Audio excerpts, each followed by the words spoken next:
Yo, what's up, everybody? Hello? Lights? Okay. Lights? What's up, everybody? What's up? Oisin, Rose, Omerthian, Donna, Shidex, Lena, Tabia. What's up, guys? Omerthian. What's up? Just guys, the stream is on. As soon as you're ready, the stream is on. As soon as you're ready, we can start. What up, what up? Lexicon. The Martin says, pristine cut is out. Now waiting for the new Golden Idol game. Cool.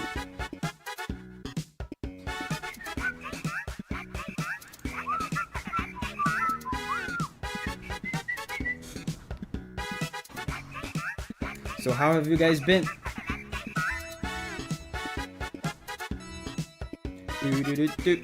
Gale is here. Tiny Rogues. Okay. You guys took a while to start. But here we have the first track of the stream. Tiny Rogues. Garian theme. Okay, I don't know what that is. Let's see. Oh, Wyvern with the wind scene from Chrono Trigger. A man of culture. Looking forward to that one. Rose says, been good. How are you, David? Very good. Better now with this banger. Oh, I have to put the list.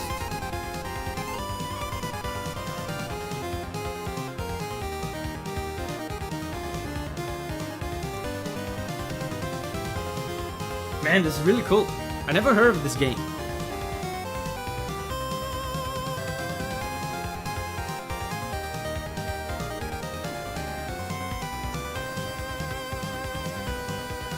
Ready to vibe? Yeah, Tabby says ready to vibe. I am ready to vibe. This week on the construction side of things,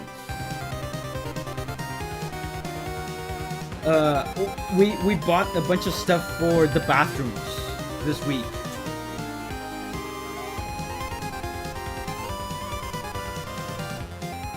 So you guys are helping me pay for my toilets, if that makes you feel good. I love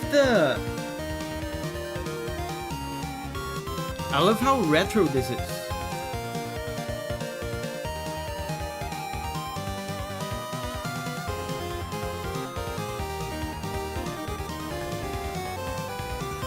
It's really cool.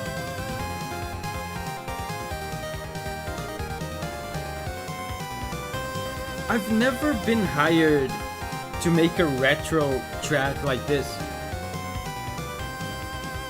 That should be a cool experience.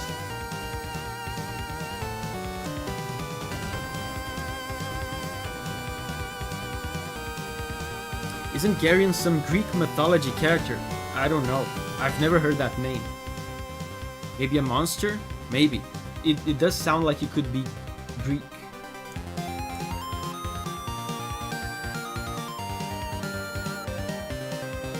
I was about to say that I love how they blend retro stuff with modern instruments in this, but at closer inspection there's no modern instruments in this. It's just the drums sound a little bit less retro, because the lead melodies and stuff are 8-bit, it's like NES sounds, and the drum is not NES sounds. The drums sound a bit more modern than that. So in that way they are blending like different eras of retro. Very cool melodies.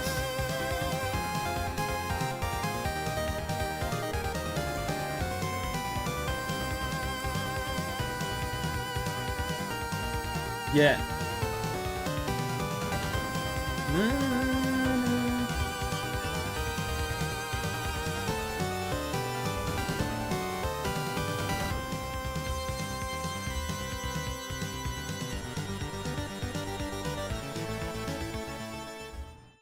Very cool. Did you guys notice the chromatic descent? They did this.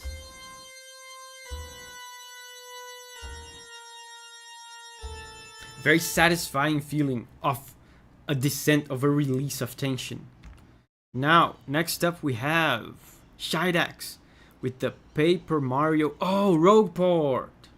Yeah, I remember Shidax. You suggested this last month in the Democracy stream. Yeah, if Democracy doesn't do it for you, we have capitalism to solve the problem. Rogue Port, and this is the remake version, right? I've never heard this before. I only heard the original version on the GameCube, and I remember this track being very cool. Let's listen.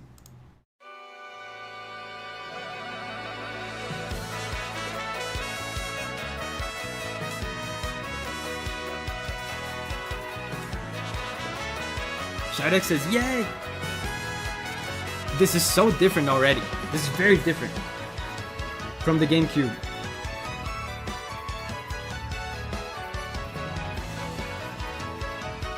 This composer is a guy called Yoshito Sekigawa.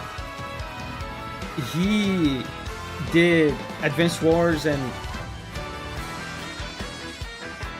Wow, this is so different.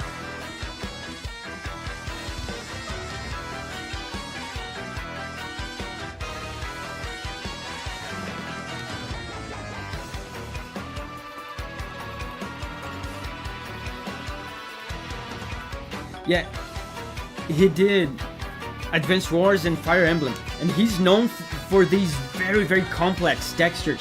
A lot of polyphony, a lot of different things going on at the same time.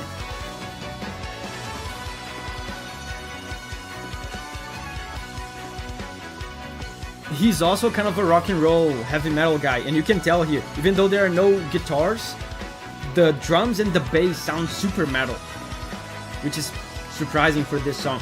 Do you know Shidax? Do you know if he worked on the music for the remake?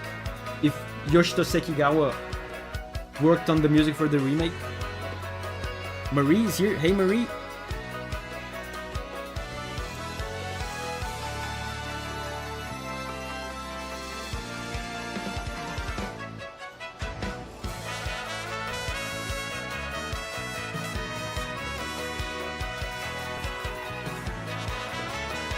Really cool. Shadek says, I would have to check credits again. He is sometimes referred to as Yoshito Hirano. I don't know why. Sometimes people refer to him as Yoshito Sekigawa, and sometimes it's Yoshito Harano.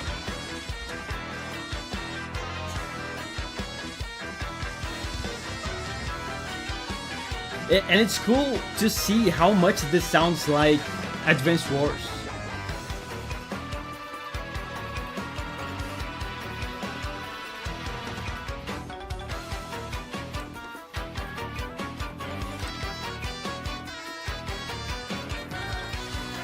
Shadek says, thanks for spelling, I will check. Because...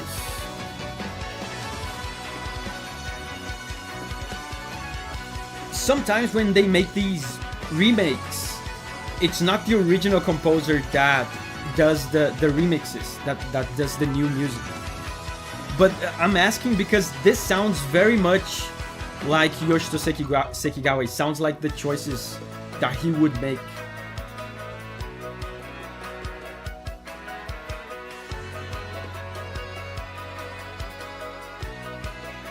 Sarah is here. Hey Sarah, how are you doing?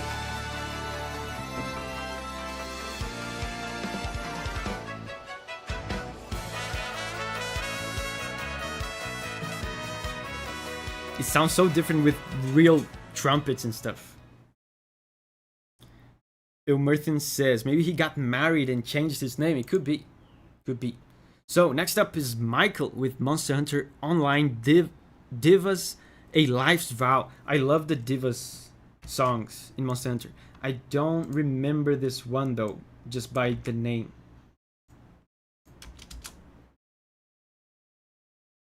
A Life's Vow.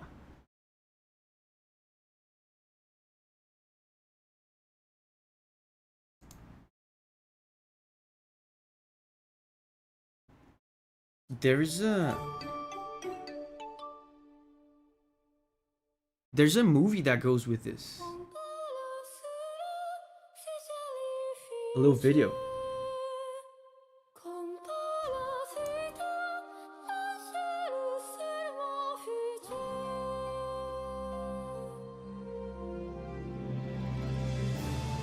Banter is here. Hey, Banter.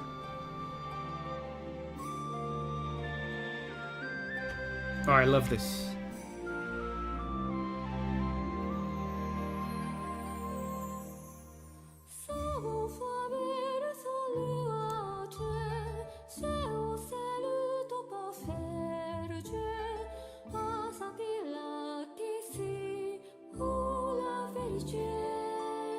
This is so good.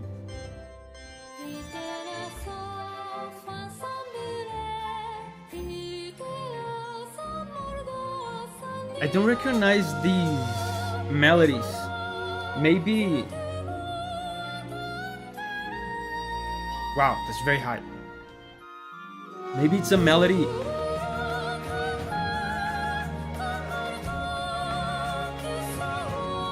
It's a melody from Monster Hunter Online which I have not played. What language is this? This is Monster Hunter language. It's a made-up language.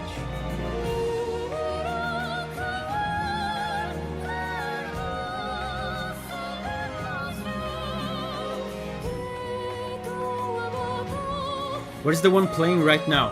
It is Monster Hunter Online, A Life's Vow.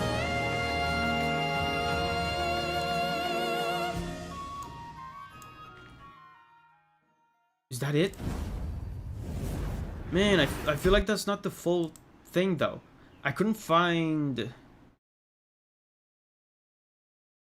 the full song like separated from this video. There's a little movie thing.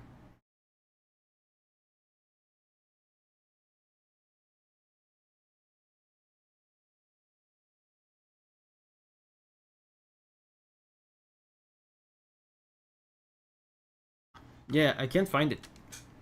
The only video that says A Life's Vow is this 2-minute long video.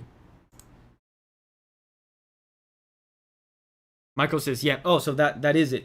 Okay, short and sweet. So next up is Limbus Company, Canto 7 Boss Battle 2 theme.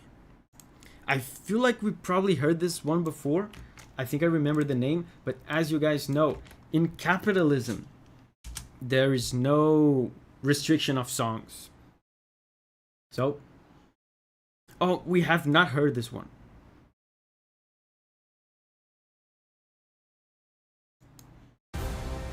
I think.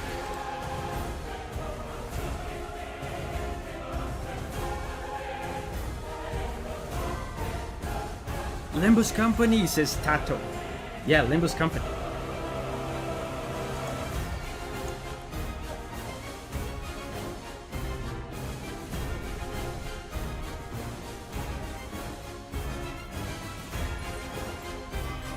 Dude, this is amazing.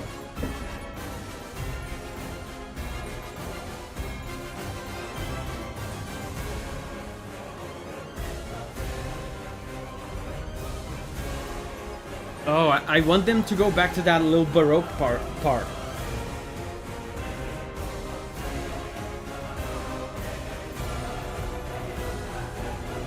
This boss sounds important. It sounds sophisticated. It does sound important.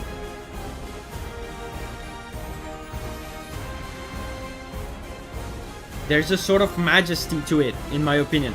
I feel like especially the little classical / Baroque part at the beginning gives an air of sophistication to the boss.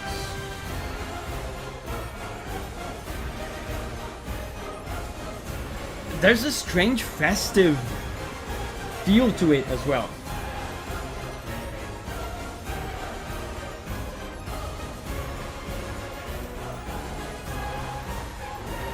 We are fighting royalty, maybe. Maybe.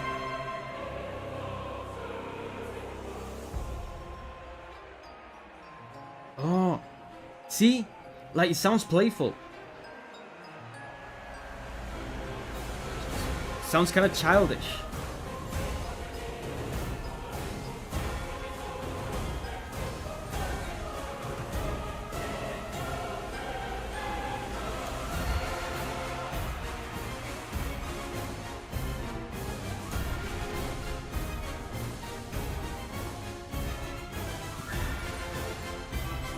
This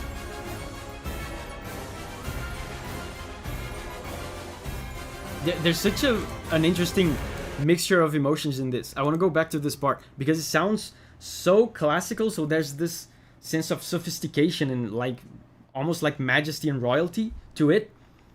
Some sort of old sophistication, but also it sounds kind of festive and playful, like it's not meant to be taken too seriously.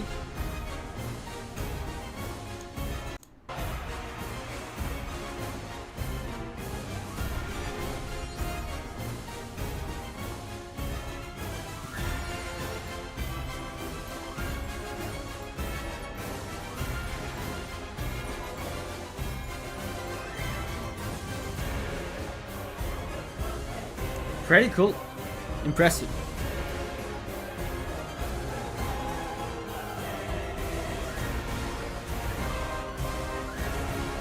Call of Booty asks, have you heard the new Atlas game? No.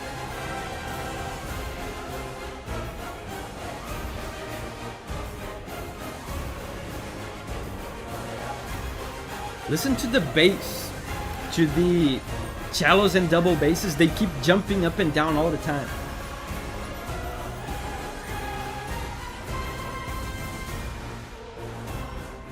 Abromo says, maybe the boss is just really happy for some reason. Yeah. It could be like an ironic or kind of disturbing type of positivity, right?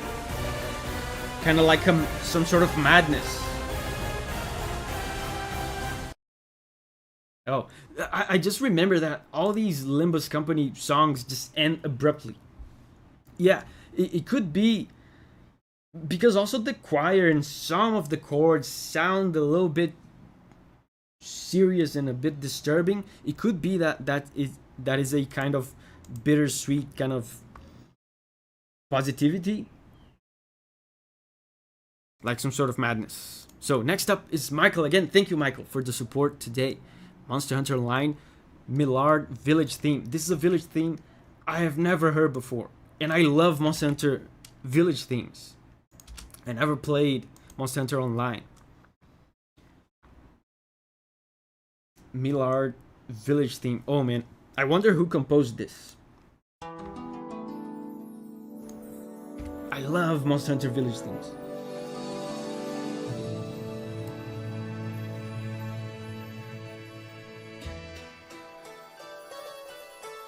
Oh.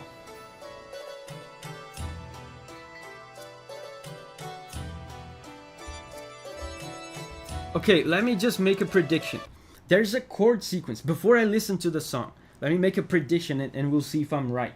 There's a kind of a cliche chord sequence for Monster Hunter Village themes, which, you know, there's variations of it, but basically it's kind of like this.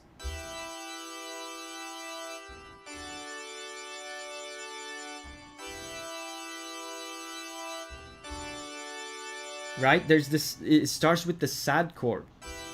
Actually, no, I'm mistaken. It starts with the happy chord. Yeah, that's it. Starts with the happy chord, and then on the place where there should be a sad chord next, there's another happy chord.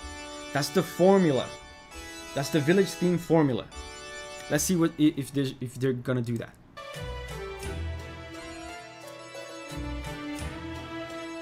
So far, they're just holding this.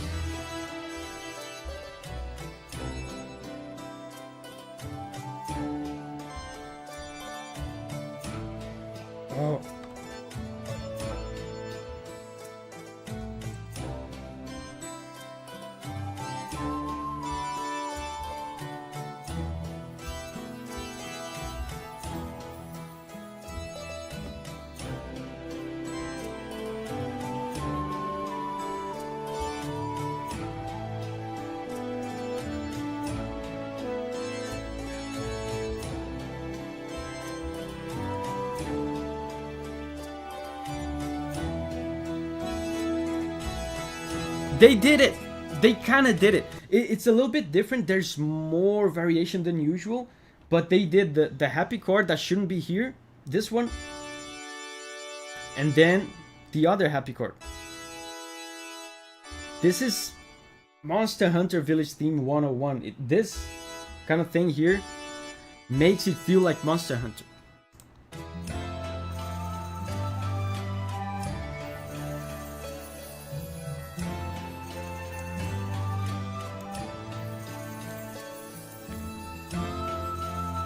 Abramo has to go. Bye-bye, Abramo. Thank you for joining us.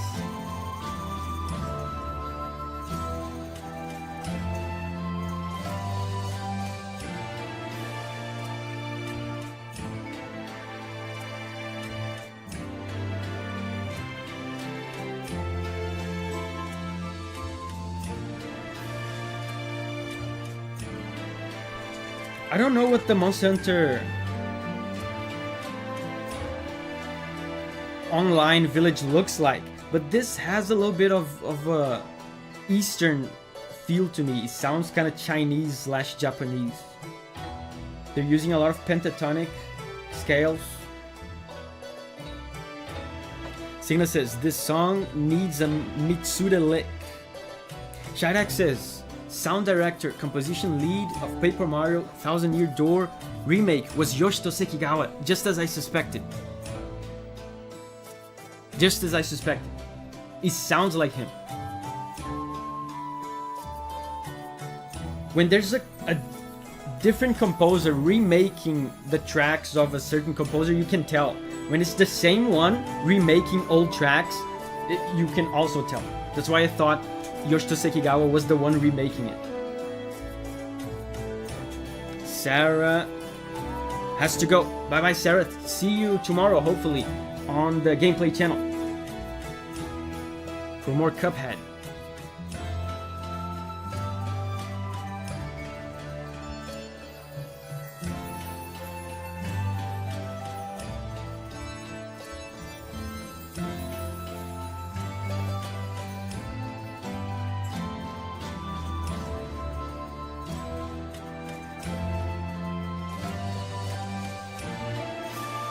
Very cool.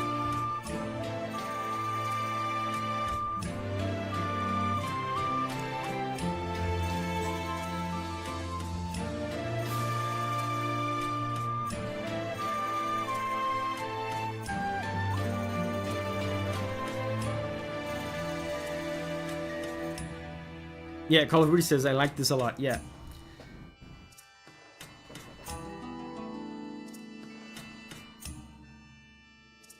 I can almost see the village. I bet it's the Japanese-inspired village. Sounds very Japanese. So, that was very cool. Next up is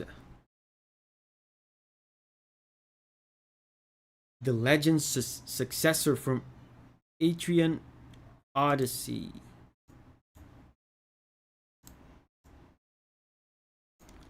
Let's go.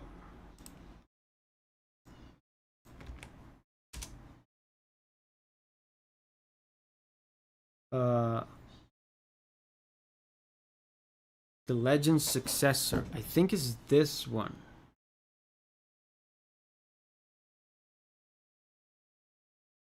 Oh, there's different versions, it seems. Let's choose this one.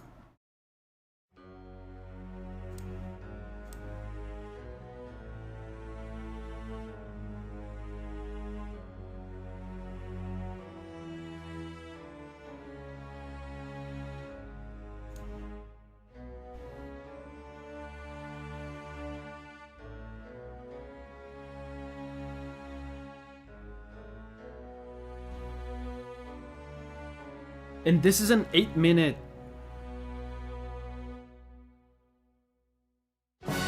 song, by the way. We're not going to listen to the whole thing.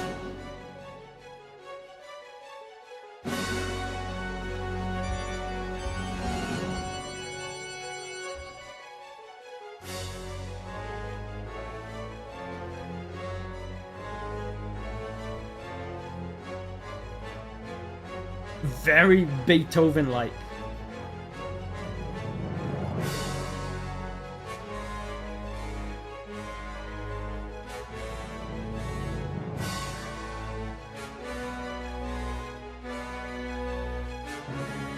very imposing, intimidating. They're using very low brass. It makes the song sound just massive. This sounds very romantic. It sounds very romantic period inspired. It sounds like early Beethoven. Boss, yeah, it sounds like a boss.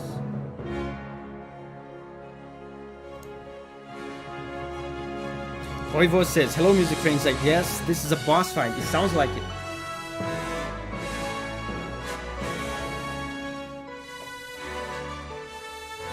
This is very well composed. Composed by Yuzo Koshiro. I know this name and I feel... I know this name and I feel like... I feel embarrassed that I don't remember who that is. Yuzo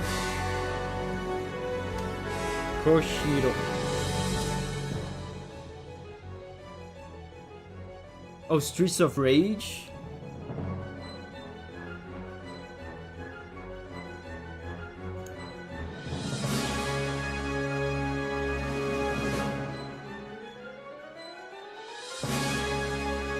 Oh, he did the E's.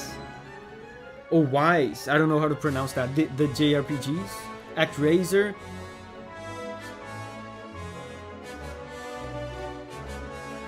Shenmue. Castlevania.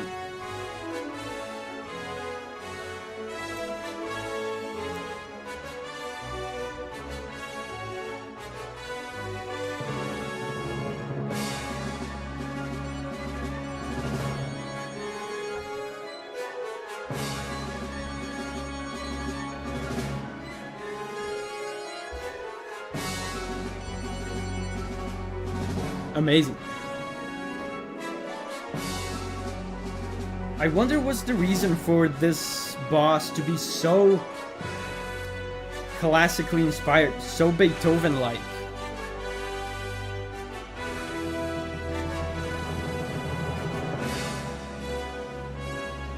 Nevermore says, sounds like a march of someone that just gained power. Ivory says, more like a demonstration of power. Yeah. It sounds...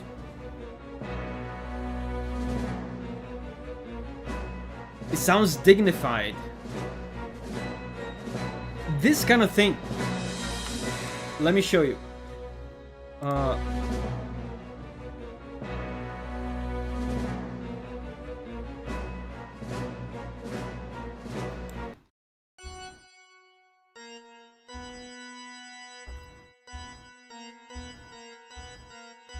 This kind of thing is very, very Beethoven-like. It's a Beethoven mannerism. And they did it early in the track as well, but I didn't point it out.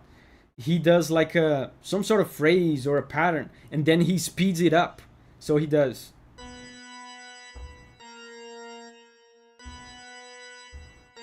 Then he speeds it up. Then he speeds it up even more. Very, very Beethoven-like.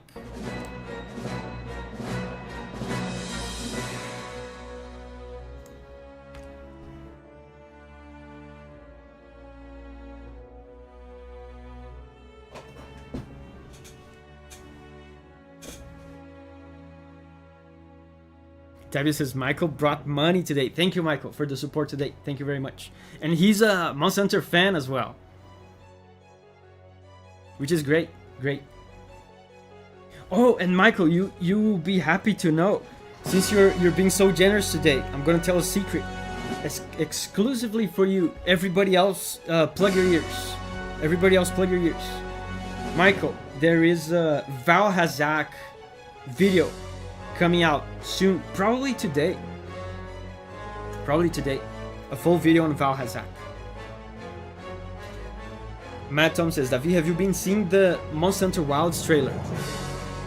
Yes, but not the latest one. There was a new one like yesterday or the day before yesterday. I haven't watched that one yet.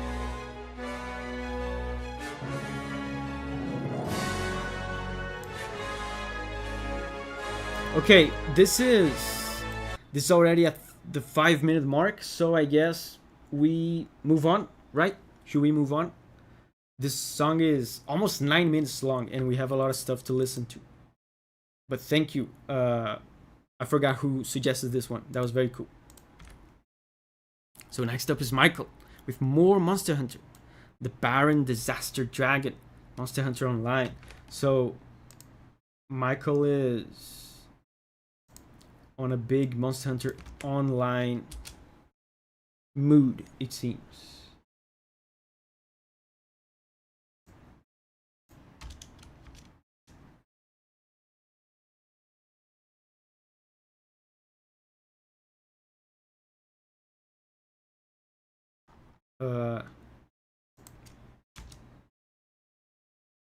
Theme? Yeah, I think it's this one.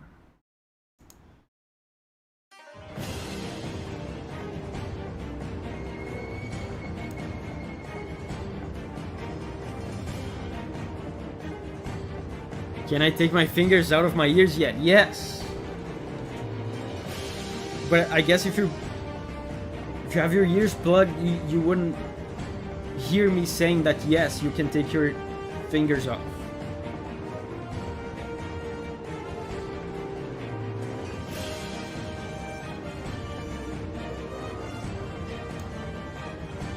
I find it interesting.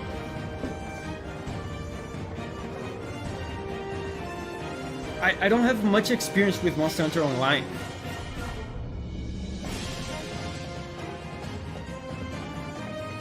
And this does sound like Monster Hunter, but at the same time, it sounds kind of detached.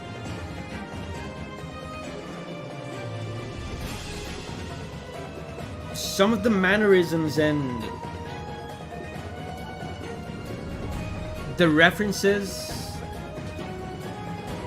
the leitmotifs feel like ever so slightly altered.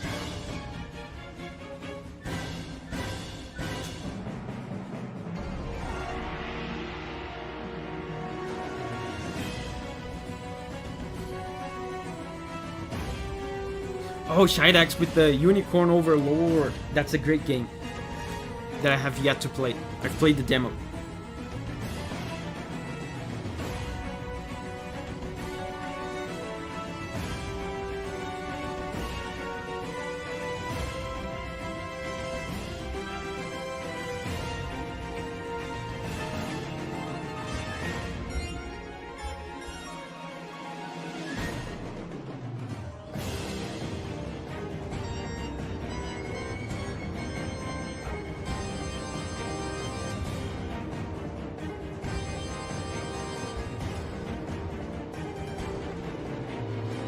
And this song has some of the same Japanese instruments that we heard in the Village theme. I wonder if this monster is related somehow to the Village. Maybe it's... I don't know how Monster Hunter Online works, but maybe it's like the story monster for the Village quests. Because you can hear on the background of this the koto. Koto is like a Japanese harp. It has like a tang tang kind of sound. And you can also hear some shakuhachi, which is a Japanese flute. Some other kinds of Japanese flutes, like a bamboo flute and stuff. So it seems, even though like the core of the song is not very Japanese, they're making references to the Japanese things that we heard in the Village.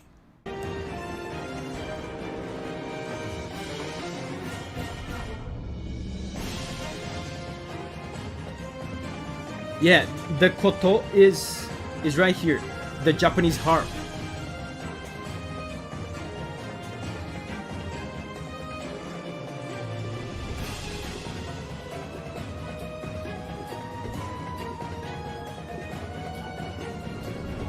The flute.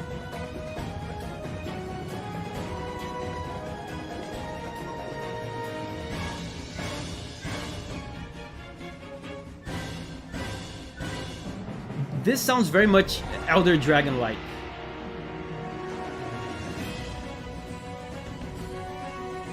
And here they changed the time signature.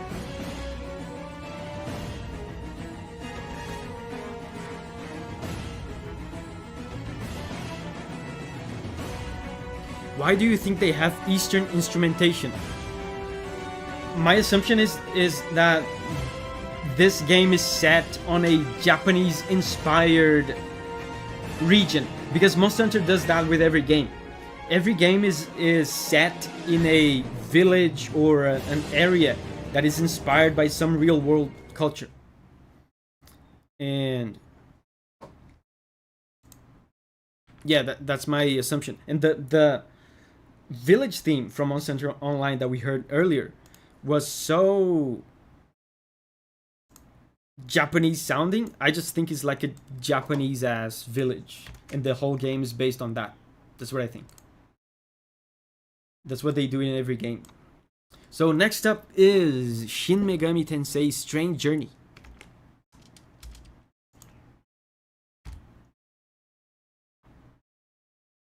The Fear of God.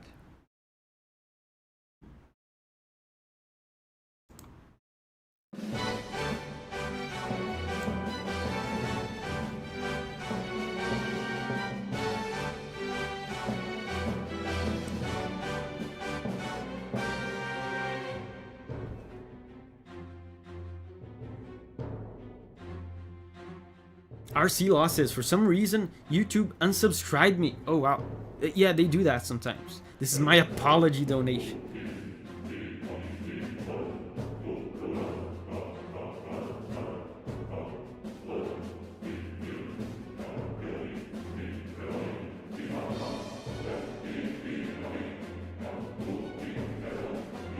This doesn't sound natural at all. Thank you, RC Law, for the super chat. Chanting. Yeah, but this is not natural. Call of Duty says so low, but this is not natural low. I feel like this is... It felt like he was being also cut at some points. It feels like it was edited, pitch shifted down, and kind of cut and edited to sound disturbing and inhuman.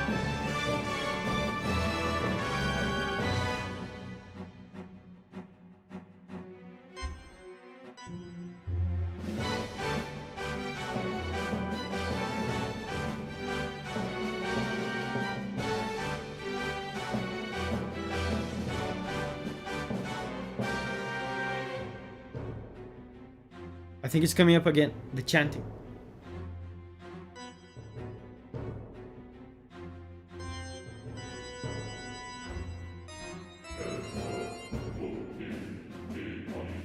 And the harmony here.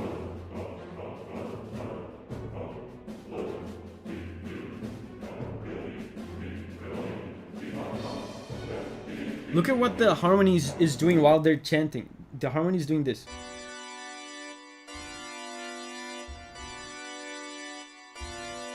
It's alternating between a sad chord and a disturbing chord. So it's absolutely meant to inspire some kind of fear. Fear of God is the name of the song. Check this out. Sad, disturbing, sad, disturbing.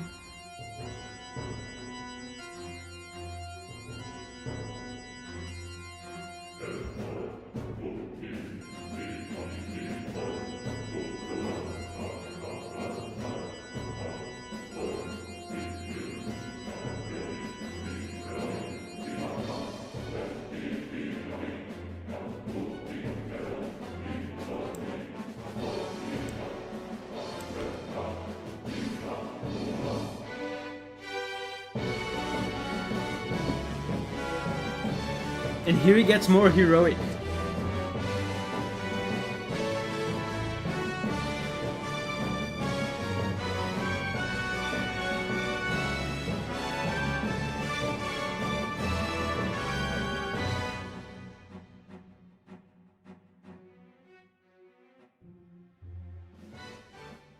Cool, it's fading out.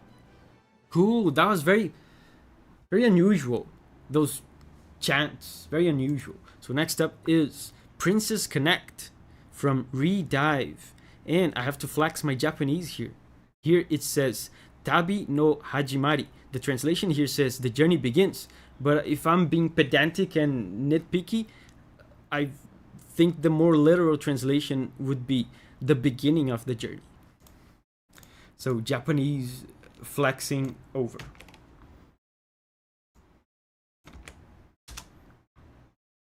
Princess Connect Redive. Oh, I think, didn't we hear a song from this in the last Democracy?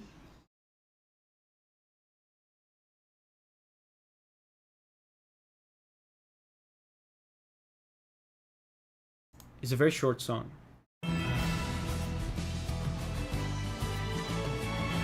Oh, I love this already.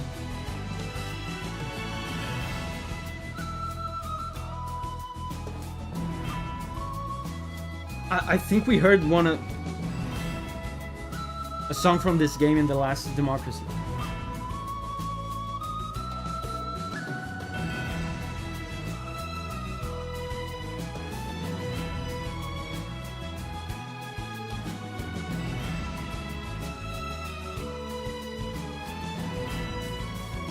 The style of this game, the style of the music, reminds me so much of Rivo from Bravely Default. The music from this game is so calm and happy. Gunter says, Dafi Nihongo Jozu. So desu ne. They have like 50 composers working together to make the OST.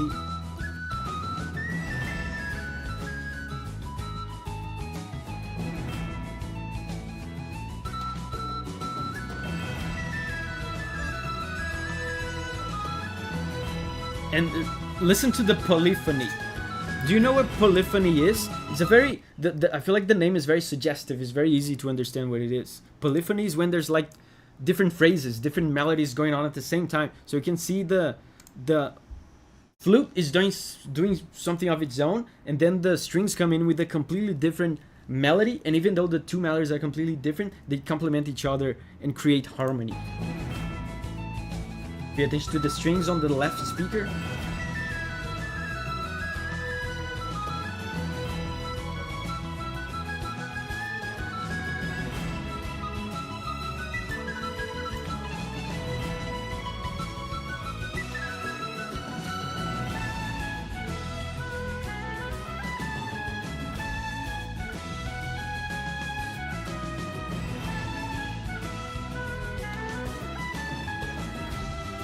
Very cool. Oh, it's over. Man, really cool. The soundtrack of this game reminds me so much of Bravely Default. So next up is Megalith Agnus Dei from Ace Combat 4. I think...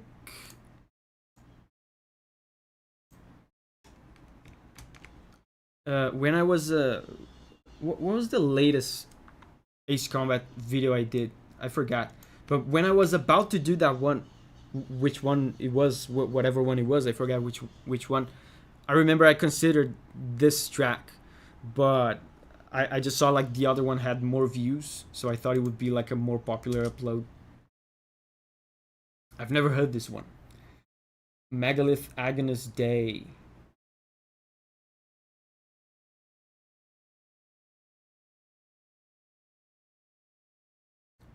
Megalith Agonist Day, digitally remastered by this guy. No, I don't trust your ability to remaster anything.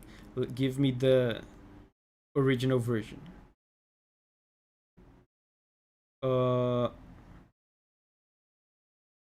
Yeah, this one.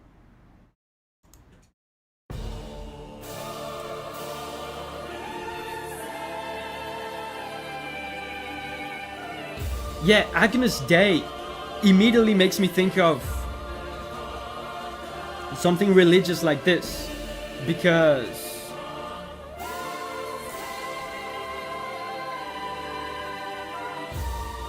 Agnus Dei is one of the movements from a mass, from the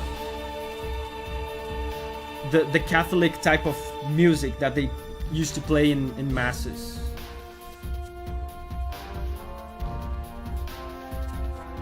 I love the blends that they do in Ace Combat. Electronic beat with religious choir.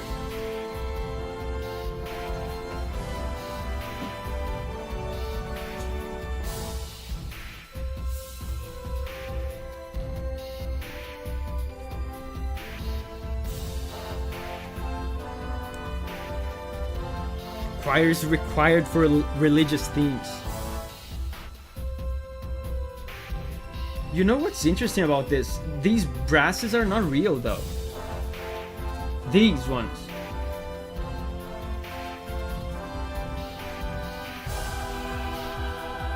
They don't sound real to me. But I could be wrong. Sometimes it's hard to tell.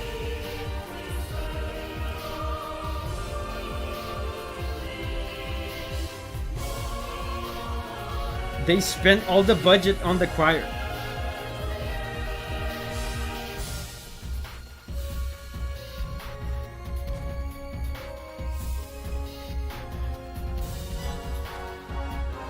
Yeah, these brasses are definitely not real.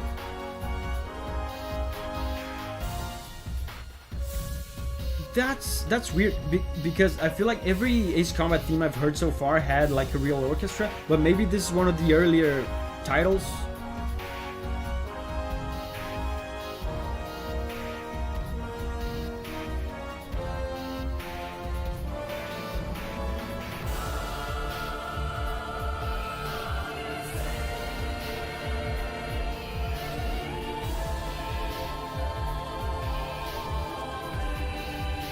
The harmony is so glorious. The brass gives this a sense of majesty, and the harmony sounds glorious, sounds imposing.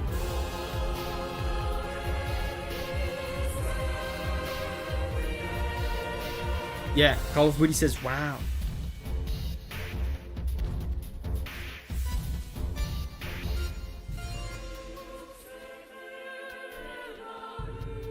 Oh.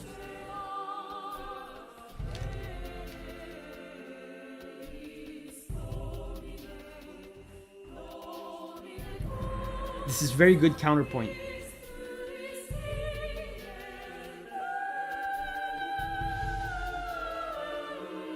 Wow, this is impressive.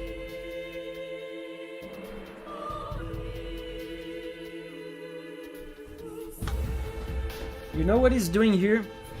Let me see.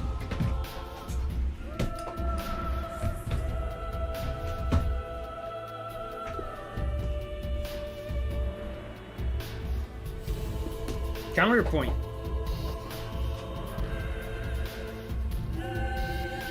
It's something that impresses me a lot is competent counterpoint like this.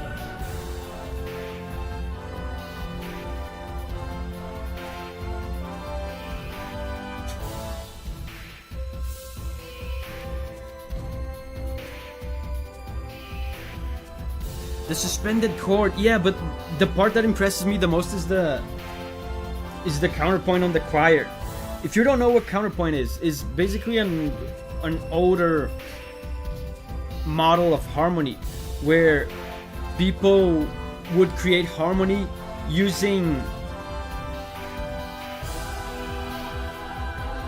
different melodies, so different melodies at the same time creating harmony with each other, instead of like straight sustained chords like we have today. Boy pulled out a whole ass book. Yeah. This guy, like no joke, this guy probably read this. Because this is like the Bible of counterpoint. Like freaking Beethoven read this.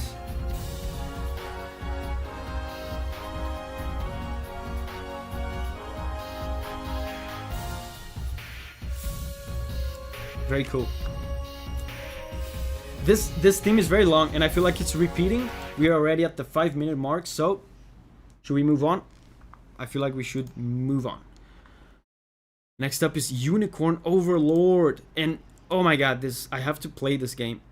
But I'm in a Yeah, Shadex says, heir to the Dragonlance. This is one of the major battles of the game. I'm in a weird place with gaming, where right now I just want to play games in Japanese so I can practice my Japanese. But there's some games that my Japanese is not good enough yet to play, so I want to play them, but I kind of can't. And Unicorn Overlord is one of them. I want to play it, but I'm not good enough yet to play it in Japanese. But this composer, just legendary guy. Oh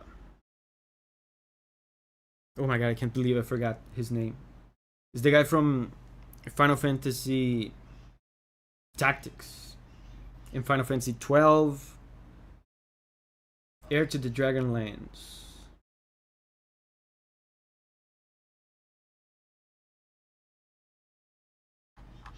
I'm only finding extended versions.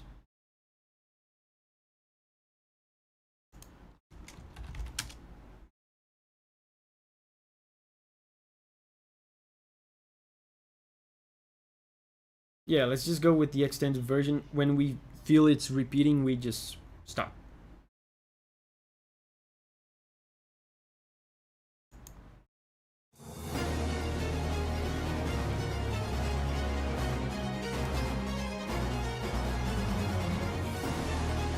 Shadex says the loop is very obvious. Hitoshi Sakimoto. I just remembered his name. Hitoshi Sakimoto, legendary guy from Final Fantasy. The soundtrack of this game is really good. Vanilla Software. Yeah, nowadays he does stuff for Vanilla.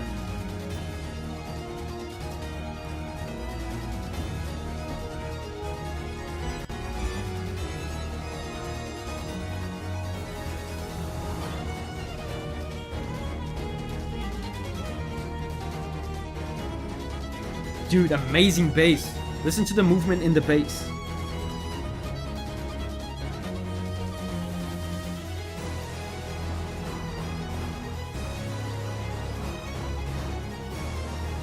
Dude, one of the things I like the most about Hitoshi Sakimoto is how punchy his orchestra feels. Everything is so snappy. Sometimes when people try to make orchestral music, it becomes kind of muddy.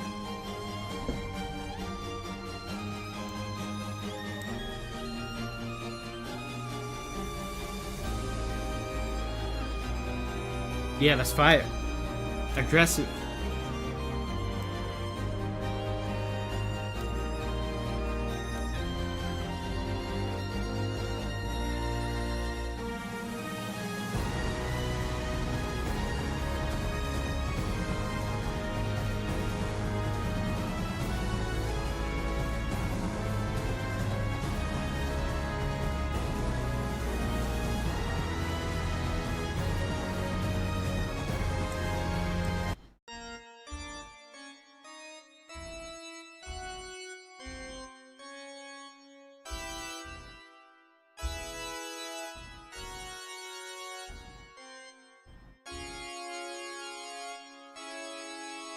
He almost did.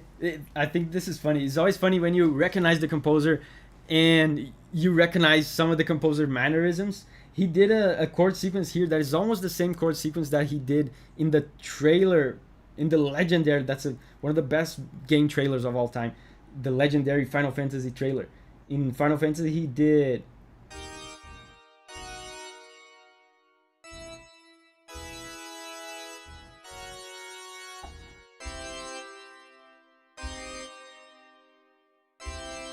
Yeah, he did this. He did something very similar here. You can notice like the mannerisms of the composer.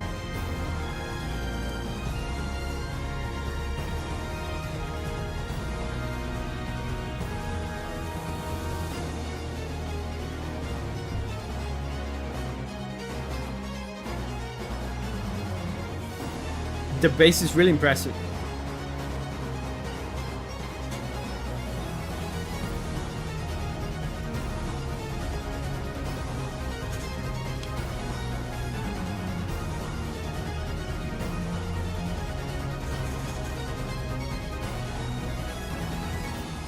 How does he make it so punchy? It's mainly by using samples. This is not a real orchestra playing. These are samples being triggered by a keyboard. It makes things a lot punchier. That's why nowadays, man, I used to be really obsessed with doing things with real instruments and with a real orchestra. But then you see guys like this, Hitoshi Sakimoto, just a legend in the industry, and other guys like Soken from modern Final Fantasy music. The guys use samples all the time. They use fake instruments all the time to get that kind of punchiness. Wasabi says, I don't think a real orchestra can play that dynamically and quickly. They can. It is possible, but it wouldn't sound nearly as clean and punchy as this.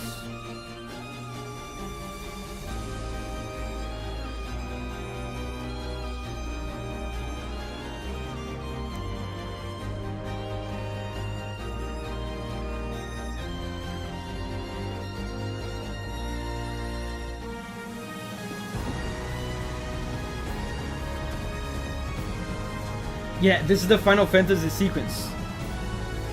Hold up.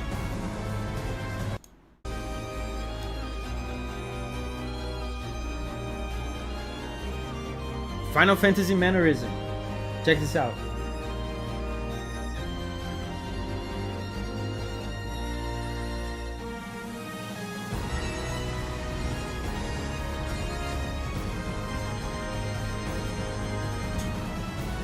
Right there.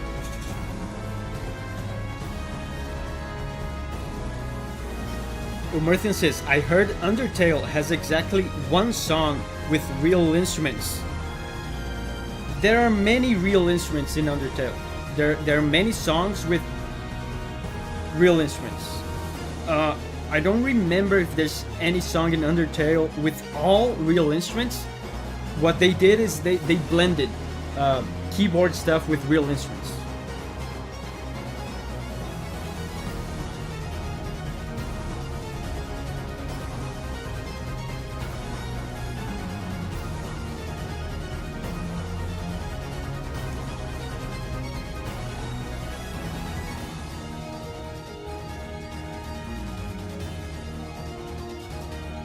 Yeah, I think it's looping now. So let's go. Next up is Michael again. Thank you, Michael. And he wants us to listen to Monster Hunter Online Espina's theme. Espina's theme, people have asked me to do a video on it. I feel like it's a theme that there's not much to talk about, I feel like. Monster Hunter Online, but maybe the online version has some new stuff. Let's see.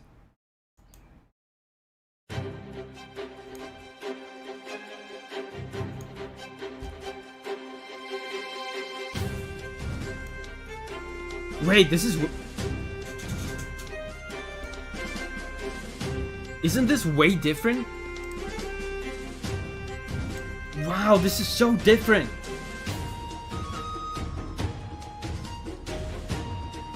This is not the Espina's theme we know at all. Not the one I know, at least.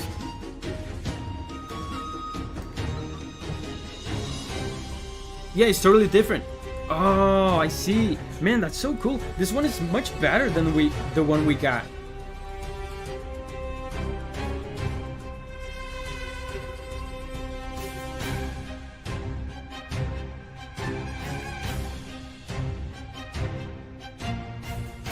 Wow, this is so cool. Yeah, nothing like Monster Hunter Rise Sunbreak. Nothing at all. The Monster Hunter Rise Sunbreak one is the same one from Frontier.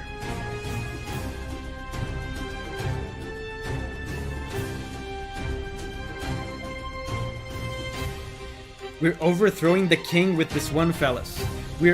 I'll tell you what we're doing. We're fighting a spiny little bastard of a dragon.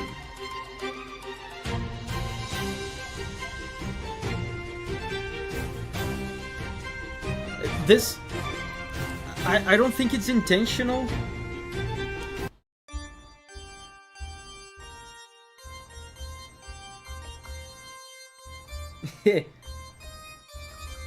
I don't think it's intentional at all, because I think Monster Hunter Online precedes Monster Hunter World by a lot. But it just goes to show how the style in Monster Hunter music is consistent throughout, and they do a good job of keeping it consistent. I even said that in the next Monster Hunter video that's about to come out. This melody that you just heard. Da-na-na-na.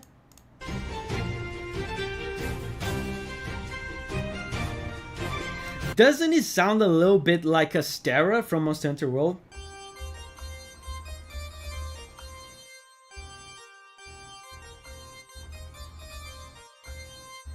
Funny.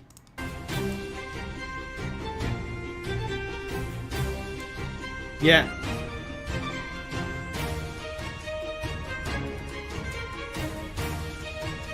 I love how this feels. There's moments of danger, but it also feels kind of playful. Because I assume Espinas is not like a major story monster in Monster Hunter Online.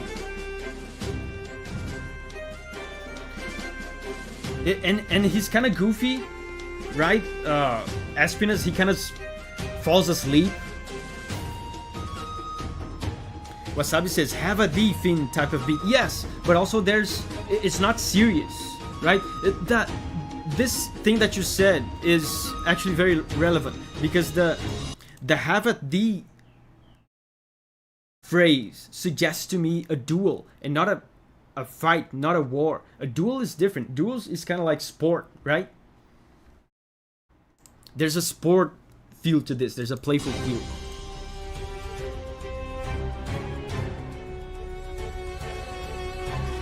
Are they making these references on purpose, do you think? The Astera one, no, because Astera did not exist when this song came out. I think it's just a coincidence, but it goes to show how consistent the style is, even though the composers are different. Monster Hunter is very good at that. So next up is Sin of Regret. Oh wait, Sin of Regret is the person who donated. Thank you. Sin of Regret.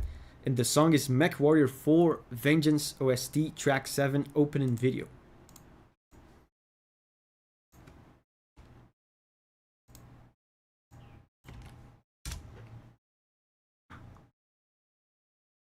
Okay, this looks old.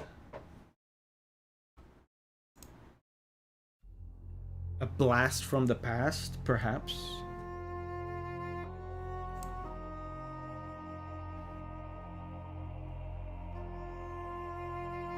Will you check the DLC music for Blasphemous 2? That's not out yet, is it? Yeah, sure. When it comes out.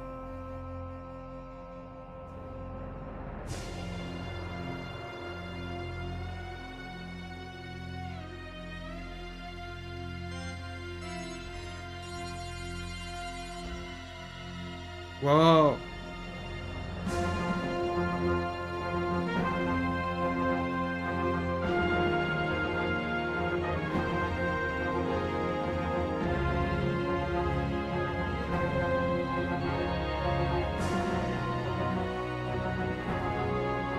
Yeah, the band.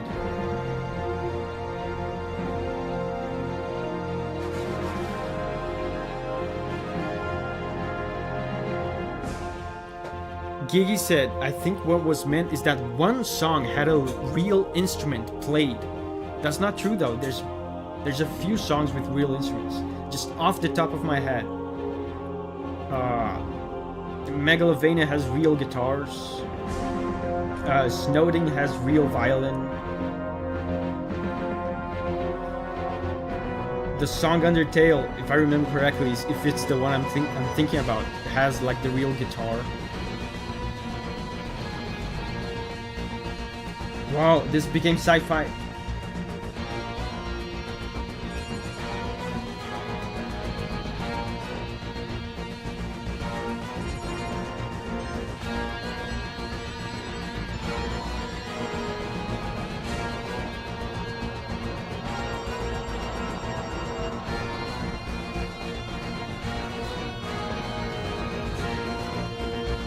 Electric guitar.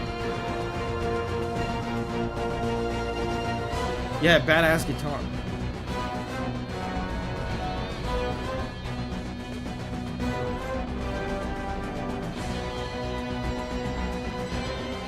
Wow, and they keep changing the key.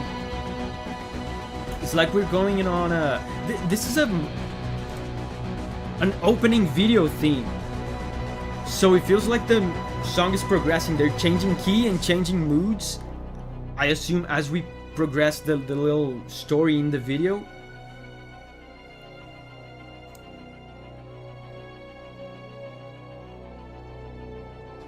Snowden violins and Megalovania guitars are samples, I believe. They're very convincing samples. But I don't doubt that. I don't doubt that. There are very convincing samples out there.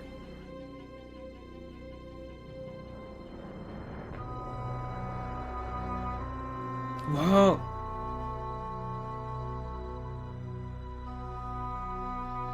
What is that? That sounds like an English horn, which is a lower kind of oboe.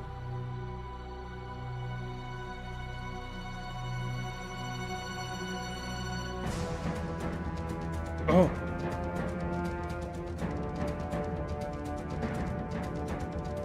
Oh, Ellie is here. Hey, Ellie, how are you doing, man? Oh, Josu is here. Hey, Josu, I didn't see you there.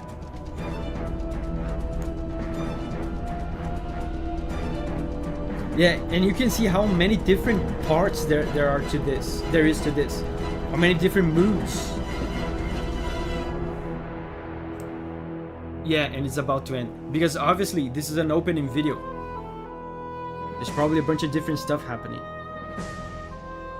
That's such an interesting choice for an instrument. English horn. Interesting. Wow. Yeah. It sounded like sci-fi, sounded very action-oriented, and very dynamic. Now it's Quadrax's boss theme from Metroid Prime 2 Echoes. Man, what a blast from the past. Metroid Prime 2 Echoes.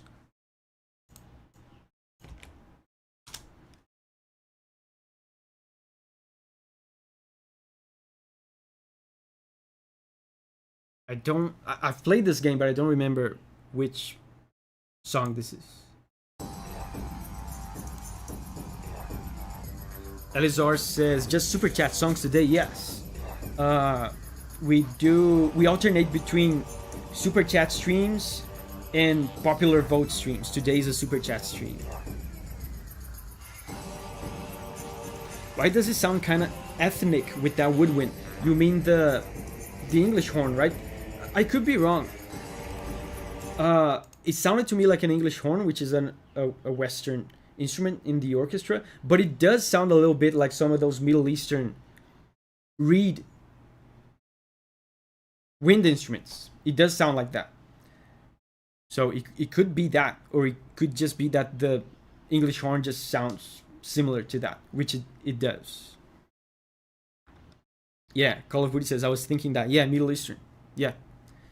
The English horn just sounds like that.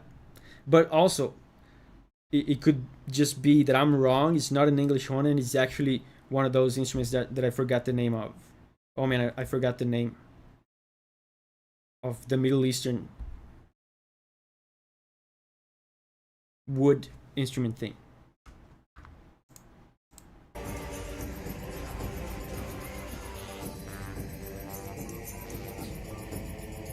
Yeah, this is something really cool about this era of Metroid music.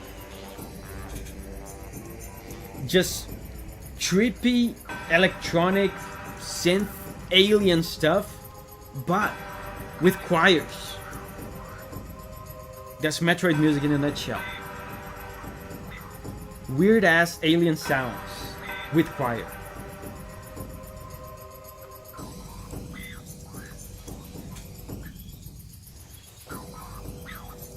Shidek says, this is the four-legged robot main boss of the third main area. Shidek, my friend, let me ask you something. I've been meaning to ask you this for a long time. How come you've played every game?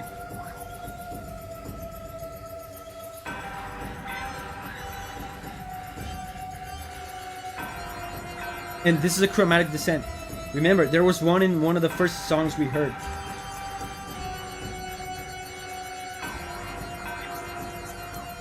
This causes a sensation of despair.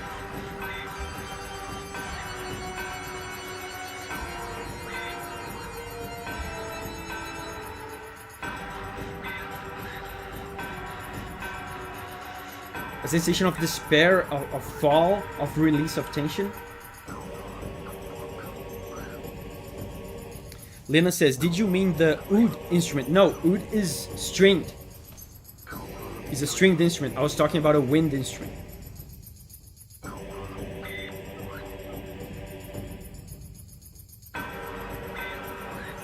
Is that an electric didgeridoo in the background?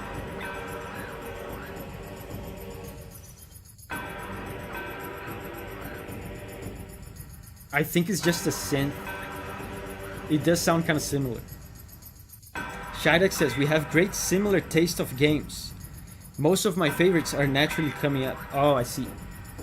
Because I feel like every game I've ever played, you have also played.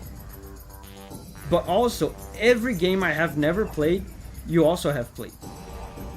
So I just thought you had played every game. But I guess, yeah, it probably makes more sense to think that we just have similar taste in games.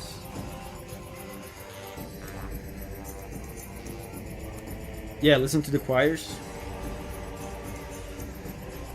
And yeah, these choir samples are very nostalgic. They remind me a lot of Twilight Princess. It's probably the same sample. The choirs remind me of Metal Gear Solid. Yeah, it's that era, right, of choir samples. Yeah, and actually the song as a whole kind of sounds like Metal Gear. Crazy ass synths with choir. Wow, I never realized that.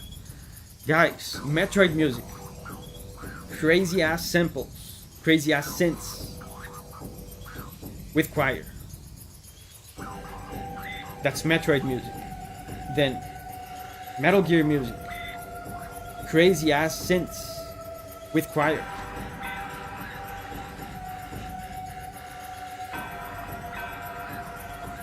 Floris is here. Hey, Floris.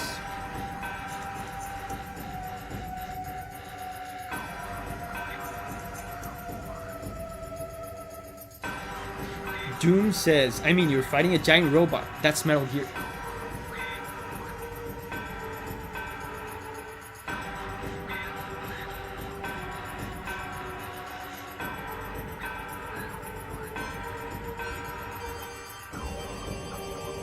Oh, super disturbing. Elizar says, saw the incident with your brother, man. That was intense. Damn, yeah. But he's fine now. We took him to the hospital. Julia was the one that took him to the hospital. When he called us, we were in the car driving to the construction site of our home. And Julia was driving.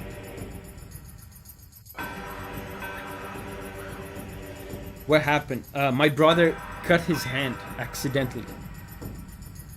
And he had to get some stitches.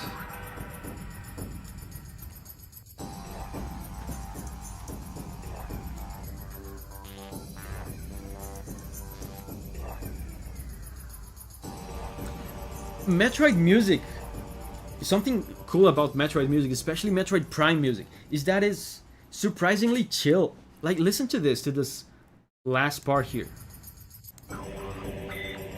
You're fighting a boss to this. Isn't this surprisingly calm? There's very few things going on here musically.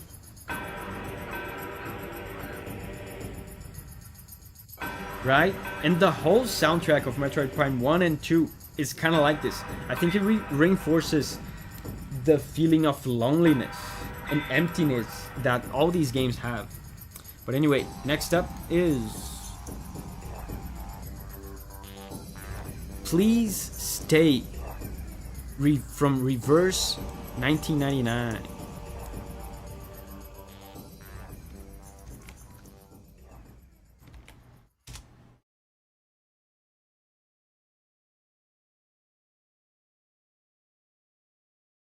And this, the thumbnail already tells me this is the final boss OST.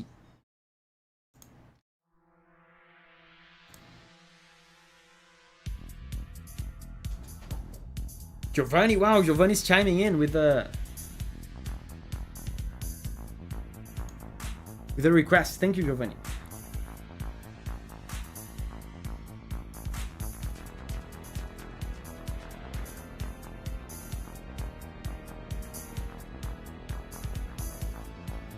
Whoa. Organ.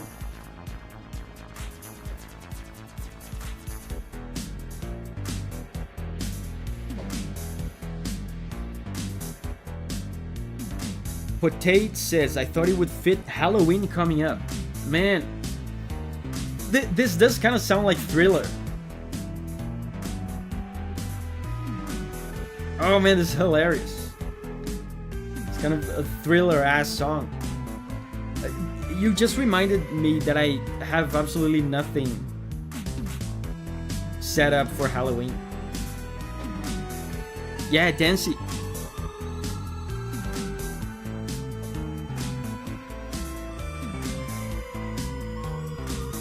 Listen to this bass. Groovy.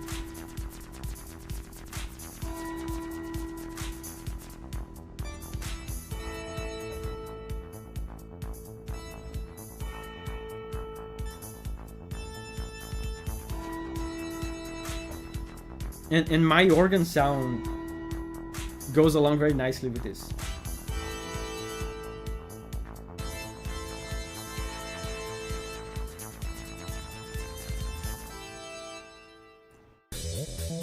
Oh, I thought it was over. It goes on. Oh, that's the second phase. Oh, it's about to go crazy. Dude, that's so cool. The first phase felt like an 80s kind of Michael Jackson Thriller thing. Now the second phase sounds like a more modern dance song. Elizor says, hey David, any plans on working on more albums? I mean your cover albums. Not at all. I barely have time for what I already have going on right now. I'm completely out of time. With the construction of the house, working on Koromon, as you know, and other games. I'm also working on Be My Horde, and 2 other games, plus YouTube, 2 YouTube channels.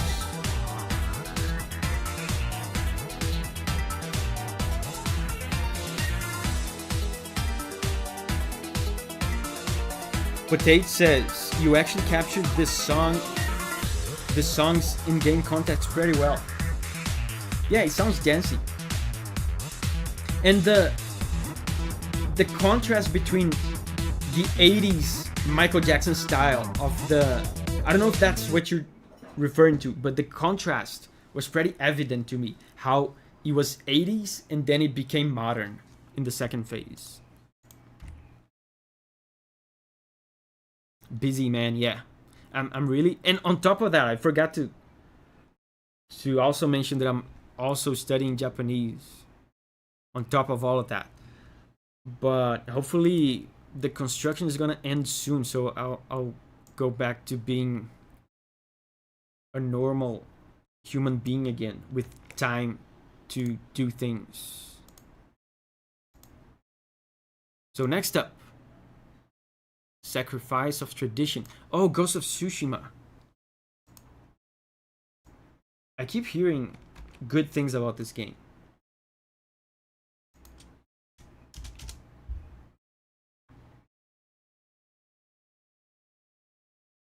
Let's go.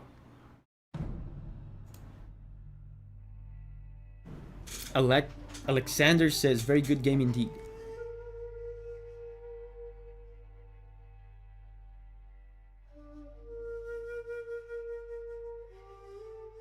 This is a shakuhachi.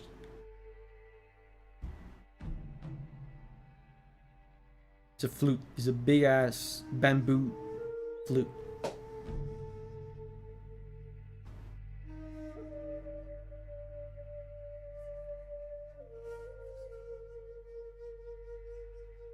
If we ever listen to anything from Ghost of Tsushima, no. I think this is the first time. Tabias is an amazing game.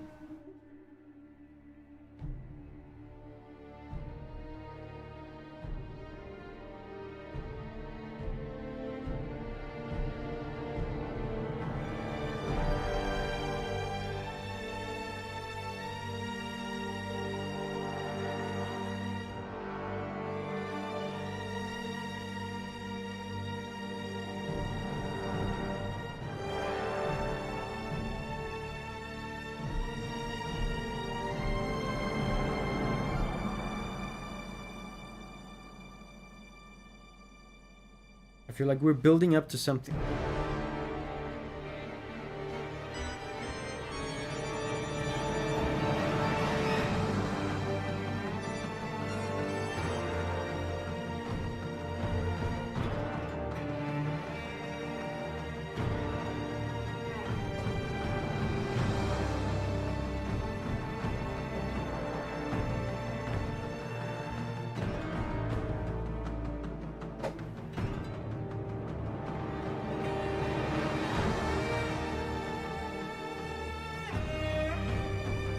Amazing.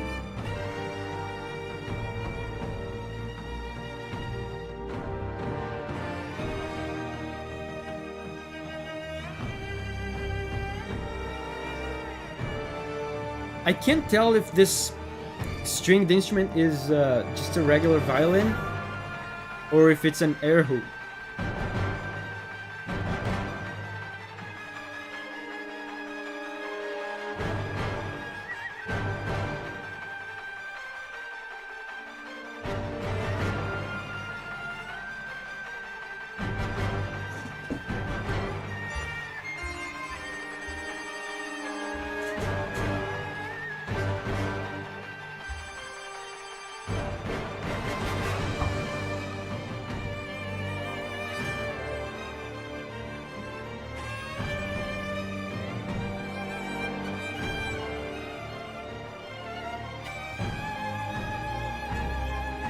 Spencer said, "What happened to my request?"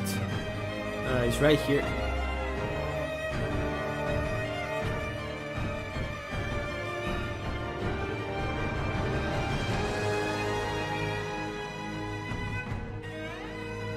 Yeah, I feel like this is an erhu. Erhu is like that. It's actually not Japanese, it's Chinese violin. Sometimes it's hard to tell, especially when it's blended in to the orchestra. My wife and I dream of visiting Japan eventually. I visited there this year. And Josu too. Josu in the chat also did.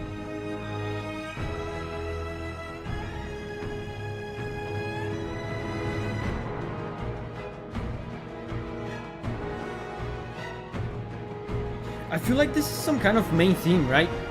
Because there's big, catchy melodies, but there's also these B parts that go off into danger and tension. Feels like it's painting a picture of the whole story. Cool, that was cool.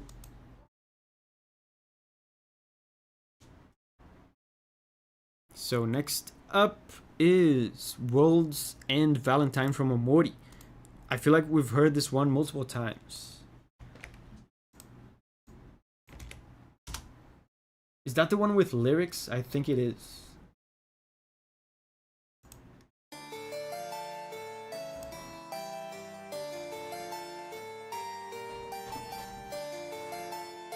Oh, Elizor says, mine is next week. Oh, so you're going.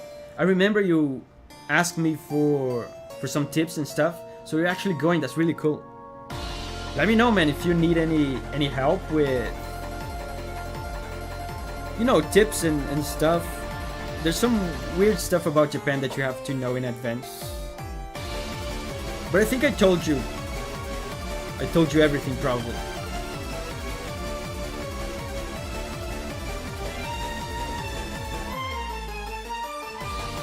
Making a harpsichord sound modern. Yeah, with a dance beat. There are boss fights in Omori.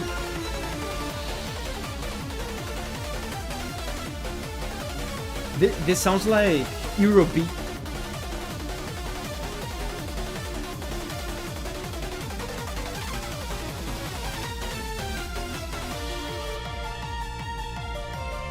Tommy says, I miss going to Japan. Last time was 2019. Lena says, yes, there's a lot of bosses in Omori. Tabia is leaving. Bye bye, Tabia.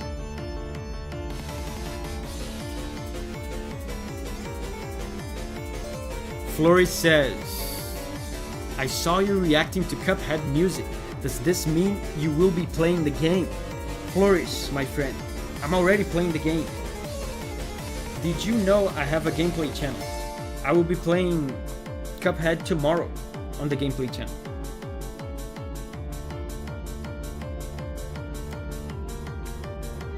If you are not yet subscribed to the gameplay channel, here's the link.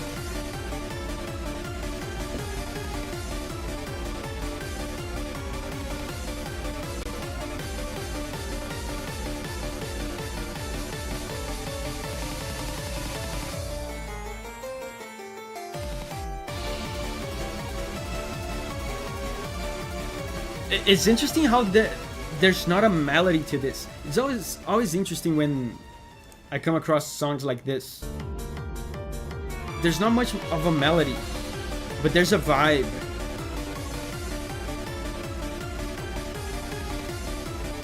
It does a really good job of hyping you up, even without a melody. Check this out.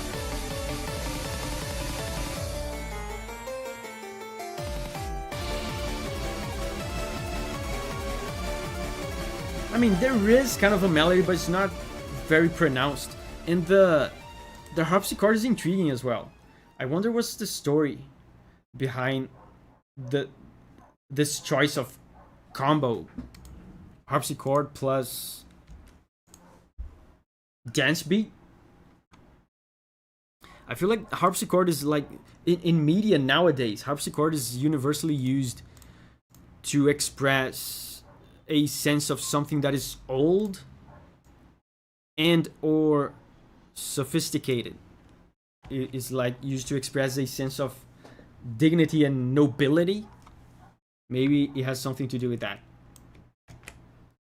So now it's Shidax again. Thank you, Shidax. Metroid Prime. Dark Samus.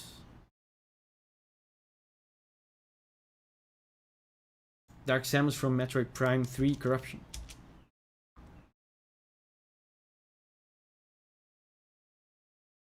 Dark Samus Battle.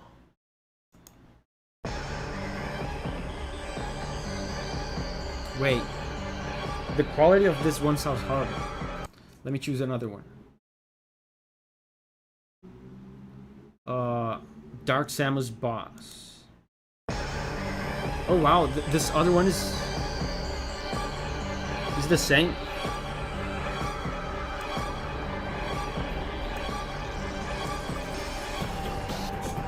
Oh, it gets better, that's why. So it was intentional. The song sounded muffled at the beginning. I thought that was a quality issue. Zenix says the harpsichord is definitely there because the boss is a monarch of sorts. Yeah, see? That's what I told you.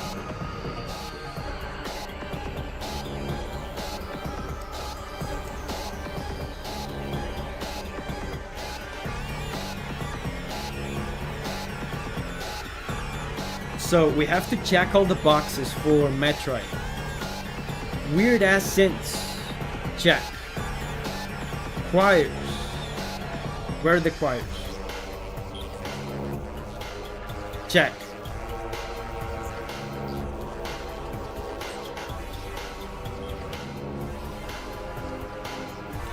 And this one is less chill than the previous one. It's still like surprisingly not that fast and loud for a boss theme, but still is more intense than the previous one. I remember the Dark Samus encounters being so terrifying in these games. Yeah, Call of Duty says choir's not there. Oh, there, yeah, he showed up.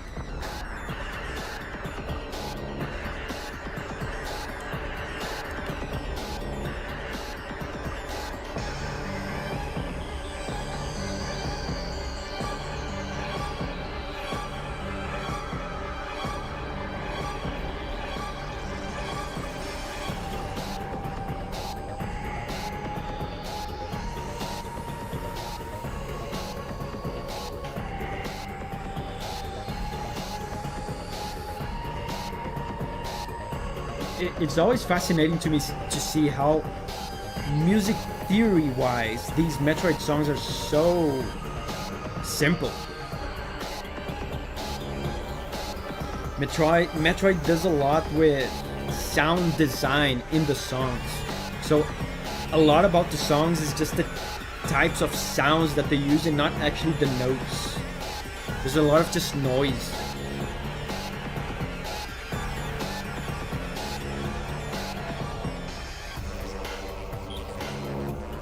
There was a cool...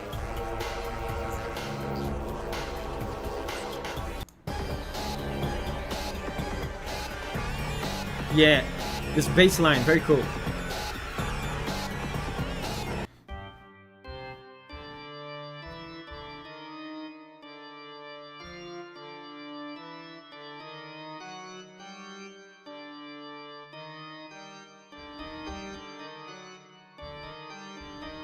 The bass is doing this.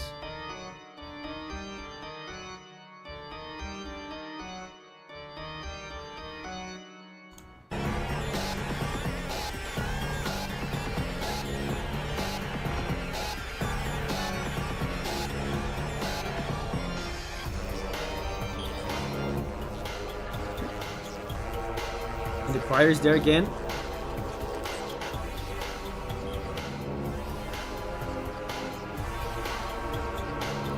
Doom says, this is Dark Samus, the only other person around and she's trying to kill you. You're not lonely right now. So the song is less simple, yeah, and less quiet, less lonely. That's true. Great observation.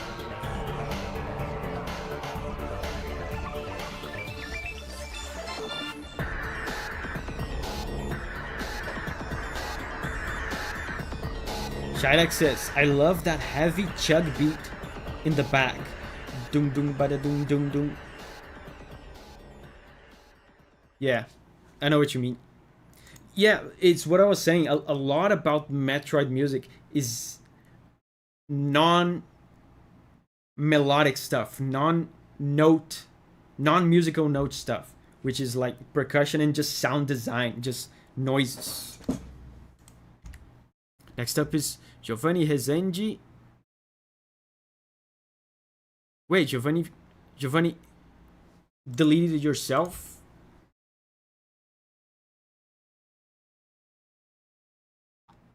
Wow, Giovanni deleted himself. I classified it incorrectly. Oh, okay. So next up is Pray for the Gods.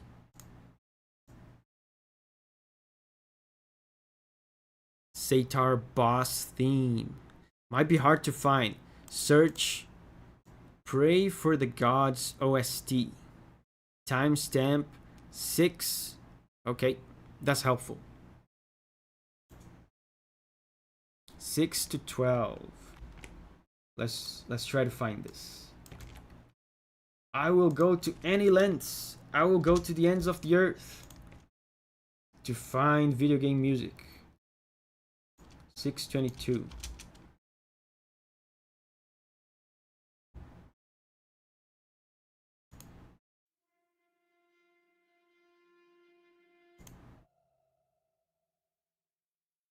So this is 622.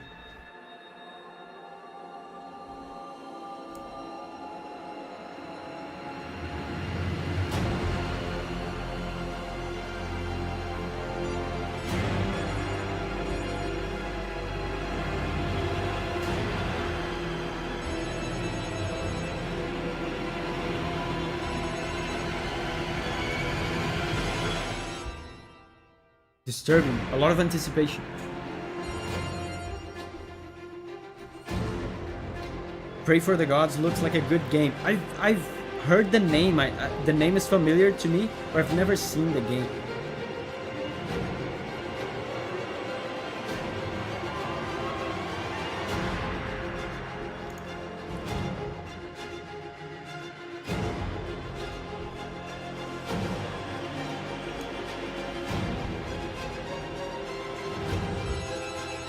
Anticipation. Look how they hold this tense chord.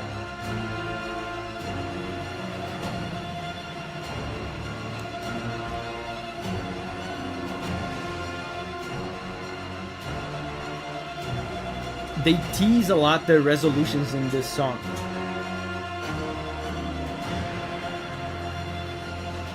They clearly want to keep you tense.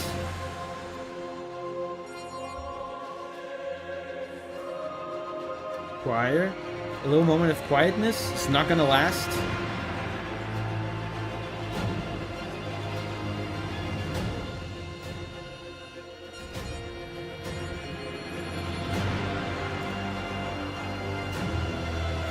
The percussion is super powerful here together with the brass.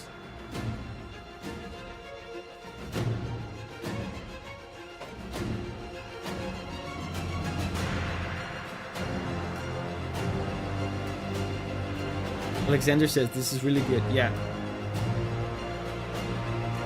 Just super thick, low brass is great to make the song feel big.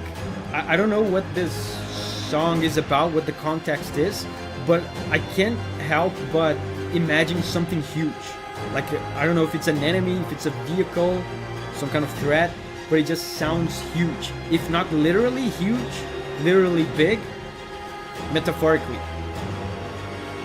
Maybe the stakes are huge. The danger.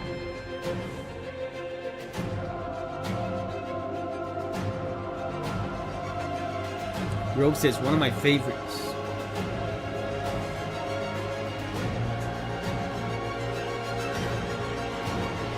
Rogue says, Shadow of the Colossus inspired game. Oh, I didn't know this is what this game was. Lysander says, this game's pretty darn good, although I turned off environment damage while playing.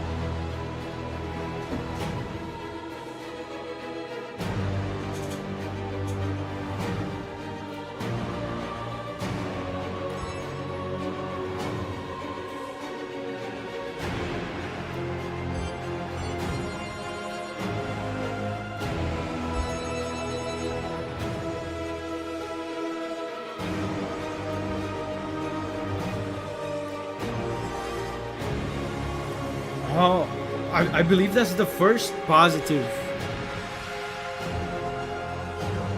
There's a little positive, a little glorious, a little glimpse of victory back there.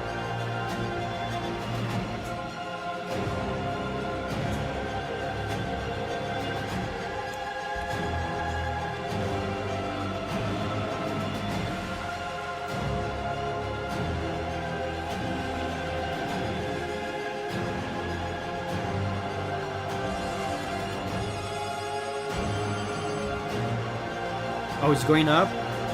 It's going up in pitch.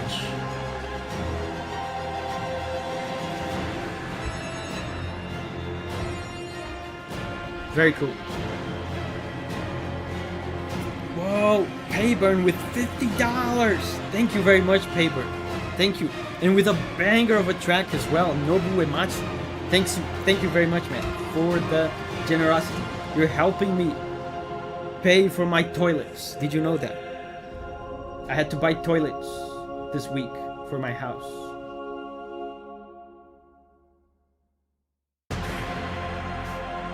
I was about to say something, but sometimes I have some things come into my mind to say in these streams. I have to learn restraint. I was about to say, Payburn, every time I take a shit, I'm gonna remember your generosity. I shouldn't. Why did I say that? Yeah, Alexander says, spit it out. Yeah, now that I mentioned it and made a big deal out of it, I had to say it. But next time I should probably just delete the thought from my brain before, you know. What happened to your toilet? I'm building a house. My new house needs toilets.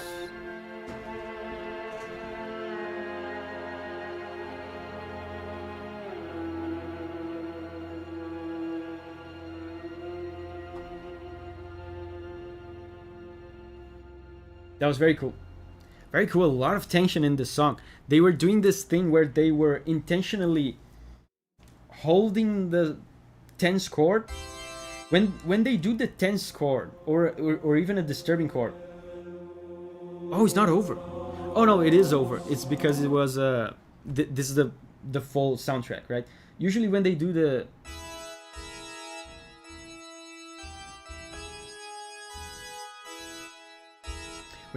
disturbing chord or the tense chord, they usually switch pretty quickly to another relaxing chord, right? That's the purpose of the tense chord, to build tension so that they can resolve it and release the tension. Here they kept teasing the resolution and holding the tense chord, holding that tension in and in and in and in, and not resolving it. That creates an overwhelming sense of tension and danger. So next up is, oh yeah, next up is the $50 one from Payback. The Dark Messenger, Nobu Uematsu. Off the top of my head, I don't know what song this is.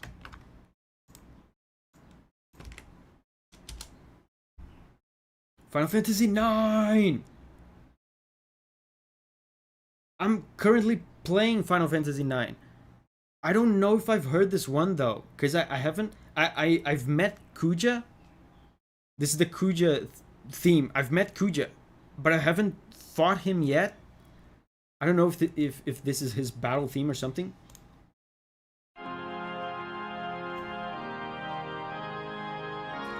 The toilet saga can continue.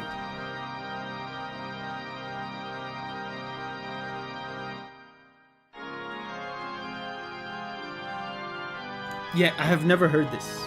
This is probably his battle theme, which I haven't. Oh no, I have heard this. I have heard this. I remember it sounding like Queen.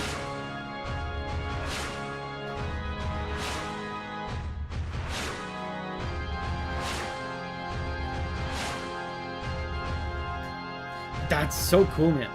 It's like Queen with organ.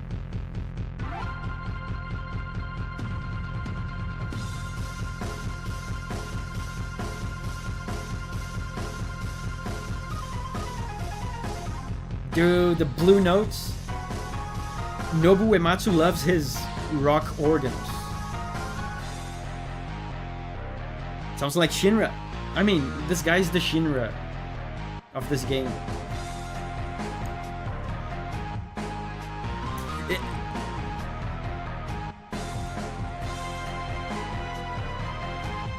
This is such pure and sincere Nobu Uematsu. This sounds like a jam that he would do for fun with his band. This is just Nobu Uematsu having fun.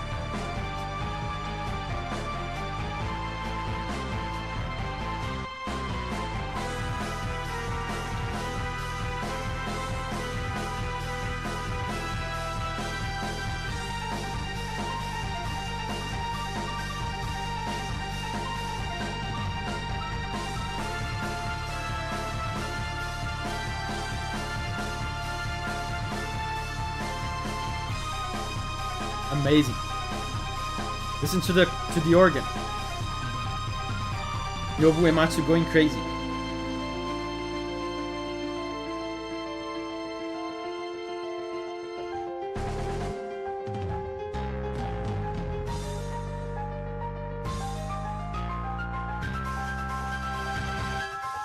Amazing. I remember the initial part of the song, but I don't think I've ever gotten this far into it. Because so far for me, this song has only played in cutscenes. sick riff, man.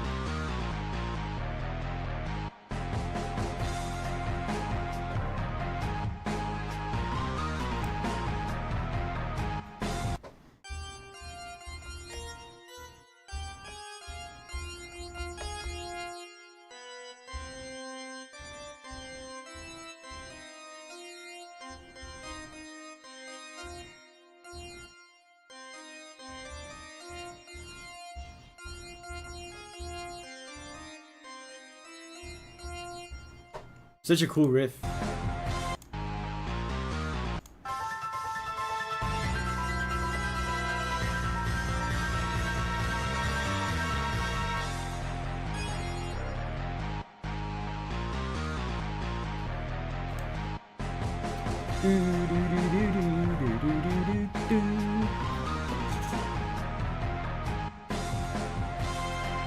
Riku says, Final Fantasy IX, one of my favorite Final Fantasy titles.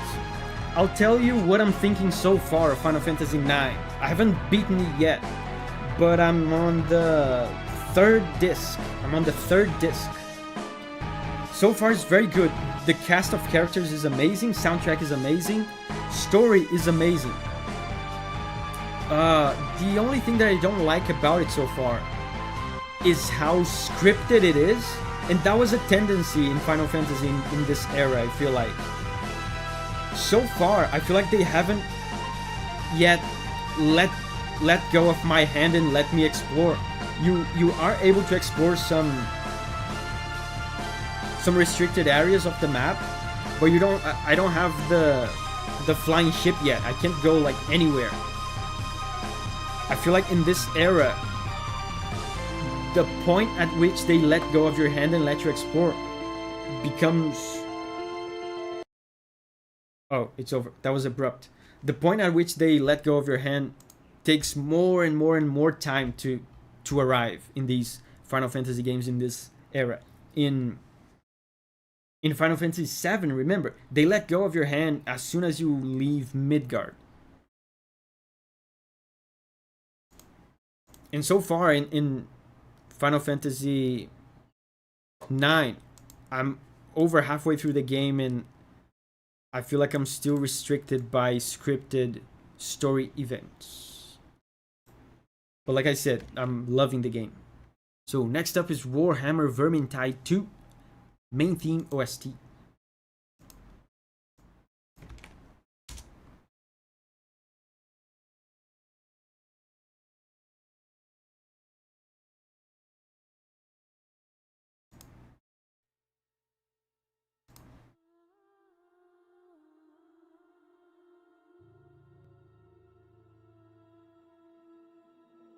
Have you seen what you need for Excalibur 2 in Final Fantasy IX? No. I'm not sure I know what Excalibur 2 is in Final Fantasy IX. Are super chats the ones that cost money? Yes, they cost money. The song sounds quiet.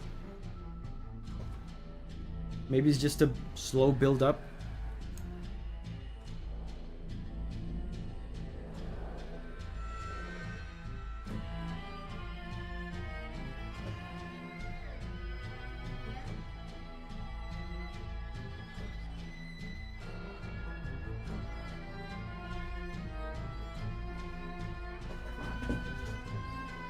Isn't this super quiet?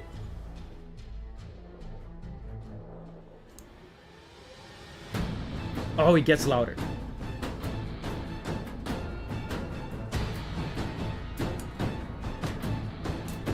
A lot of percussion. Sounds very primitive. Primal.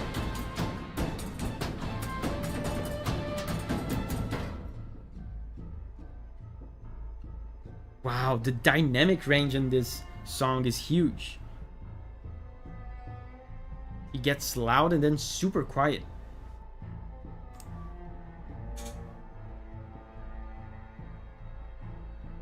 Phoenix says, hey David, been lurking. How are you? Good. Hey Phoenix. Excalibur 2 is the ultimate Steiner weapon.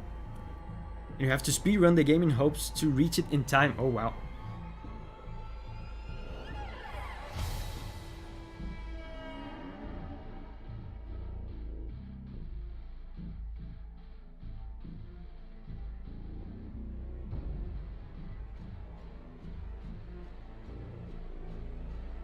the obvious cultural sounds is always amazing. Yeah, there was a tribal aspect to the percussion.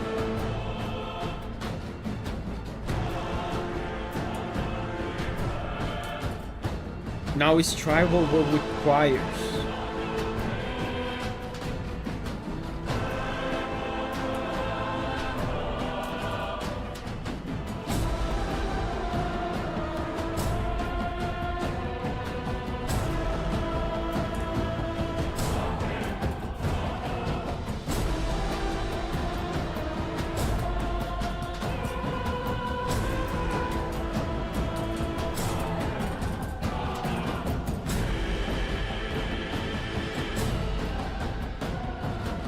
Man, I love the percussions and the contrast between the choir and the percussions.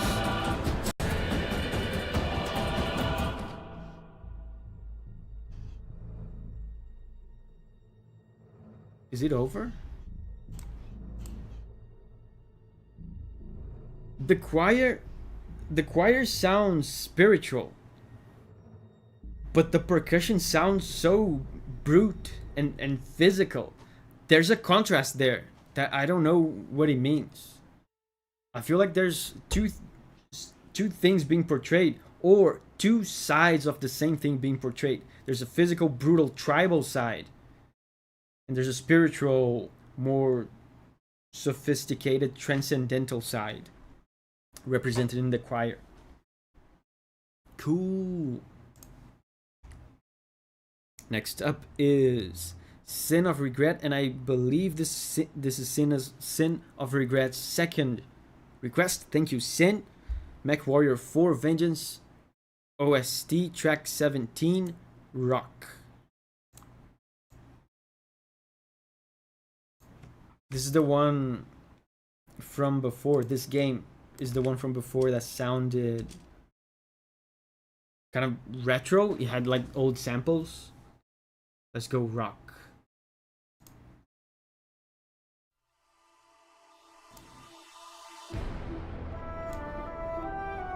Wasabi is leaving. Bye bye, Wasabi.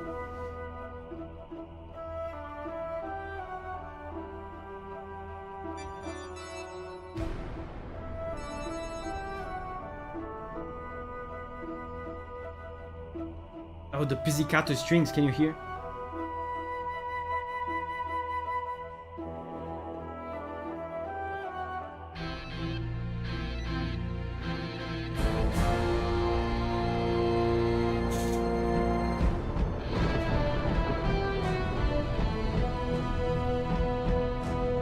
Very cool melody.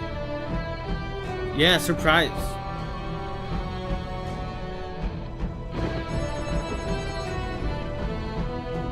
And the bass is just holding this.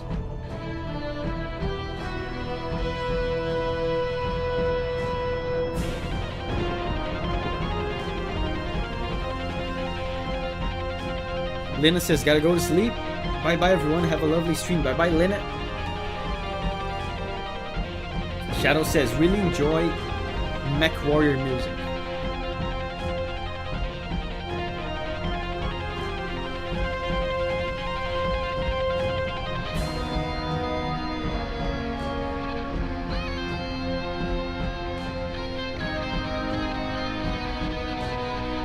Wow.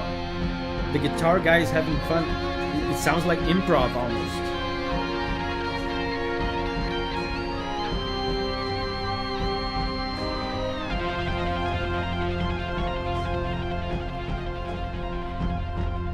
It sounds like he could be from a Pacific Rim game or something. Yeah, it has that kind of sci-fi feel, like the orchestra.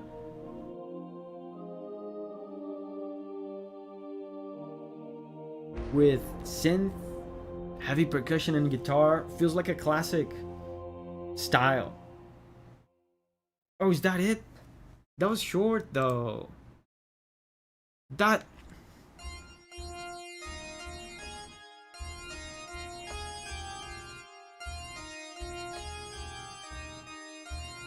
was such a cool melody.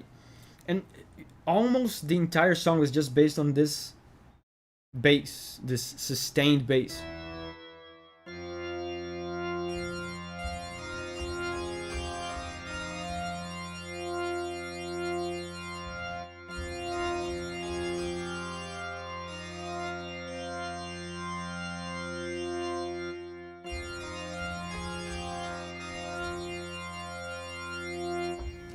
That's interesting. The sustained bass, the unchanging, unmovable bass, gives me a kind of a stoic feel.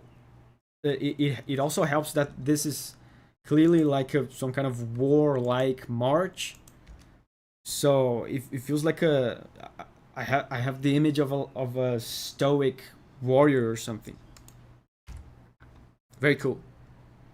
Omerthian. Thank you, Omerthian. Chants of Senar, the cogs of science.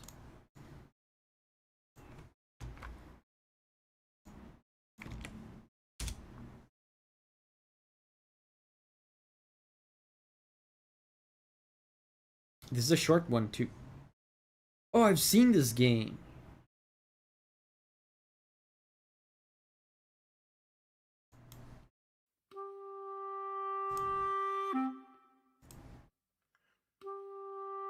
Josu says, I've been waiting to get this game.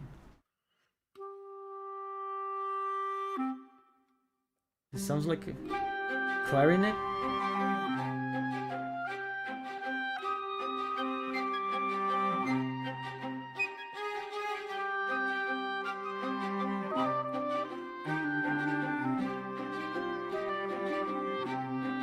Oisin says, I have played the demo of this one. Oh, wait. Are these castanets?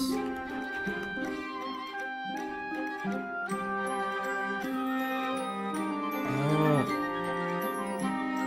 It's a 3-beat measure. 1, 2, 3, 1, 2, 3. Man, this is so fascinating. This is a kind of build-up song that I really enjoy. The song starts with very few elements, and at the beginning you don't fully understand the rhythm, you don't fully comprehend the time signature and, you know, the full scope of the song, and then they keep introducing new things as the song progresses, and then you finally have the full scale of what the song is. You know what's super interesting about these kinds of songs? I'm pausing because I just find this very fascinating. It's a kind of song that you can only hear in this way, where you are slowly discovering the song for the first time. I feel after you've heard the song once, that feeling is gone forever. So hearing a song like this for the first time is very precious. I'm gonna go back on this one. It's a very short song. Yeah, it's getting full. Like at this point, the musician playing this already knows the time signature, the rhythm, and he probably has like a metronome on his ear with the time signature and the rhythm, but the full time signature and rhythm is not yet revealed to us. There's going to be, yeah, this castanet reveals the triplet nature of the rhythm. The beats are organized in threes. Dun, dun, dun, dun, dun, dun, dun, dun, dun.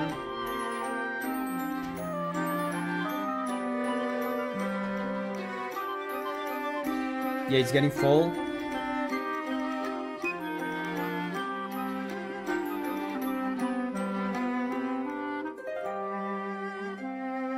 Oh, the build-up stopped now.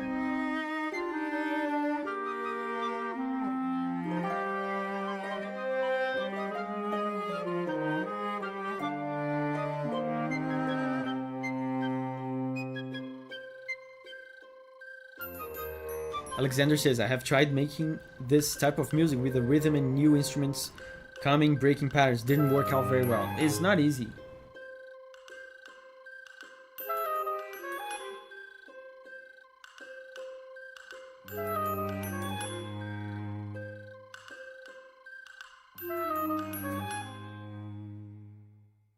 Yeah, I know what you mean, Alexander. You can create a song. That's what this song does. First, you introduce one instrument that sets a rhythmic pattern, and your brain gets used to that. Then another instrument comes in that at first, when you hear it, it sounds like it's wrong. It sounds like it's out of the pattern. But then the collective of both patterns of both instruments create a new pattern, and your brain eventually adapts to it. And that's what I was talking about hearing these songs for the first time.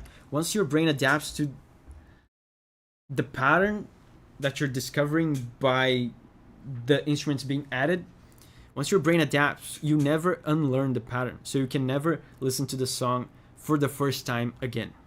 So next up is Spencer Appel. Thank you, Spencer. Keep of Voices from Destiny 2, Forsaken.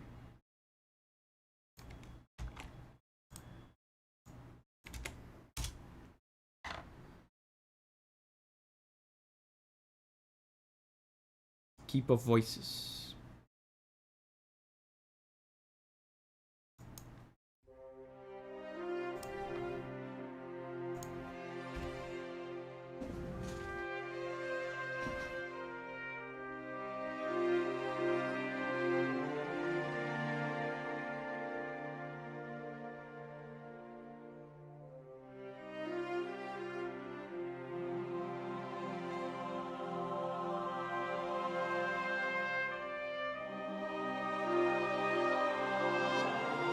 Oh. Phoenix says, Destiny 2, my main game. Oh. Nice choir.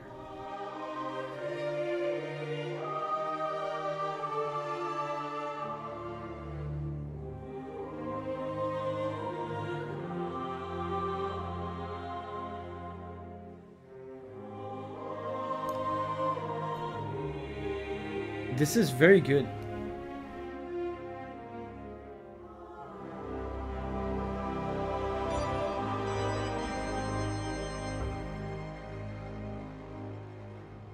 Oh, synths. I can hear synths. Oh, I thought this was going to be all orchestral, but they're teasing a little alien synth.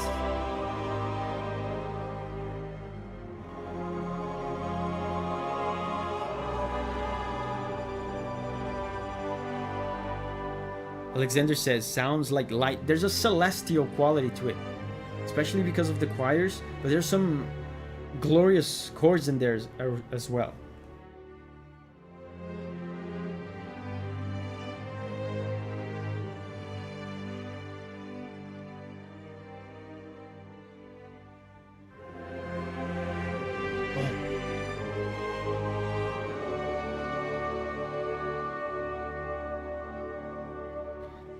The song takes its time. Can you notice how the song happens in little pulses? Something happens and then it's quiet. Something happens, quiet. Something happens,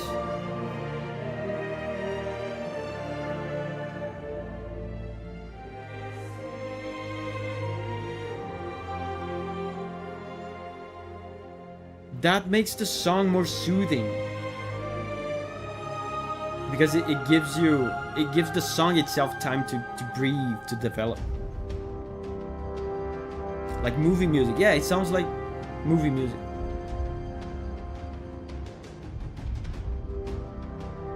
Oh, now there's percussions. Now it definitely sounds like movie music. Hollywood music has a lot of these orchestral percussions. Where's this one called again? This one is Destiny 2 Forsaken. Keep of Voices.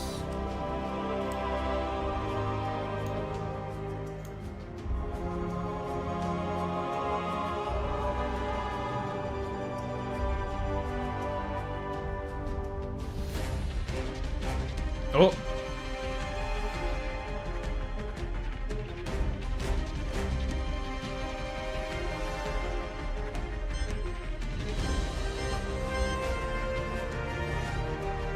This melody keeps coming back.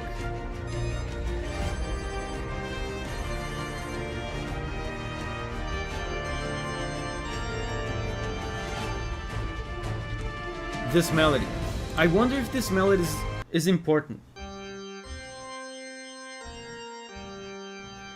Maybe it's some sort of main melody for the game, or it's an important melody for this place or this moment in the game. It just keeps coming back.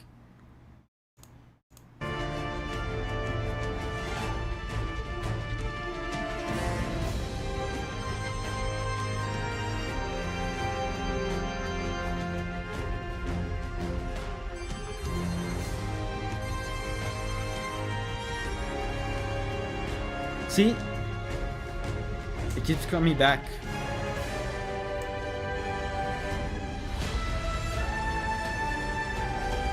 Yeah, again, and Phoenix says, for that DLC story in particular, this melody is the Forsaken theme. Oh.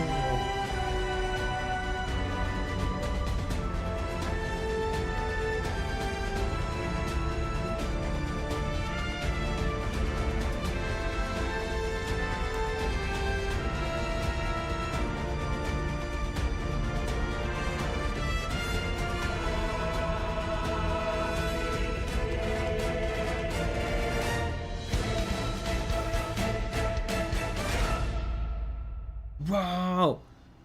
It's over. I thought it was about to develop into heavy metal for a second. There were drums here at the end.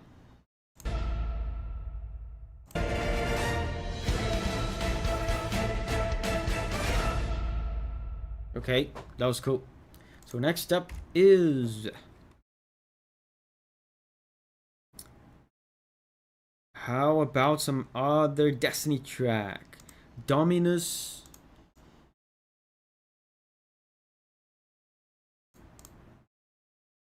Gaul. Let's go.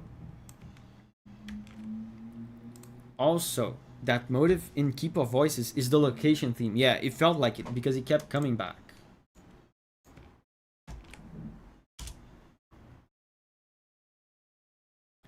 Dominus Gaul.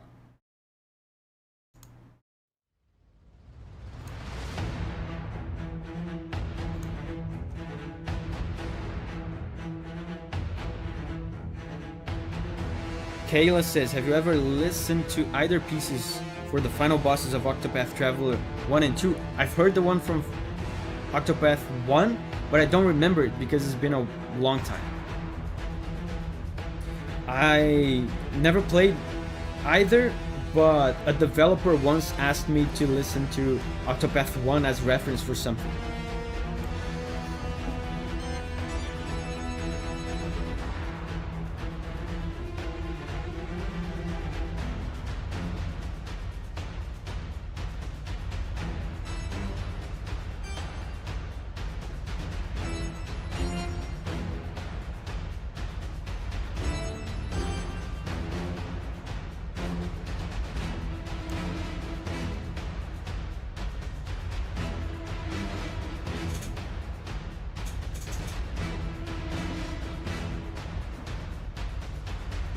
A lot of emphasis on the percussion.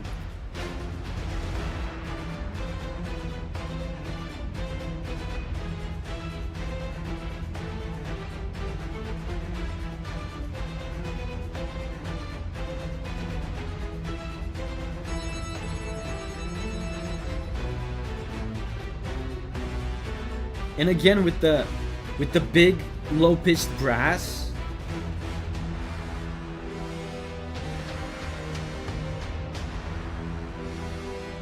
Look how huge this brass sounds. I feel like a lot of the songs, a lot of the dangerous, tense songs that we heard today used that kind of brass.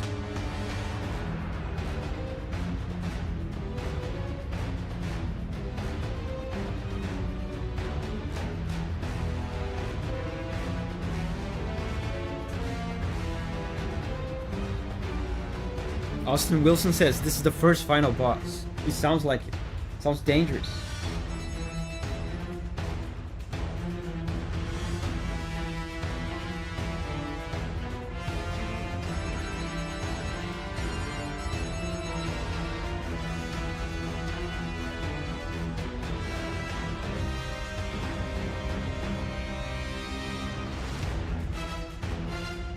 Amazing.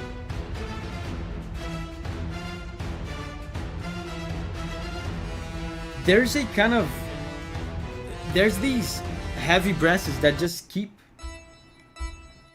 insisting on this note. Sometimes they change slightly to this, but they're mostly here, holding this. This gives them the song kind of a single-minded feel. There's like a monotone feel to it of a kind of focus.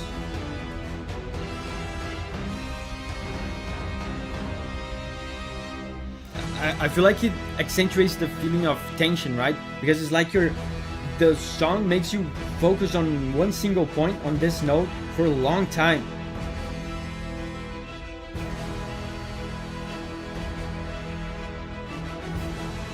The ending of this song is so unbelievably hype.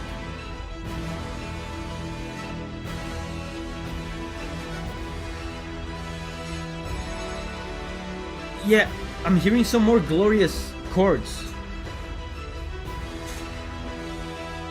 Like before I was saying we were focused and tense. Now this feels more like a glimpse of victory.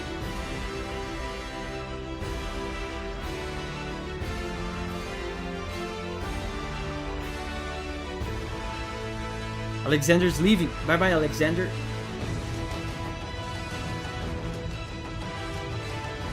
The song has completely changed now. That single-minded focus is gone.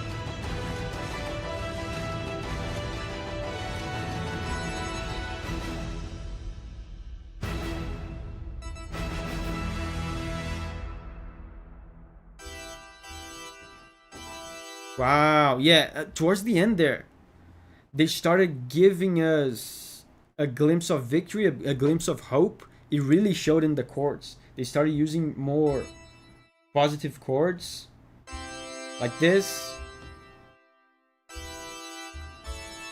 kind of stuff. Glorious. Next up is Albal. Thank you, Albal. Okay, here's a request from me. This time is a piece from the latest Star Ocean game, Star Ocean 2R BGM Mighty Blow.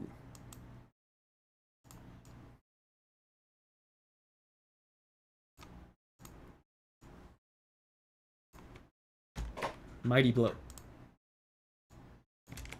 Star Ocean, isn't that Motoi Sakuraba, the composer? I think it is. Yeah, it is. It is. It just appeared here in my screen. That's a good composer. Sakuraba.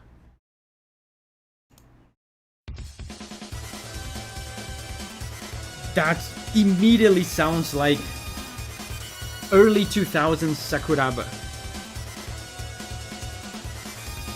Oh, but that's actually not early 2000s though.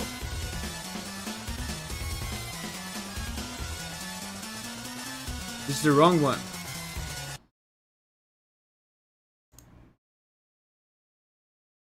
Star Ocean 2R.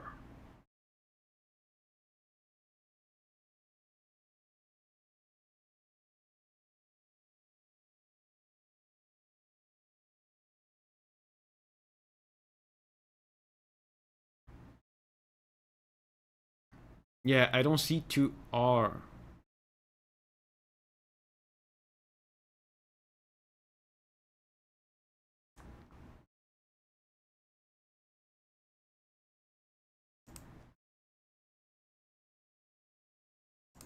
Let me see.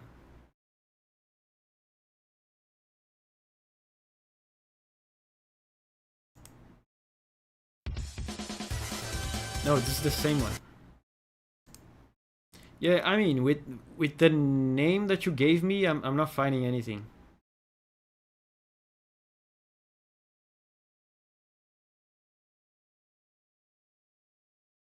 I'm only finding stuff from 1998. Oh, This one sounds like a remake.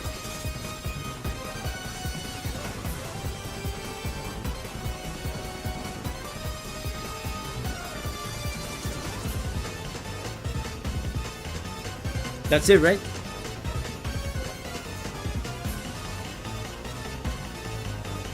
Yeah, it still sounds... So this is a remake from an old game. That's very interesting because it's Sakuraba mimicking his own early 2000s style.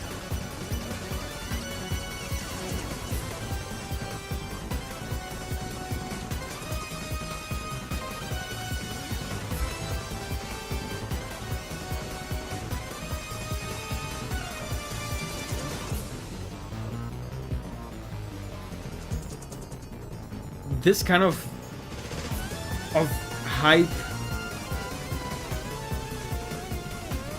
super intense, energetic kind of rock, heavy metal is so Sakuraba. Synths. This sounds a lot like Tales of Symphonia music. Heike is here. Hey, Heike.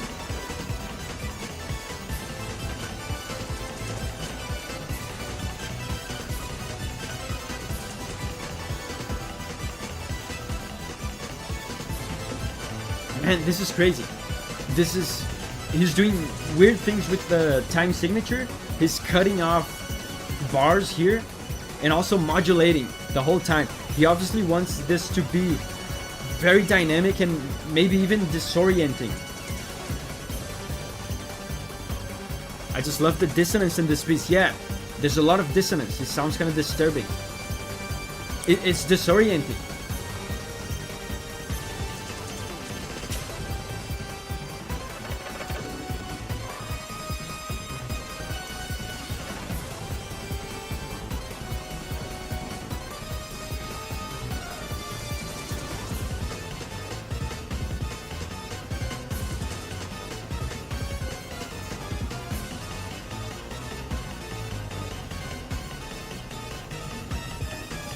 Yeah, in this part he's not using odd time signatures. There's another part back there where I feel like he was cutting off some bars and making some disorienting stuff with the rhythm.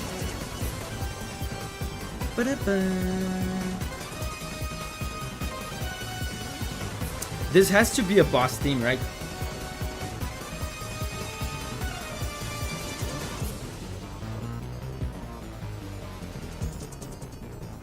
Oh, harpsichord.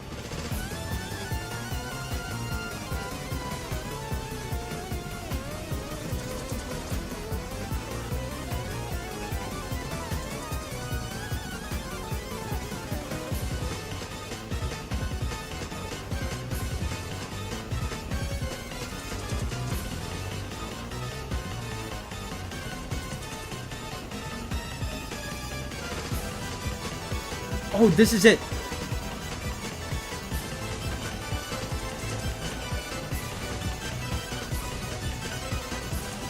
This is the part with an odd time signature. Is that 7?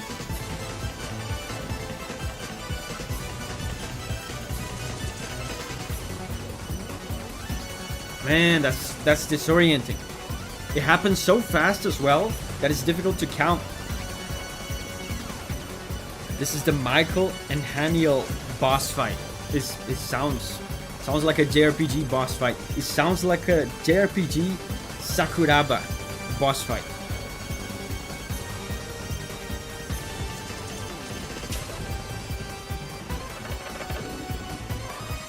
Giovanni says he keeps changing it, but there's a 7 in there somewhere. Yeah, that's what I thought.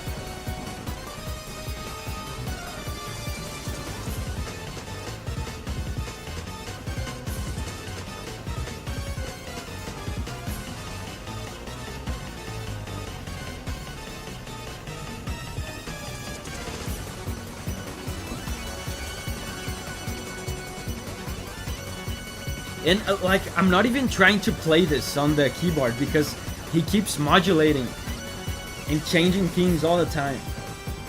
It's too fast to keep up with. Yeah, and it's repeating already. This is like an extended version. So yeah, that was very cool. Thank you, Albao. So next up is Hammer of Thor from God of War Ragnarok. I've played this game. I don't remember this music though.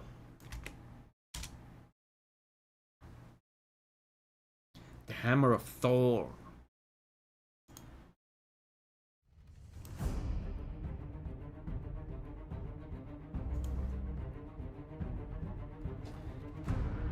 This soundtrack is very cinematic. I remember that about it.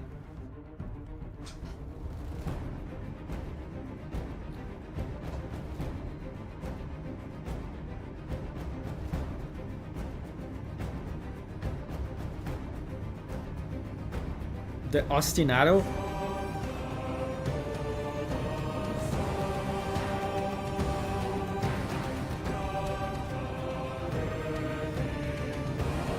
What is that instrument? There's a...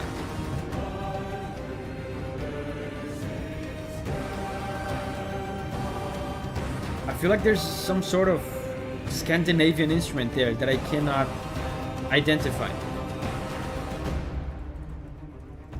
Yeah, and ostinato. I talk a lot about ostinato in my videos because it's just something that's very common. In case you still have not figured out what an ostinato is this repetitive, quick, rhythmic pattern playing on the strings. Can you hear the...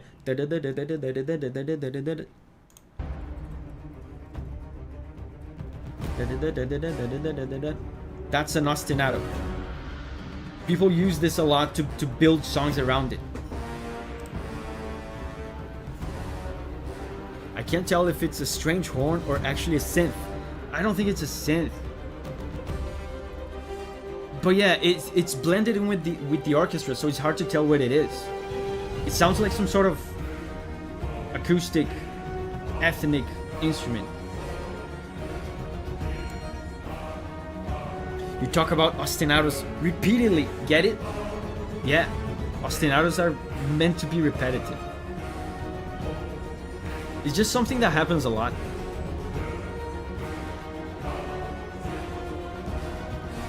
Ostinatos. Yeah, more ostinatos. Yeah, an ostinato. I forget about that sometimes. Ostinato in Italian means obstinate.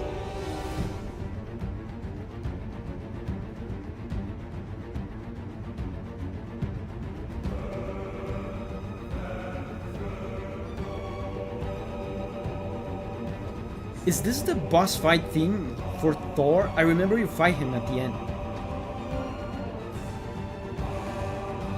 Britak is here. Hey, Britak.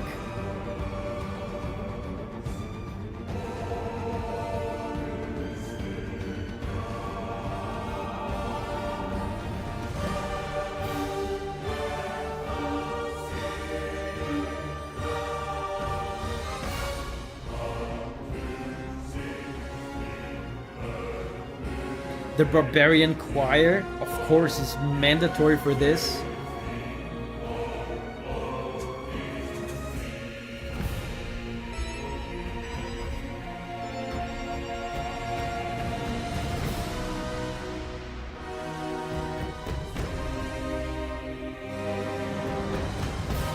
I'm surprised. Oh, it's over. I'm surprised. Yeah, Ayub says it's the boss theme. I'm surprised this doesn't sound as Wagnerian as you would expect. It sounds more Hollywood-like than romantic-like. Wagner is like the go-to reference for like Viking music. At least as far as orchestras are concerned. So next up is Sen no Kiseki 3, Spiral of Erebos.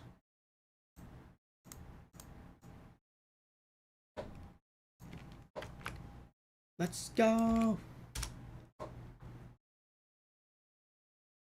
Spiral of Erebos.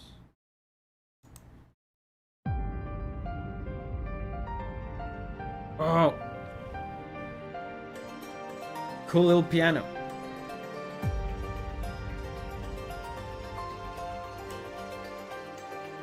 Josu is going to bed. Bye bye, Josu. See you tomorrow on the stream, on the gameplay channel.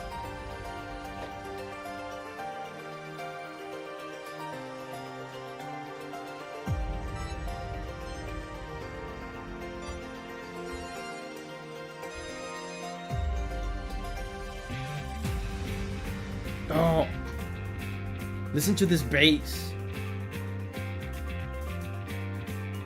Man, amazing bass tone.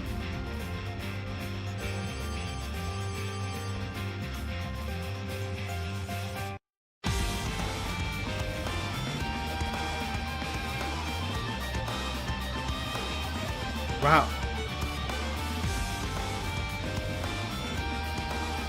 Immediately.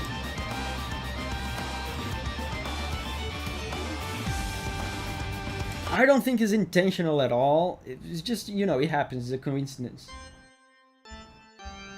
But check this out.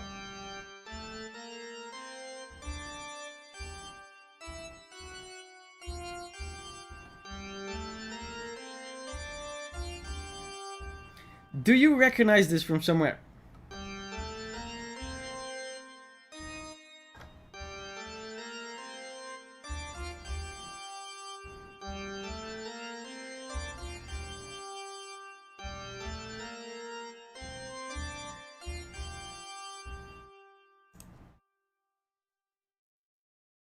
No?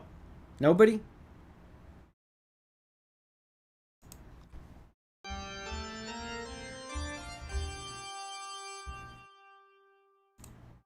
Nope. It sounds exactly like the... It is the exact same notes of Final Fantasy VII, the regular battle theme.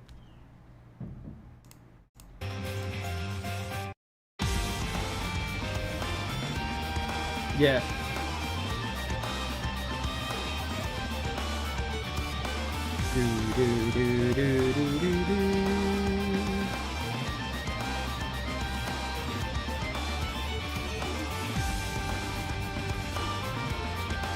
Yeah, and I'm not saying it's intentional or anything, but it's just a fun coincidence.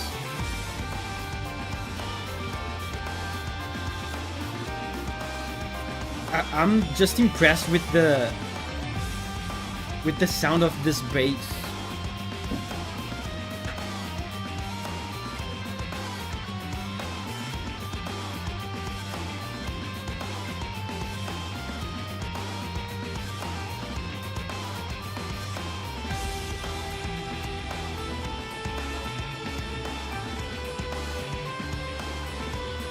I love this.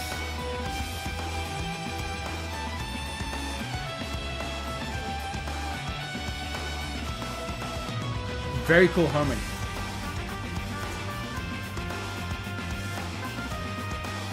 Davi, have you listened to WoW music?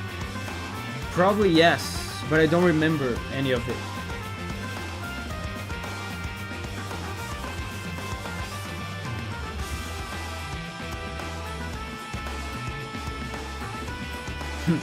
The fake ass trumpet sounds so cool. Reminds me a little bit of Toho.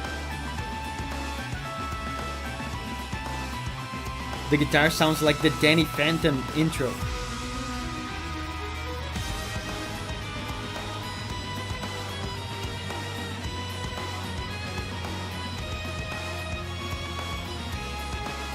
Sigma says Blizzard's music is very forgettable.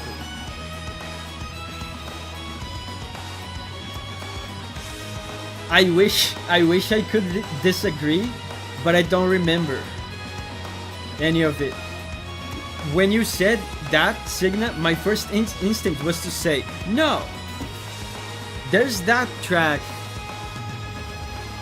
Oh, I forgot which one. Yeah, so I don't remember anything. This song goes to so many different places. I thought it was going to repeat that initial part.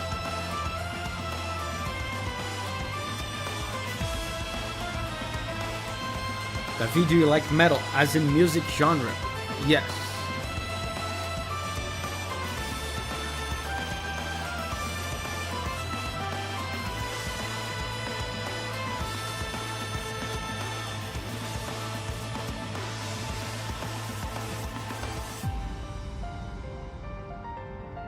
I love this little piano.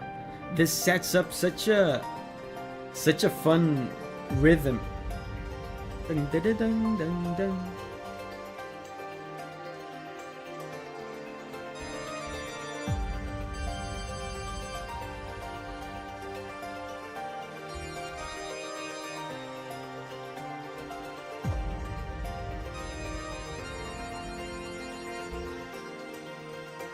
Man, so positive, feels hopeful.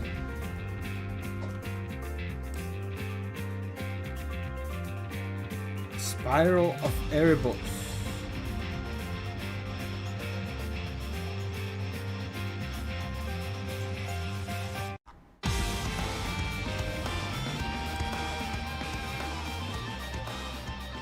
Yeah, this is the Final Fantasy part.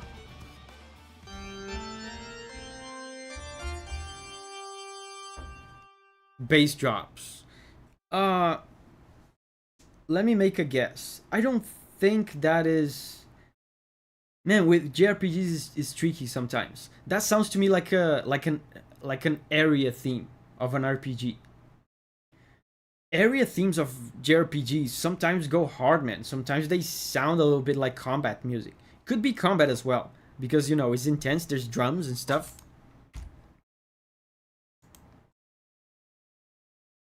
So next up is V. Thank you, V, for the $10. I would love to hear your reaction to Shadow Queen theme from Paper Mario, not remake.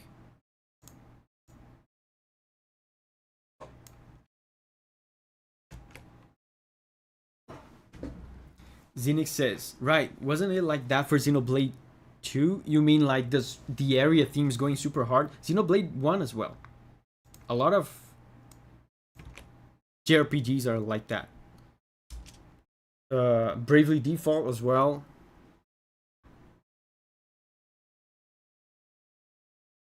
Shadow Queen.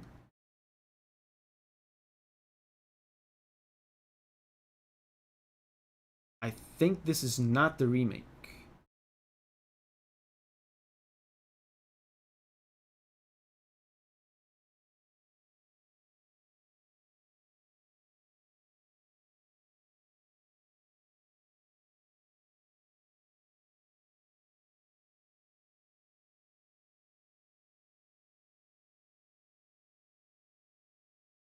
Wait.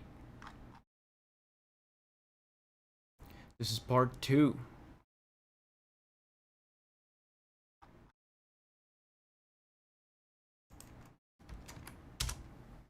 What about part 1?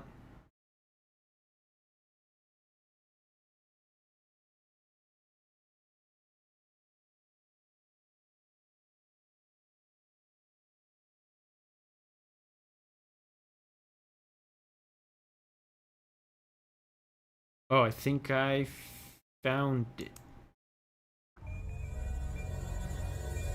There's multiple phases of this song, and there were like separate videos for each. I couldn't find.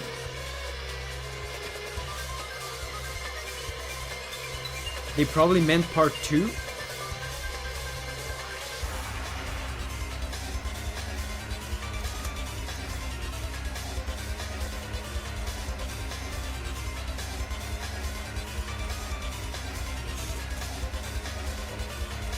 Face says, I think this sound right.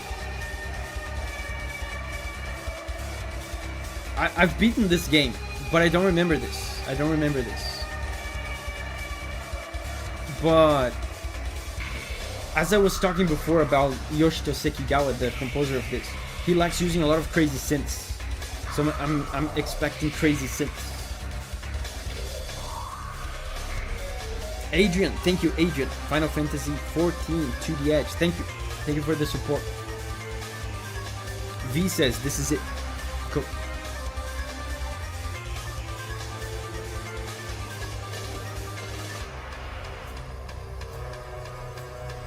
Dude, this sounds so dark for a Mario game.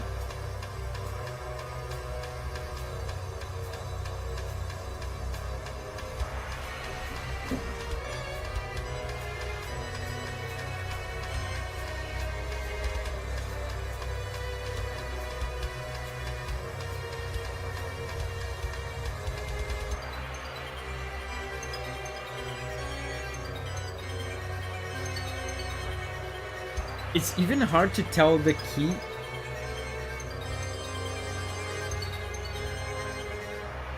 But yeah, I think I found there's so much dissonance that is difficult.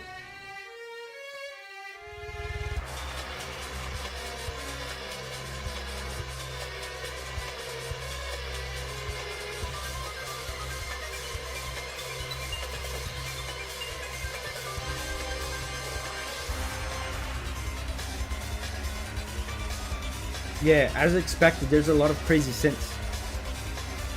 But there's a second phase to this. I'm curious to hear what the second phase will sound like. Extremely disturbing for a Mario game. Even for Mario RPG standards.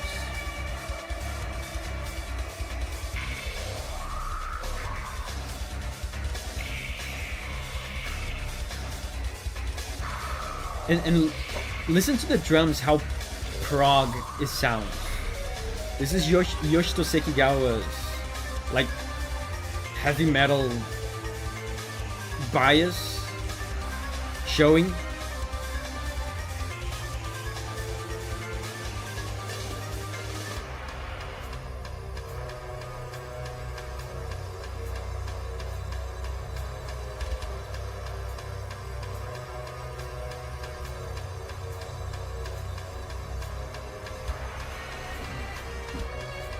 Cool. This is phase 2. Oh, this is phase 2. Phase 1 is not special, just eerie.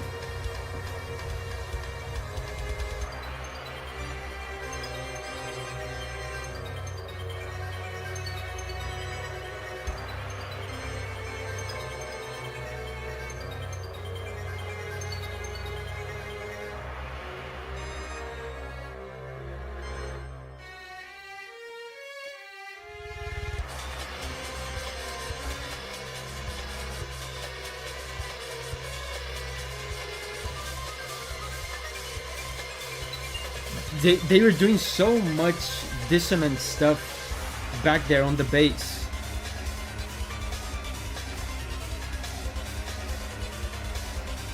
That it was even difficult to figure out here on the piano. But I also like how they're still using some retro video gamey like Mario sounds like they used back there. Like here. Like here.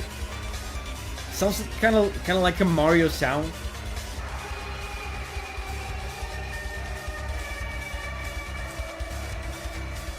Davi, can you name a few of your favorite game tracks? Anything from Zelda, Monster Hunter, Chrono Trigger, Bravely Default.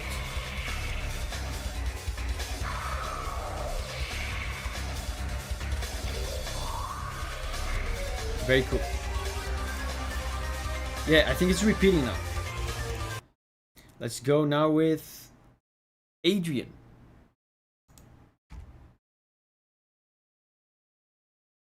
Final Fantasy XIV to the Edge.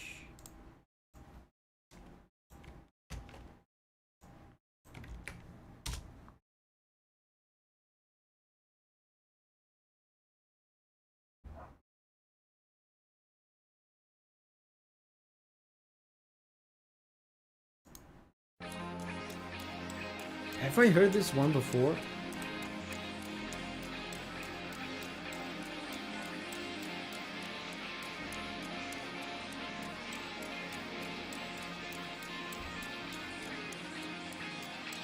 This is strange percussion.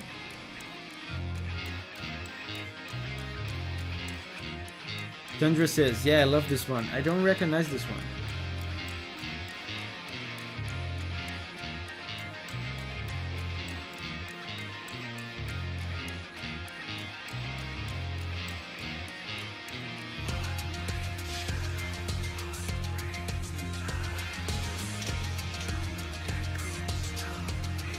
Wow, it has lyrics? I think it's from Shadowbringers. It contains leitmotifs of other songs from the same expansion. Warrior of Light theme. I can hear lyrics.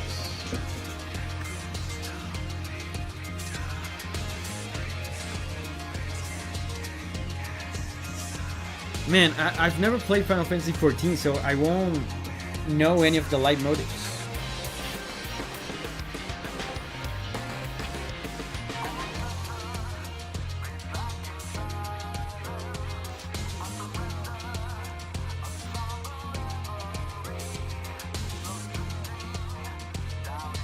There's a dude singing.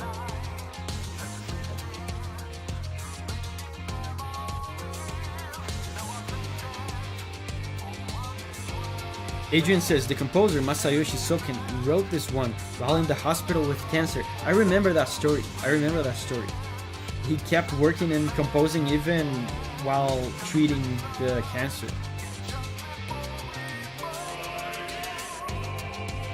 The choirs, Soken loves his choirs.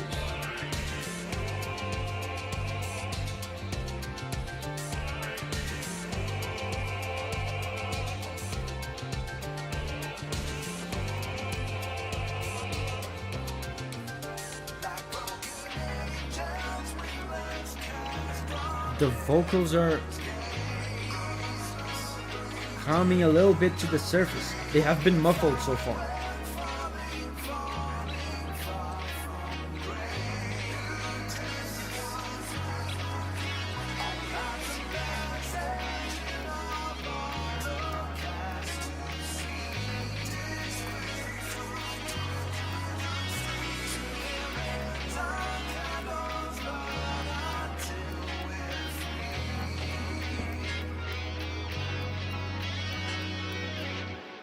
Oh, something's coming up.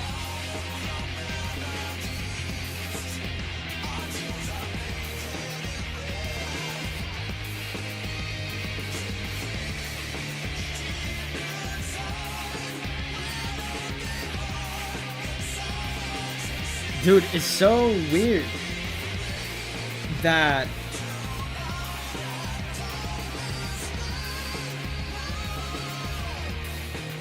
cool vocals. It's so weird that he chose to muffle the vocals for the whole song. This has to mean something.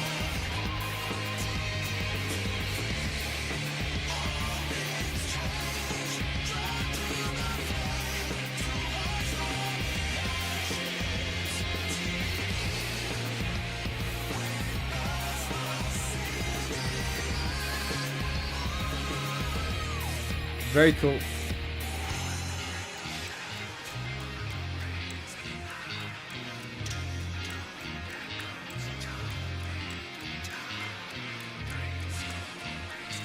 And the bass, the bass riff.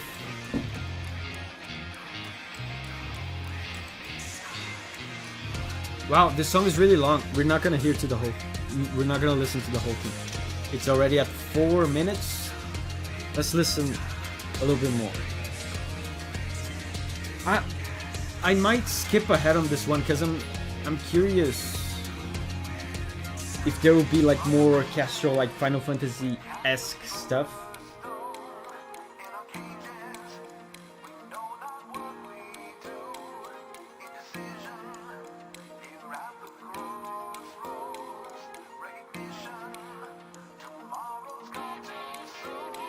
Tomorrow's gone too soon.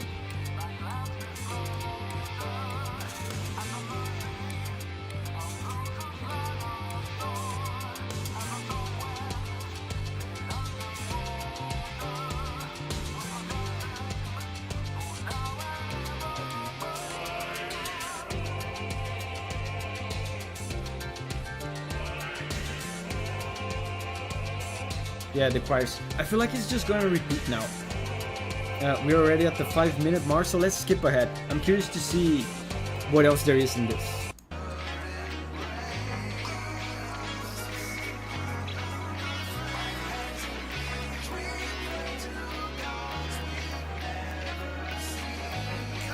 We pray to gods we've never seen.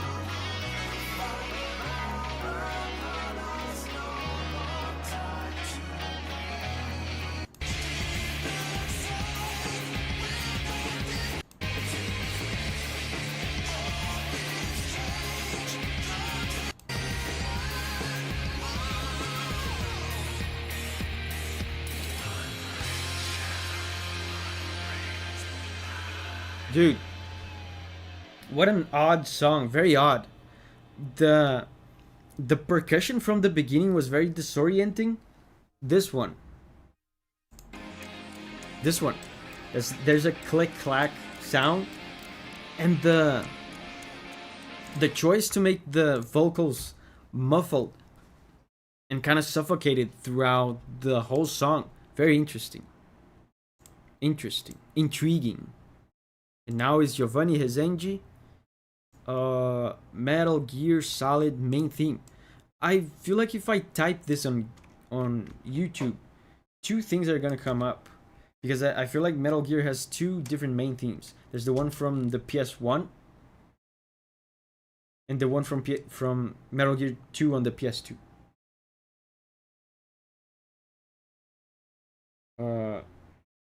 Let's go with the PS1.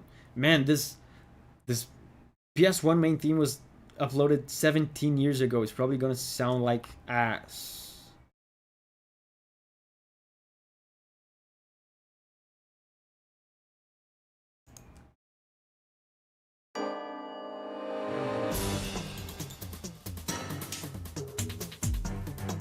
Yeah, that's the one.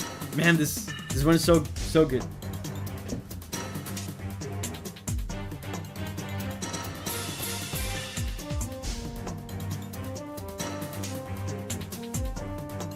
Wait.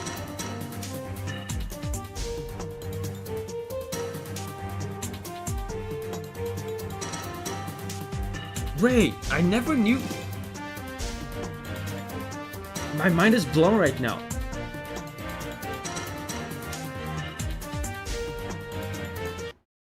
I never knew this melody was in the PS1. I thought this was from the PS2.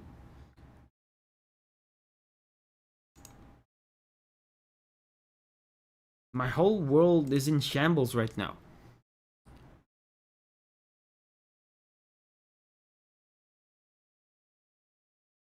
I thought the main theme for Metal Gear 1 was like dun, dun, dun, dun, dun, dun, dun, dun, dun, dun, dun, and it was just that. And then this melody came with Metal Gear 2 on the PS2. Okay. Giovanni says, I honestly didn't remember it as well. This is a good melody.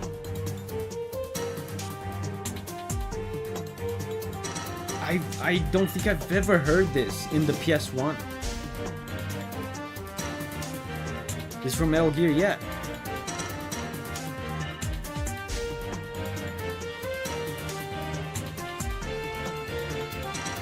Call of Duty says, I've heard this so much. Have you heard this on the PS1 though?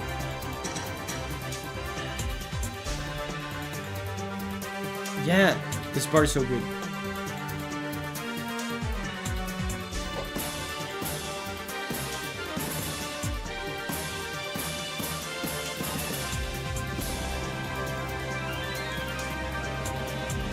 So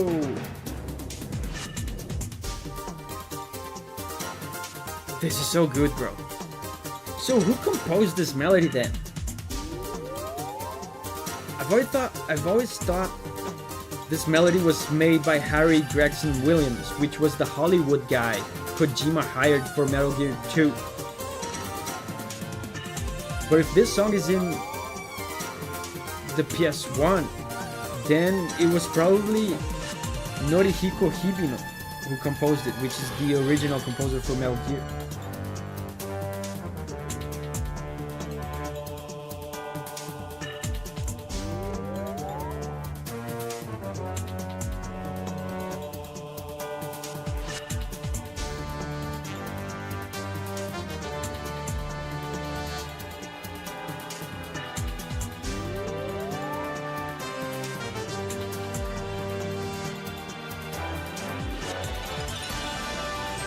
Whoa!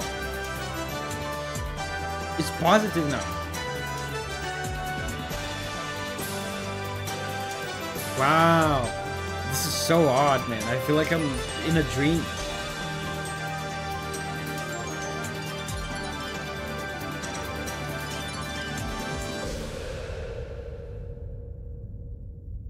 Wow. They ended the song on a tense chord there.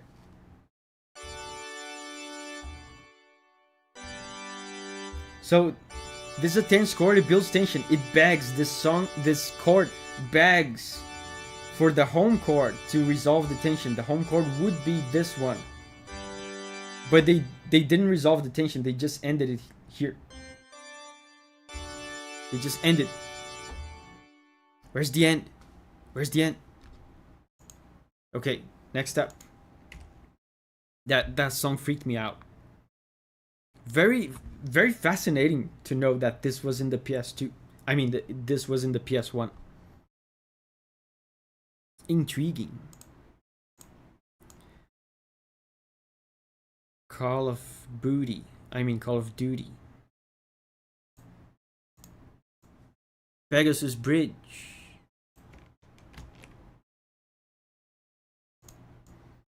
Everyone should play the one that started it all. I don't think I've ever played any Call of Duty game.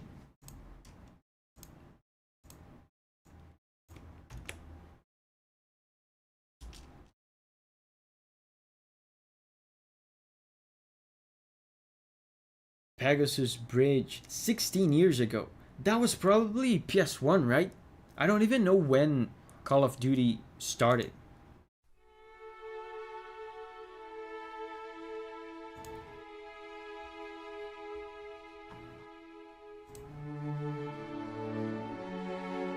Giovanni says, this Call of Duty is so good. I still remember some of the dialogue. This could still be PS1. PS1 was capable of CD quality music like this. It sounds more likely for the PS2.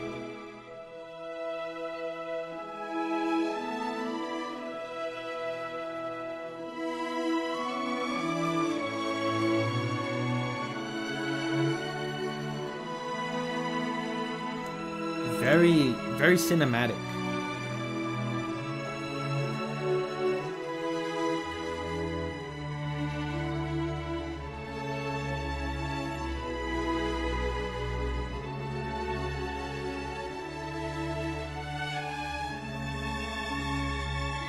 Strings only.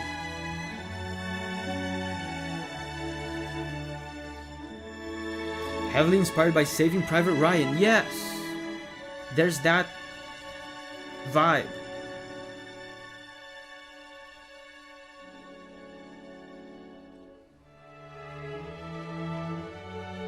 And the string section is so good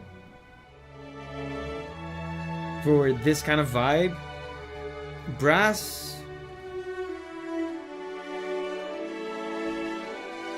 I feel like brass and woodwind instruments, they give too much of a militaristic vibe in the sense of, you know, it creates an image of a march and actual war, actual action. Strings create a contrast in that it's able to sound still dignified and militaristic, but more dramatic and emotional.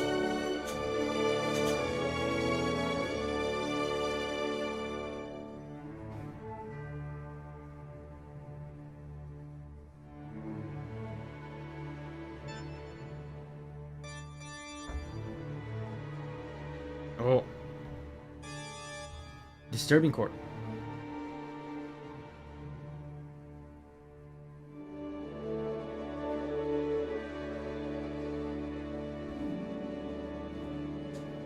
Yeah, and now the... Oh, the horns. The horns made a brief appearance there. Did you hear?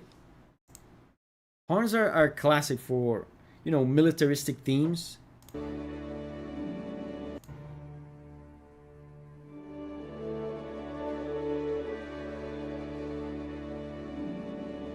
Brief appearance of the horns. Brass always sounds militaristic. Next up is Final Fantasy XIV Garuda's theme.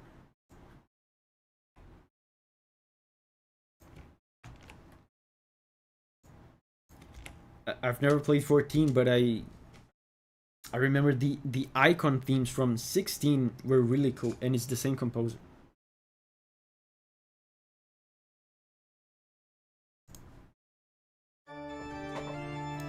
Oh, immediate Baroque.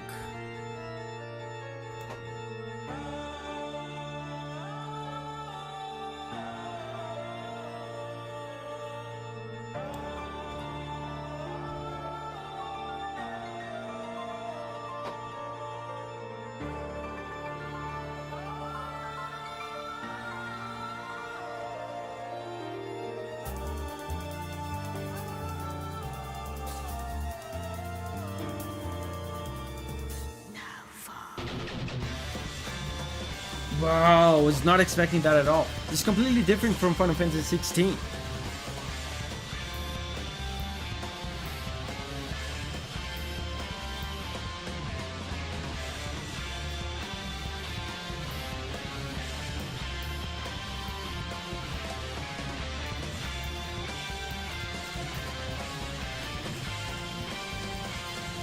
Wow. Okay, this is more like it, more like Final Fantasy.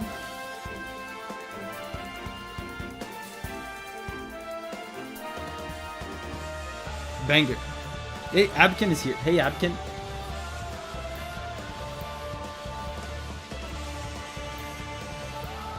Yeah, banger.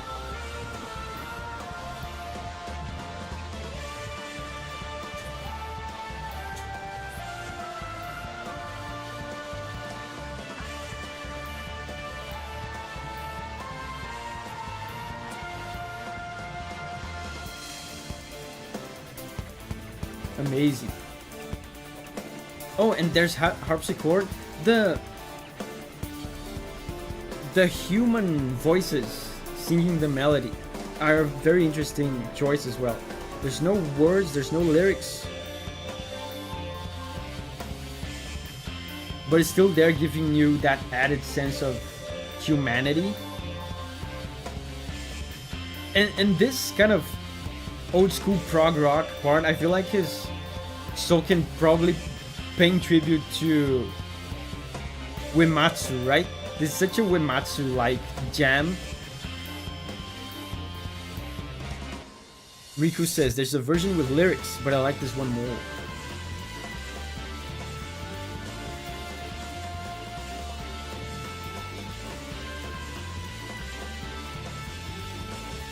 Dude, we have a lot of Final Fantasy today.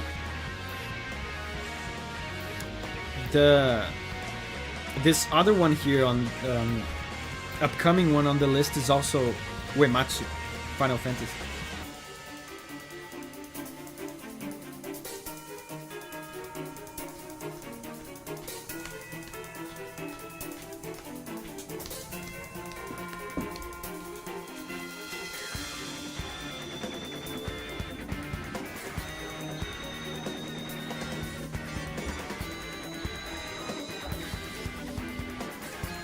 The funky guitar, there's so many things going on here.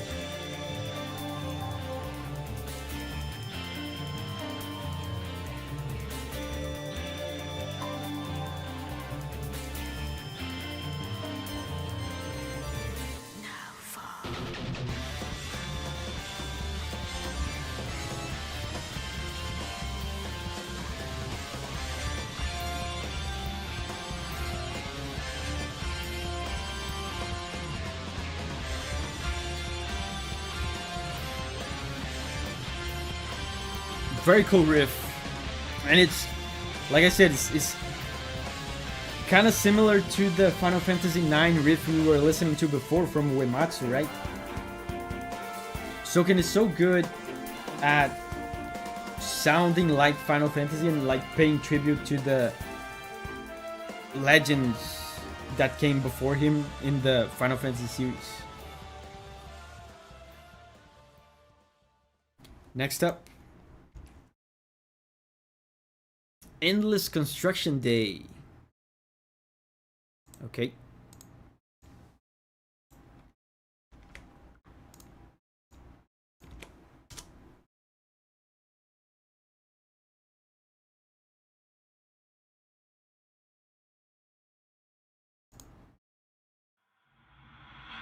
I don't know what this is. I've never heard of this.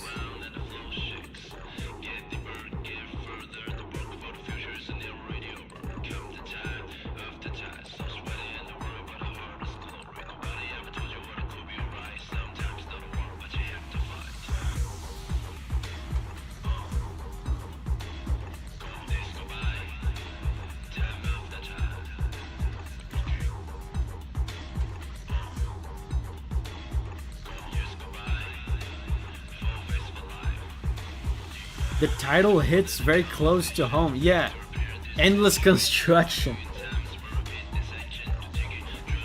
Hopefully mine won't be endless.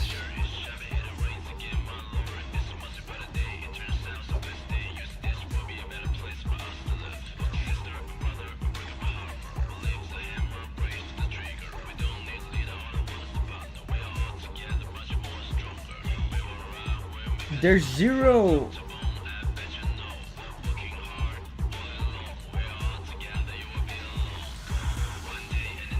Oh, I thought it was about to change. There's zero musical notes happening right now. The guy's just rapping and there's percussion.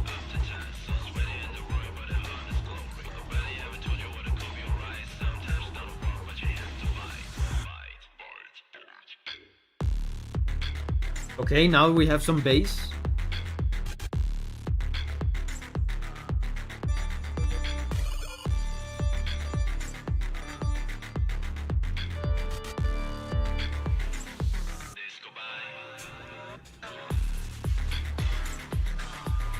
We have a sustaining bass on one single note.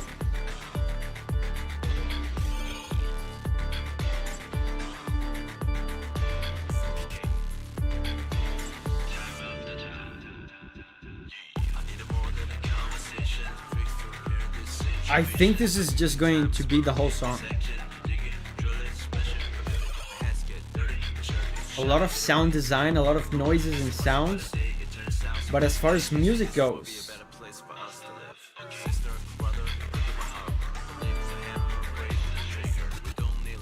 there's just the rhythm, right? Rhythm is music.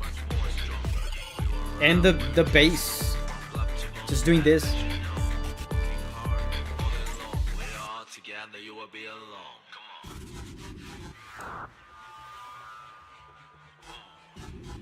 The game came out July this year, that's probably why. Oh, some more notes.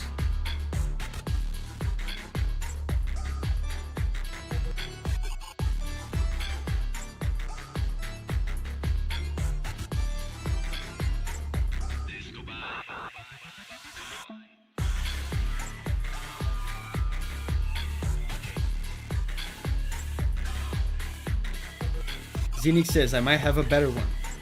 Shadak says, still nice track. Yeah, for what it is. It's basically a beat.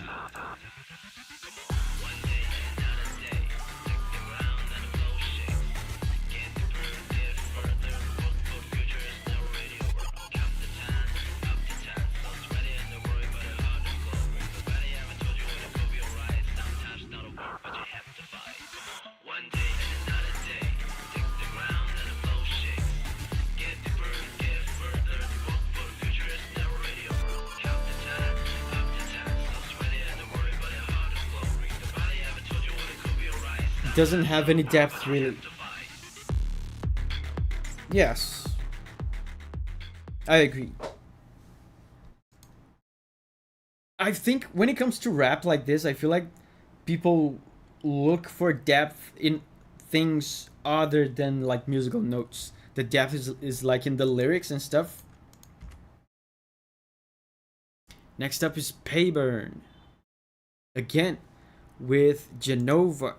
I've heard Genova recently in the channel, but it was the Life Klinger Genova from the Rebirth, Final Fantasy VII Rebirth.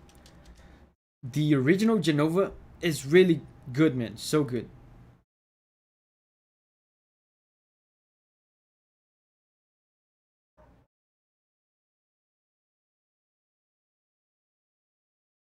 Yeah.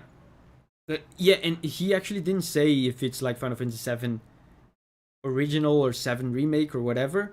He just said Uematsu, so I'm just gonna choose the original Final Fantasy 7.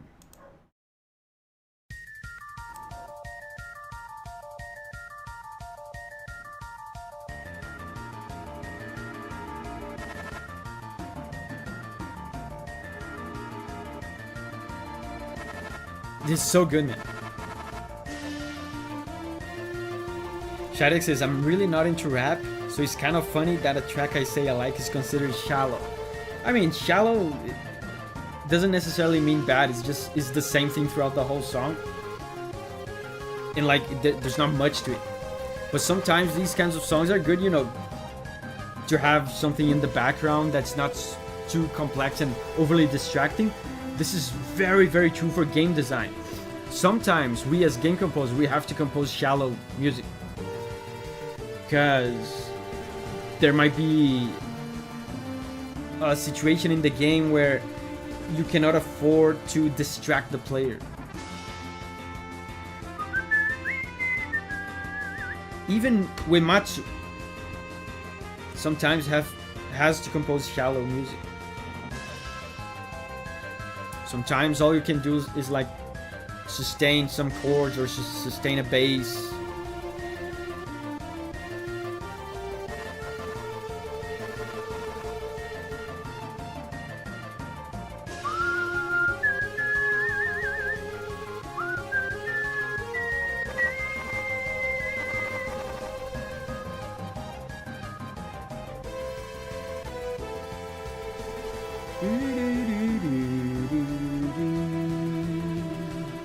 They did a great job with this song in the Rebirth version, the orchestral version. Next up is my favorite part.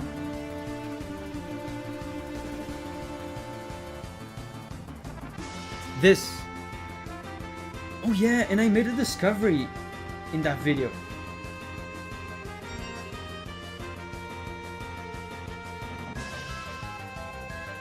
Whoa, I just made another discovery. Hold up.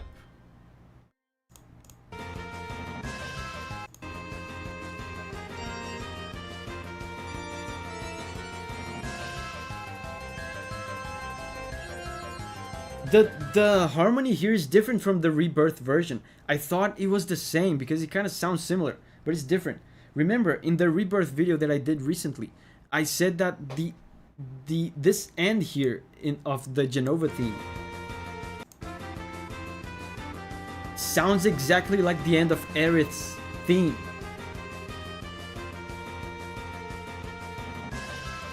But that is not true for this original version. This is only true for the Rebirth version. So I feel like they made that decision consciously to make a reference to Aerith, especially in the Genova Life Klinger, where the song kind of morphs from Aerith to Genova, right?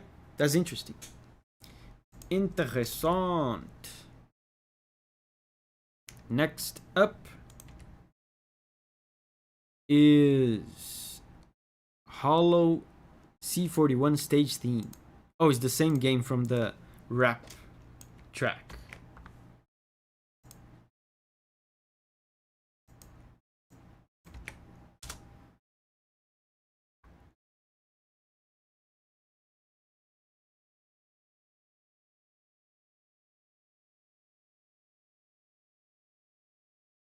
Hollow C41 stage theme.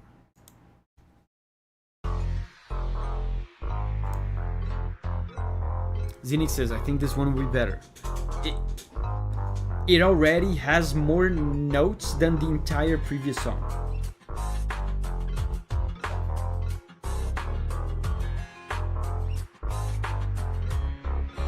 Cool bass riff.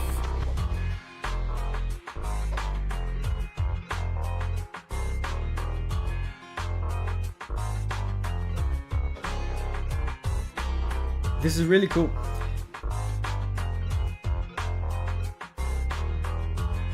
You know what? This whole situation with the rap song. He's making me reflect. Signa says, I actually like the other one more.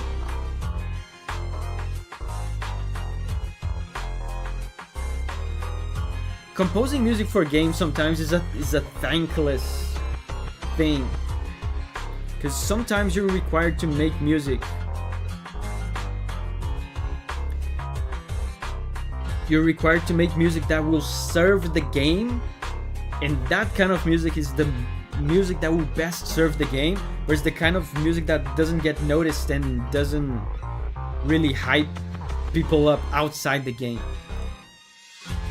So that rap song that we heard earlier, I don't know the game, but it might be like perfectly designed and just masterfully designed for the context in game. But since we're hearing out of context, we just think it sounds kind of mediocre. Lysander is heading out now. Bye bye, Lysander. Thank you for joining us. Shidek says, too much depth, so I'll stay in the shallow end. I prefer this one. But the other one, like I said, especially not knowing the context, the other one sounds fine. Especially if the purpose of it is to not distract the player and just stay on the background.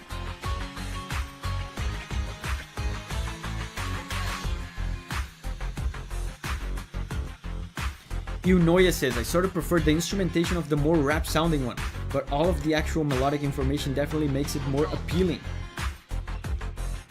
Susher says, reminds me of Breath of the Wild, music that really fits the game. Yeah, Breath of the Wild really provoked that kind of discussion at the time. I remember. I kicked my camera.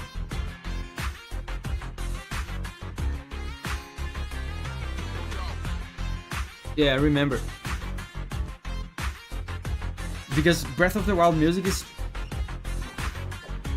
very good for the game, it's perfect for the game, but people were not as excited to hear it outside of the game.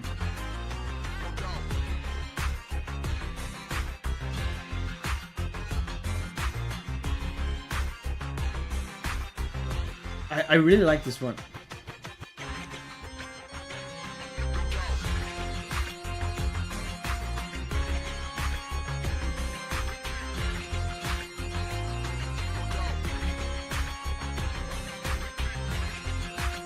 It's very repetitive. There's a cyclic nature to it, but it almost sounds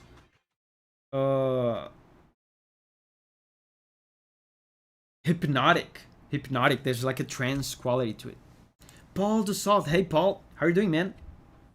Happy to see you here. So Paul wants us to listen to Elder Brain from Baldur's Gate.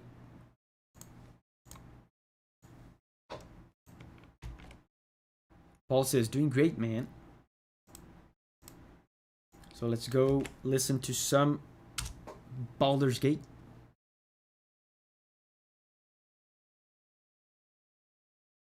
Have I heard this before? I don't know.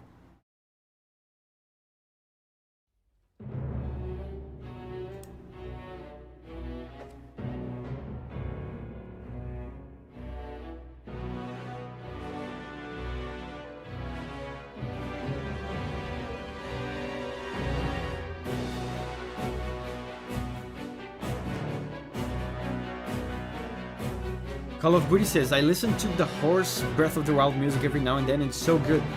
The whole soundtrack is very good, Breath of the Wild. There's kind of a myth. Oh wow, this is so imposing. It's kind of a myth that Breath of the Wild has no catchy music. That is not true at all.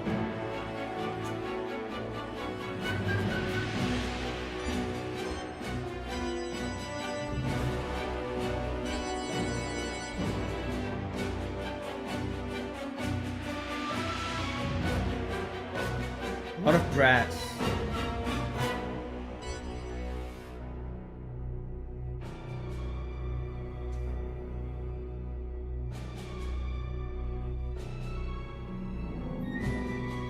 Oh, a little moment of quietness and subtlety.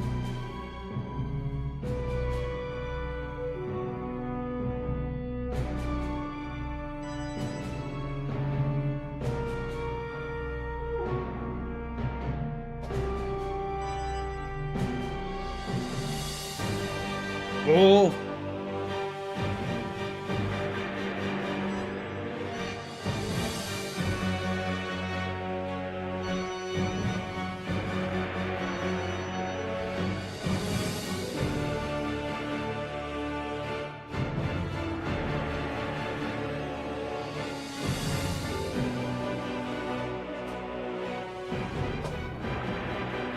It sounds like we're witnessing something terrifying. And like Magnificent is interesting, the blend of dangerous and terrifying chords with kind of wondrous chords. That is a blend that reminds me of Living Failures from Bloodborne. Is that sensation that you're witnessing something horrible and terrifying, but at the same time is kind of magnificent and amazing.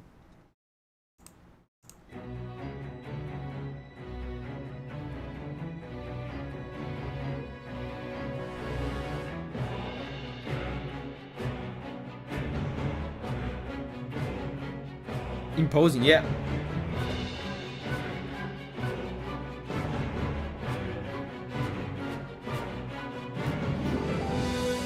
The rhythm is very intimidating. There's a march-like rhythm.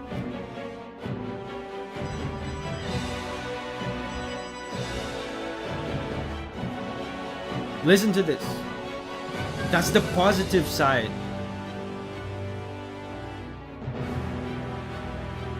The wondrous side.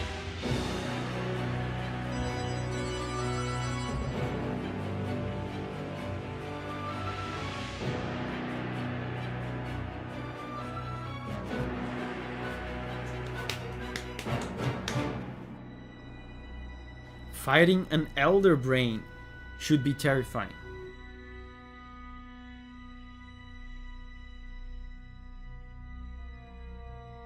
I think it's about to end.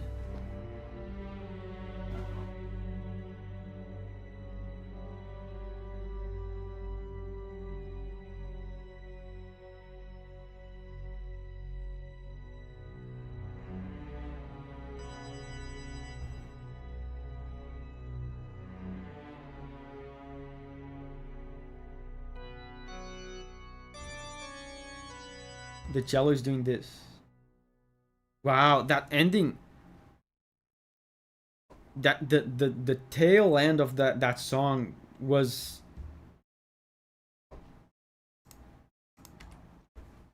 so long. It kept delaying the end, and the little woodwinds quietly at the background felt like something creepy stirring under the surface. Cinematic. Next up is Davi. I really enjoy your videos and analysis. Can I suggest Demon's Roots, Endless Grave? Sure. Endless Engrave. Let's see. Demon's Roots.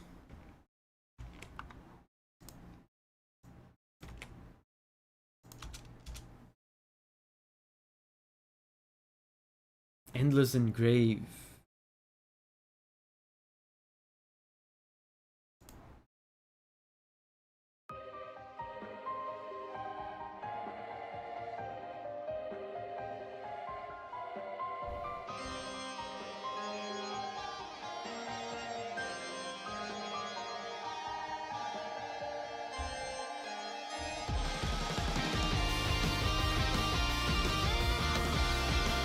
They're using a very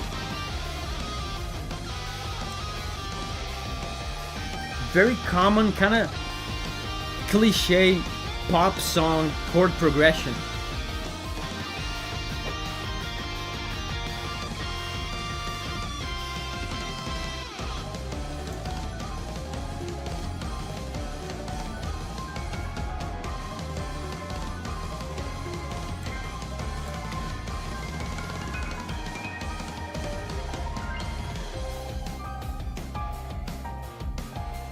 Dude, nice little guitar.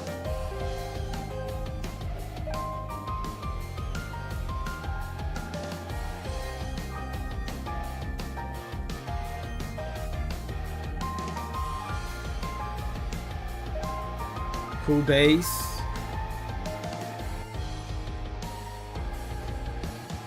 I'm waiting for the pop song chord progression to come back.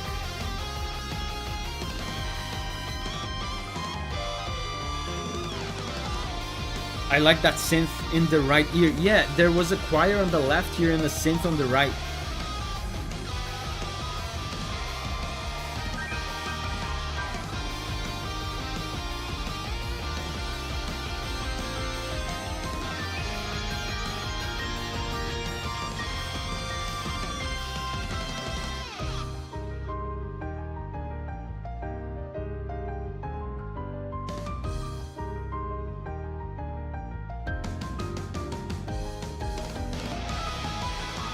Yeah, the guitar sound is very unusual. It's an unusual tone for the guitar.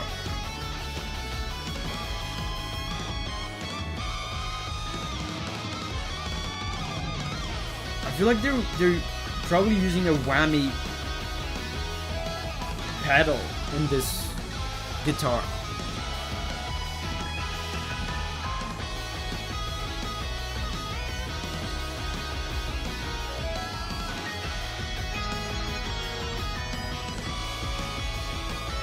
They changed the key, they raised the key of the song for an increased sense of excitement.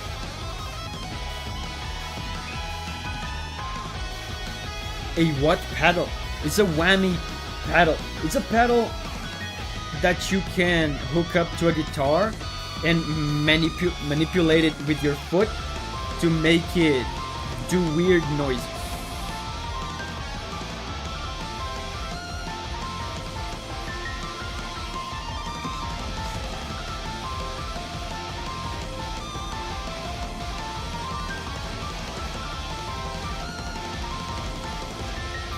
Have you never seen when you're watching a band play live or something, a live concert?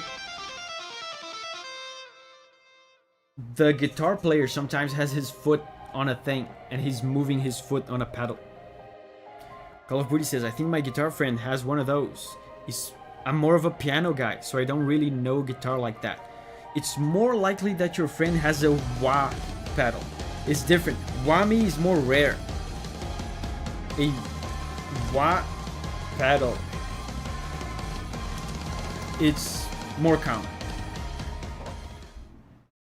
Riku says, okay, it's late for me. Thank you for the stream. See ya, guys. Bye bye, Riku. Thank you for hanging out with us.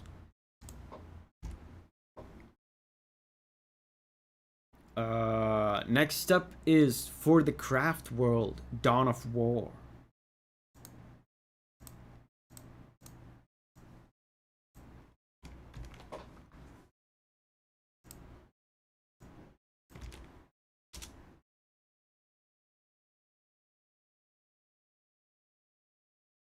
Dawn of War. I feel like I remember this game from way back in the day. For the Craft World.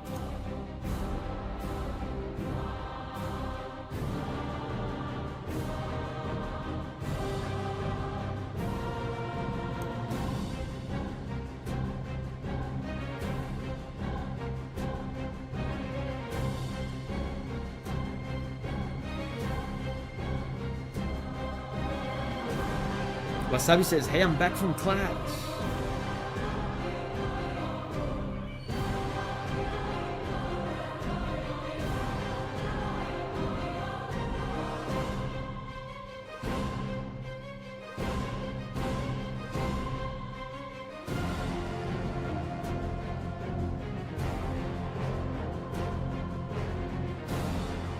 Jules says, finally I can see my suggestion.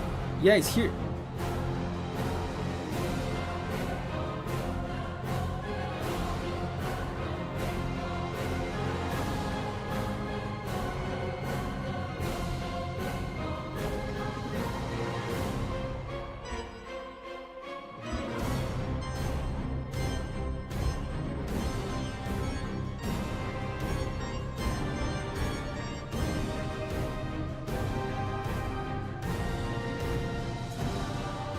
very heavy brass with choirs. I feel like we've heard, for a coincidence, we've heard a lot of this type of song today. It's a very effective model of like a battle, a high stakes kind of battle, kind of song.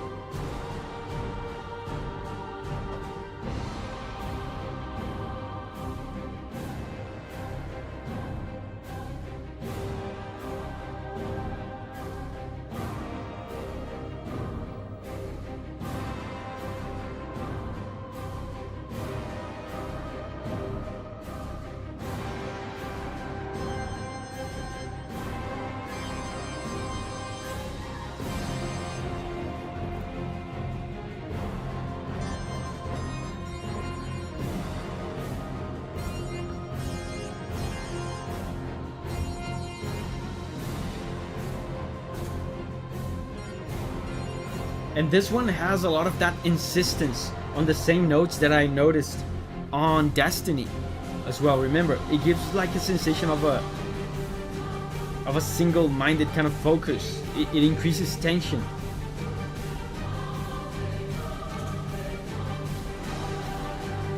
Makes me feel like you're fighting inside a circle of fire.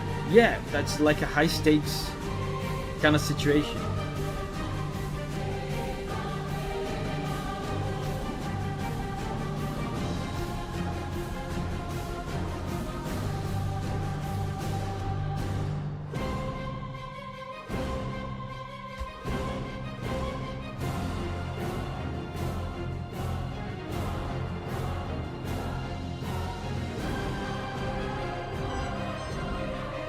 And they keep modulating the song as well. They keep changing the key.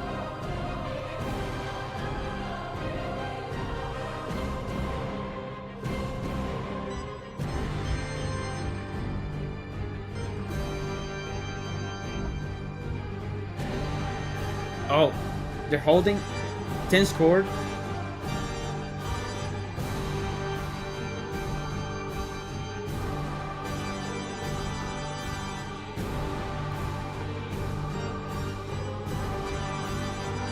They're teasing the resolution. They're holding the 10th chord. Tension, tension. Please resolve it. Release the tension.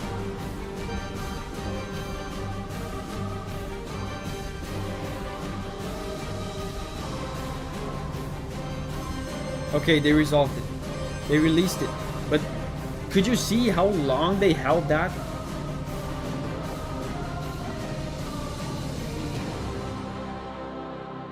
Wow.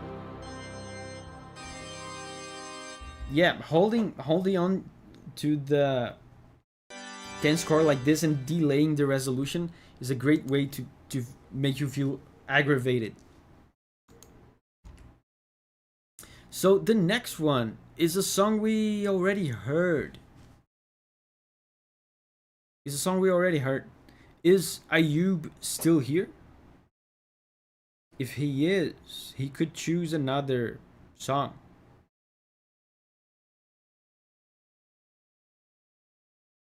But I don't think he's here anymore.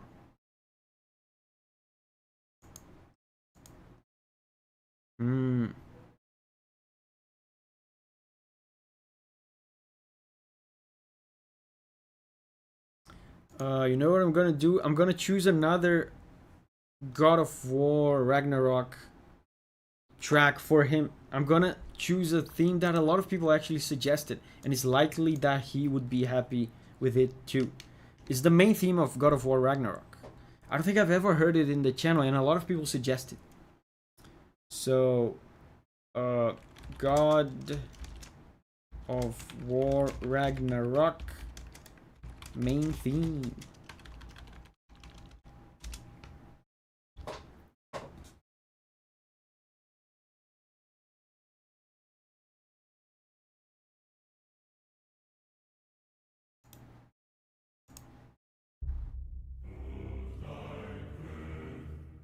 Oh my god, $100.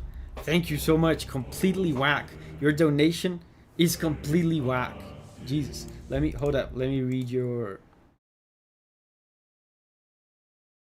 message. I've loved your videos and this is my first ever super chat, so I thought I would go with one of the less serious songs from Limbus Company. Limbus Company OST La Mancha Carniva. Thank you. Yeah, we'll do that as soon as we end the God of War song. Thank you so much. Completely whack. Thank you so much for the support. You're helping me finish the construction of my house. That means a lot. Thank you. Yeah, I can buy an extra toilet. Like I can have like 10 toilets. Storm is here. Hey, Storm.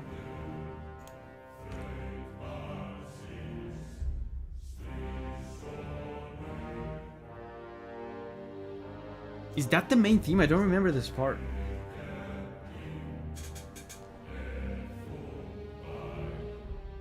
Tato says, nice, more Project Moon music.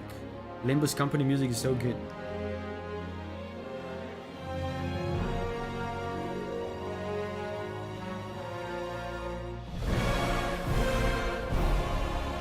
This is so good. I remember this one now. The vocals are Kratos' theme. Really? But from the old games, you mean?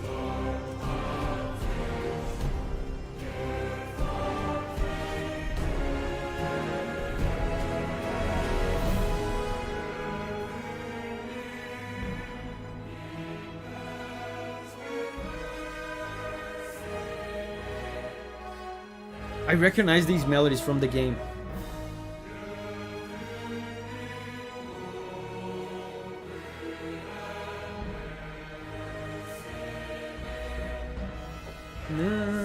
They keep repeating this. They keep repeating. This is probably, as Shydek says, is probably like a Kratos leitmotif or something.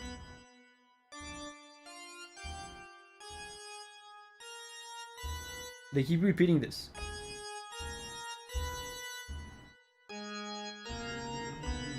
Sometimes it pops up on the main melody on the high instruments. Sometimes there's other stuff going on the high instruments, but the bass is still on the side doing this.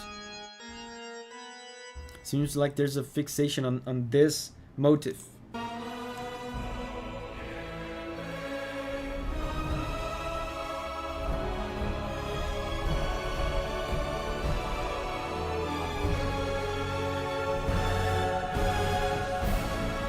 Very cool.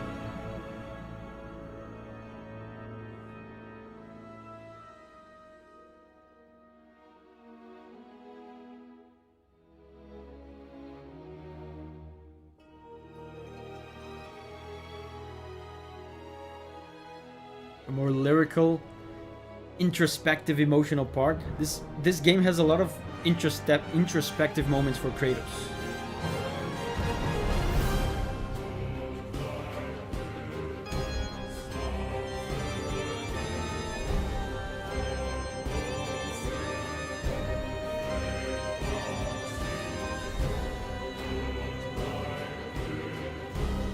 Abkin says, fun fact, Ragnarok got Game of the Year for music. Elden Ring was defeated at least in one category by it.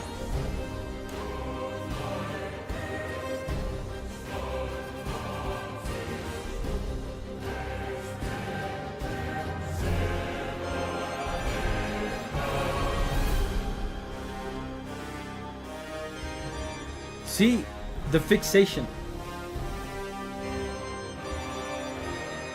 Fixation on this leitmotif. I wonder what it means. If it's like Shydek said, if it's the Kratos theme.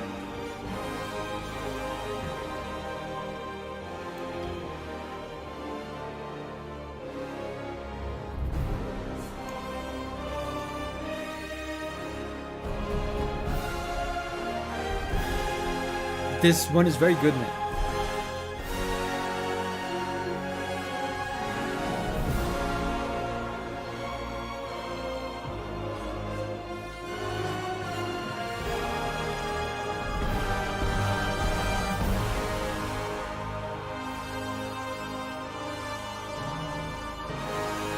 It's about to end. And they're still fixated.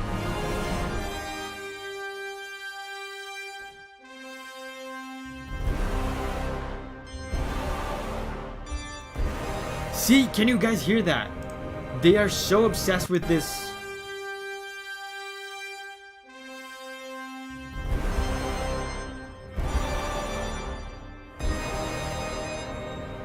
What does that mean?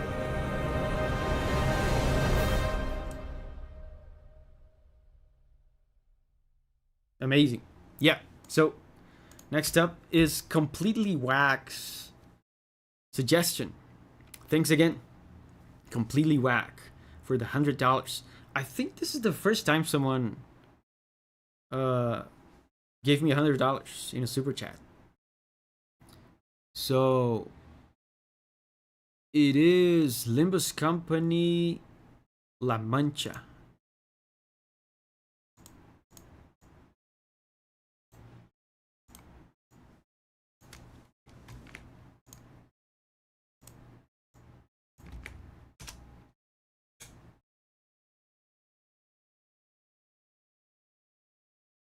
La Mancha Carnival.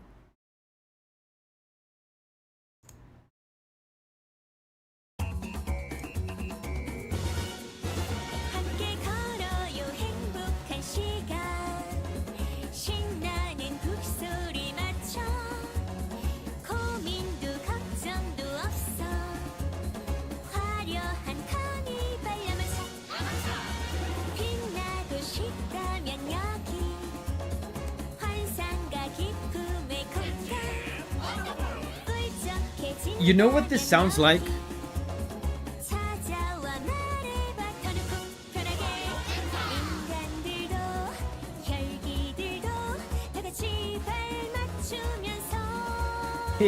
Dude, this sounds like Japanese people trying to make Brazilian music, which is exactly what Mario music is. This sounds like Mario. Even the little carnival whistle at the beginning sounds exactly like literally the same as the one from Mario RPG in the pond level. This one, so cool. And then the percussion on the right speaker, doesn't it sound like Yoshi percussion?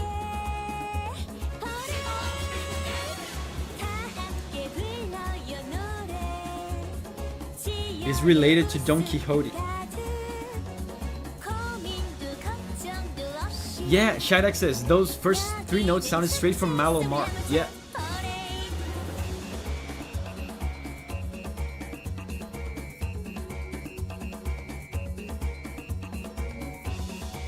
This carnival whistle is so, it sounds like classic Nintendo stuff, but this is not Nintendo.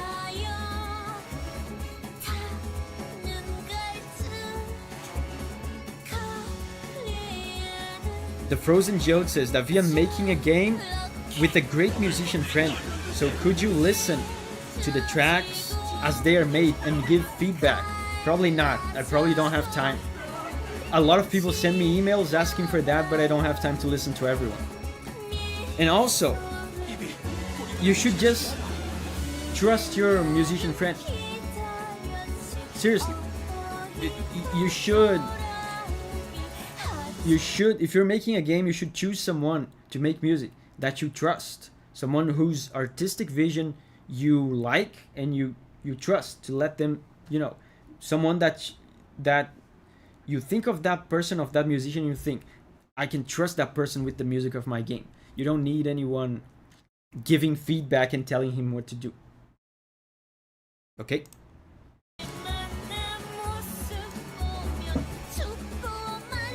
There's some serious whiplash.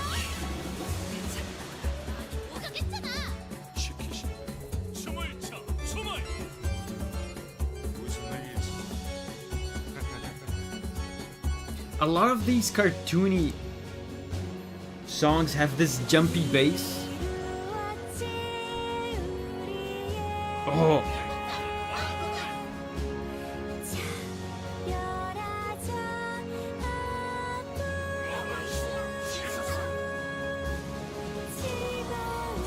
There's a theatrical quality to this. It feels like there's a scene playing out with actors and stuff.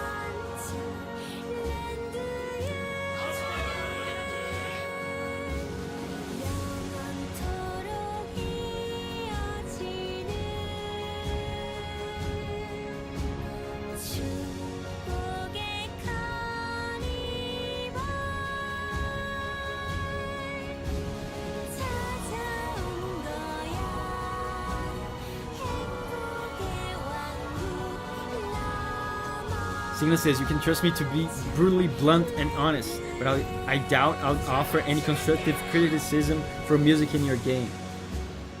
Yeah, a lot of people send me emails. Some people offer me money to like listen to their songs and like tell them if it's good or not. But I'm not very interested in that. And also I don't have time. Aine says, Ohayo gozaimasu. Ohayo. That was cool. Dude, completely different from what I'm used to from Limbus company. All this happens sometimes with some games. People keep recommending me songs from certain games that are only a type of song. And so I get a distorted perception of what that game's soundtrack is because people just keep recommending the same types of song. For Limbus company, I feel like people only ever recommended to me like very serious, high stakes boss themes.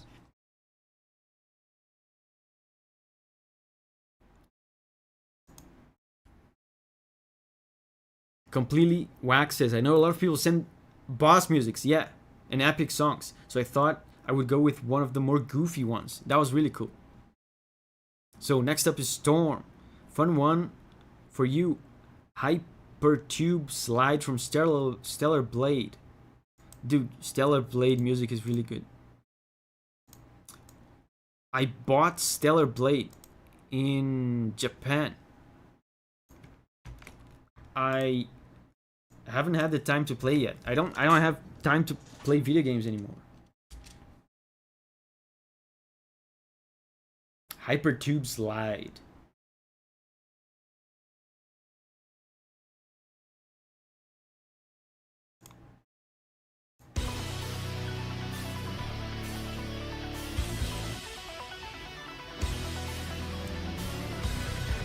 If I hadn't already submitted so much, I could recommend a song from Risk of Rain that sounds...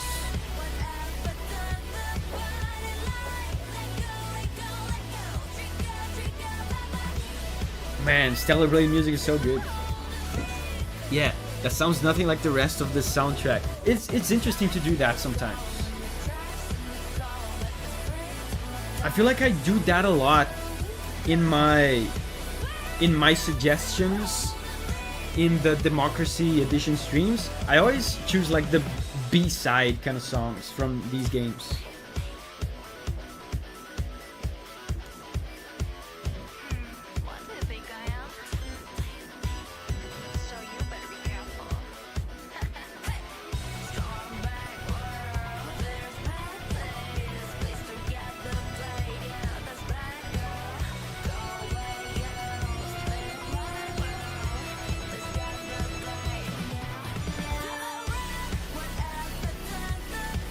The guitars are super low. They're super low pitched.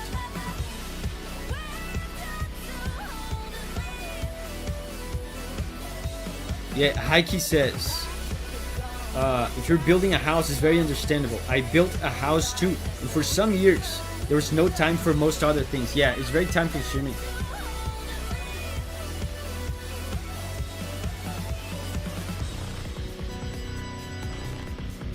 And in case you didn't notice, they were doing like a chromatic descent down. For some reason, we're getting a lot of chromatic descents today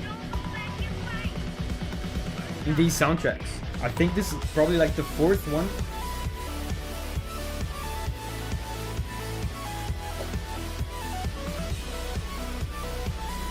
Storm says, this was such a cool part of Stellar Blade. I can't wait to play it, man. It looks so much fun.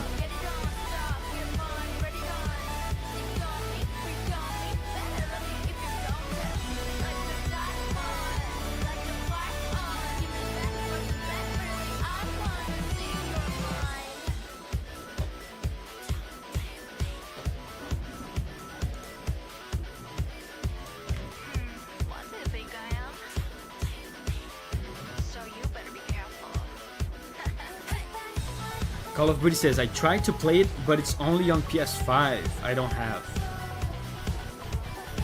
Nowadays, Sony's doing a lot of these timed exclusives, so maybe in the future it will come out on PC or something.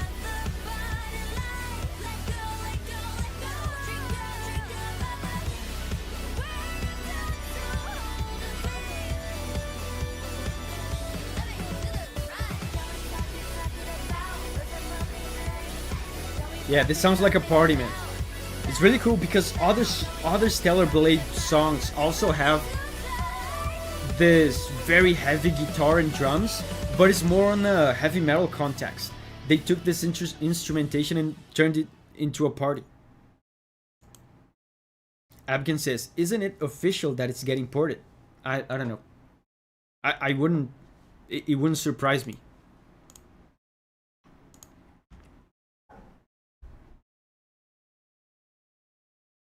Next up is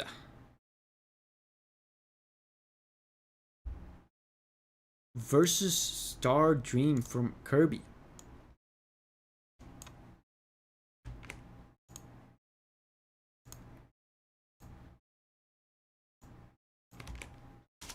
Planet Robobot. Wasn't that in the 3DS or something?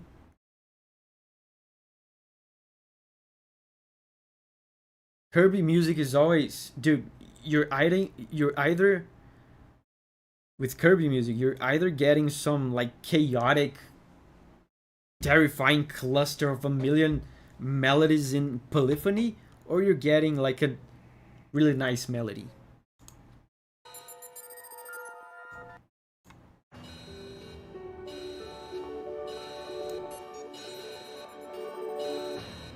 Giovanni says, I was vibing with the music and forgot to check it off.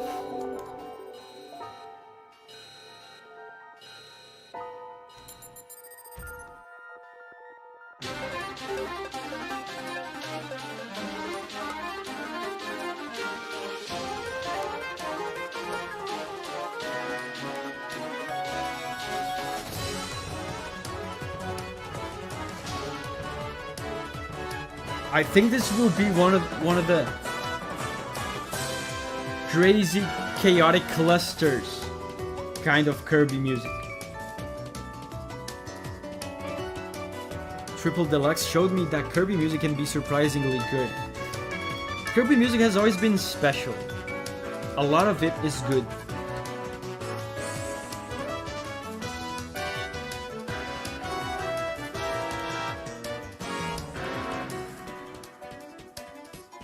Wait, there's a little reference there to Green Greens. Remember Green Greens from Kirby? They did a little bit of. See, did you hear?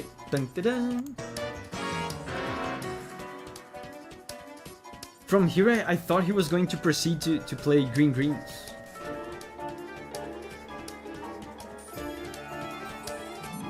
I can always hear a Kirby song and know it's Kirby. Absolutely. That is absolutely true.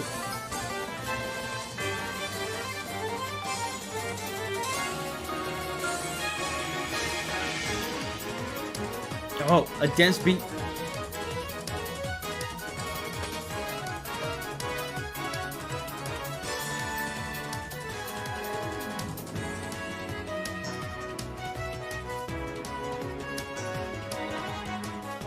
And usually these Kirby songs are so fast that I never have time like to figure out what's going on my keyboard.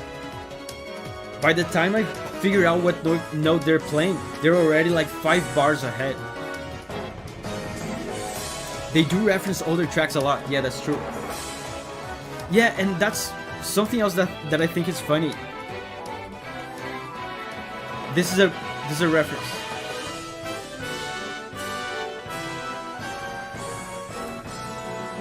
Something else that I think is interesting about Kirby music is that I haven't played a Kirby game in like 20 years. But I used to play it a lot when I was a kid, and still when I hear modern Kirby music, I still recognize like a bunch of melodies from 20 years ago. So yeah, they do reference the old themes a lot. Yeah, this is Green Greens.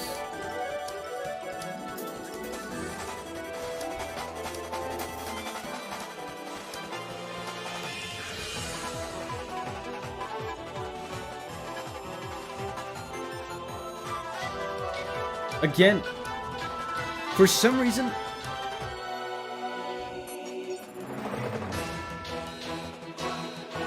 they're really focused on green greens on this track. There's a bunch of fragments of it. Interesting. Wasabi says, my favorite Kirby song is probably Gourmet Race. It's one of my favorites too. But there's so many good ones. I feel like older Kirby music was more melody oriented than nowadays. Nowadays, I feel like they focus more on this chaotic, super quick polyphony kind of style.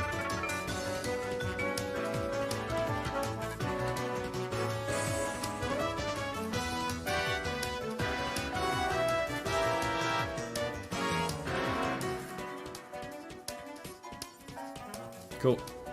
I think this is a very long track. Oh no, it's not. We can hear the whole thing.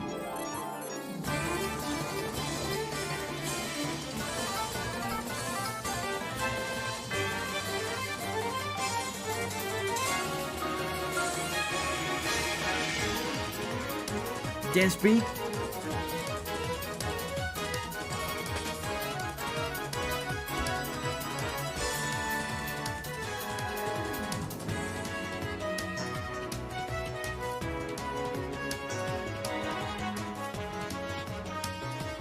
Yeah, and this is something I've said in other streams, but I just love how they stick with, even in modern day Kirby music, they stick with these old ass video gamey sounding samples for Kirby music.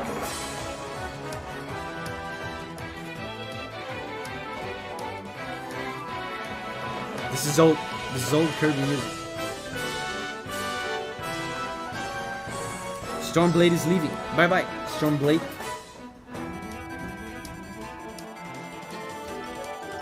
Stormblade says, finishing up one of the longest weeks of my life. Dude, this has been a long week as well.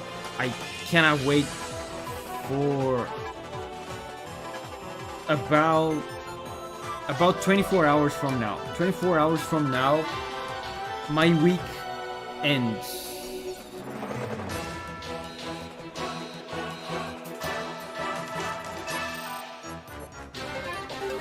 Even new Pokemon music sometimes uses old pulse waves and stuff. Yeah, Pokemon music is also very good at keeping that video gamey sound.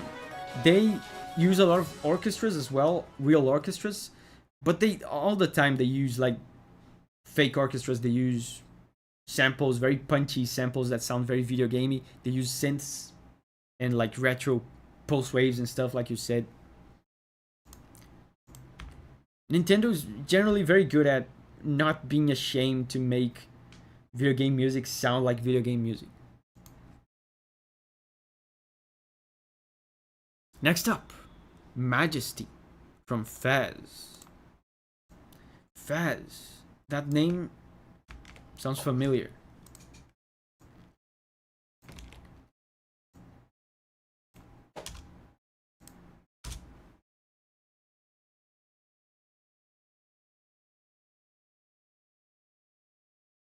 "12 years ago. Oh, I remember this game. You know why the name sounded familiar to me? Because I once was auditioning for another game. And the guy said, I want you to compose music for me like Fez.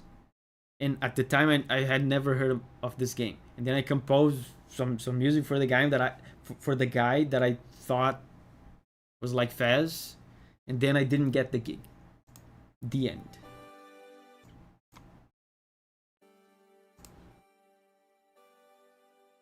Jacob says, hey, you can actually see my request now.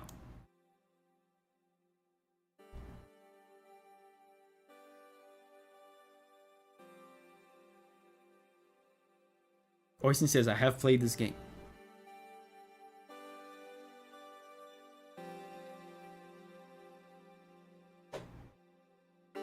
Deep Davi lore. I feel like these kinds of soundtracks were the precursor to stuff like Celeste, very synth-oriented.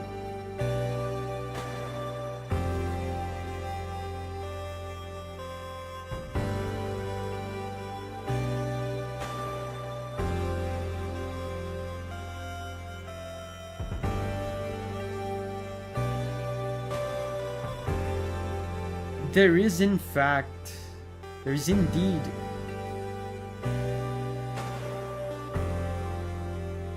a sense of majesty to this. That's interesting. It's always interesting to hear people try to evoke all these different sensations with unusual instruments. When you talk about majesty, the first choice for like 99% of the composers would be the orchestral, right? And especially brass. This guy doesn't have access to brass because obviously he wants to make a soundtrack with synths. So the way to express majesty is just with the chords, with the music theory behind it.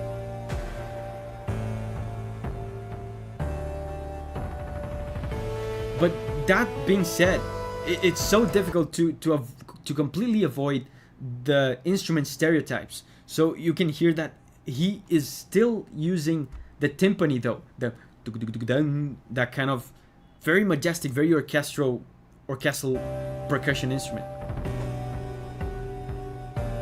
or something resembling a timpani he's using.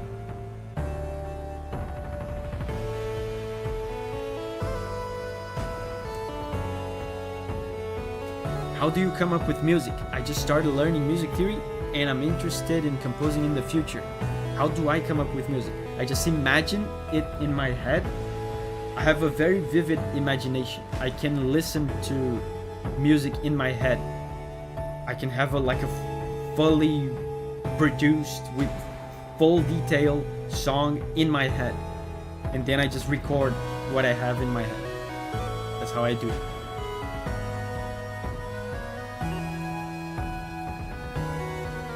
Wax says, has anyone else been getting an issue where the super chat box goes dark and are unable to type anything in it? Not that I know of. I haven't seen anyone complaining about that. Would you say listening to other music can make composing original things harder? Yes. Yes. Yes. But also, it's a tricky position because you have to listen. Because listening is the fuel, right? You have to listen so you can learn, so you can be inspired, so you can fill yourself with those emotions, those sensations, that source material. But at the same time, there's certain specific times where it's best not to listen to something so you don't get influenced by it. And that's true for many kinds of creations, not just music.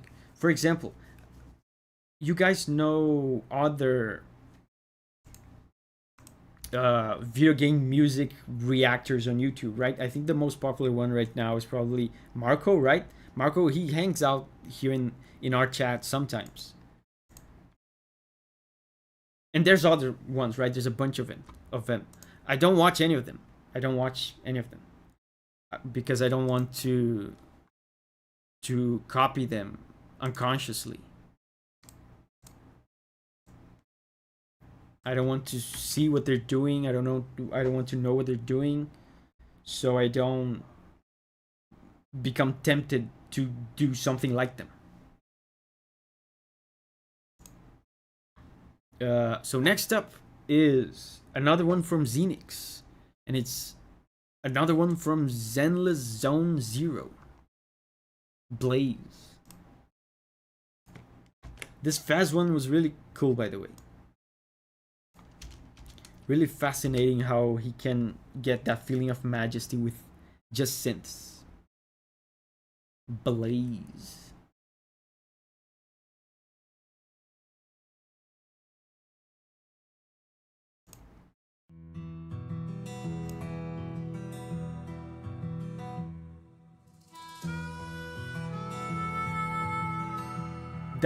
That's very different from the other ones from this game. Oh, but this there's a synth beat creeping in. I wonder that because I believe Casey Edwards said he stopped listening to most music when making Bury the Light. Yeah.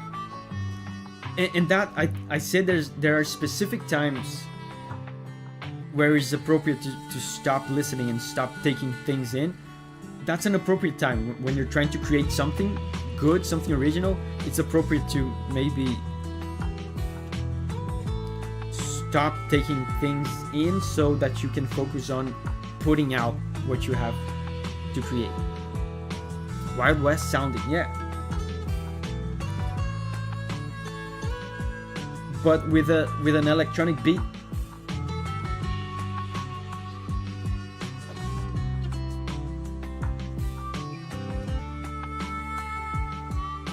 I thought a calm or overworld track would be nice. Oh, this is an overworld track. Dude, I love this one.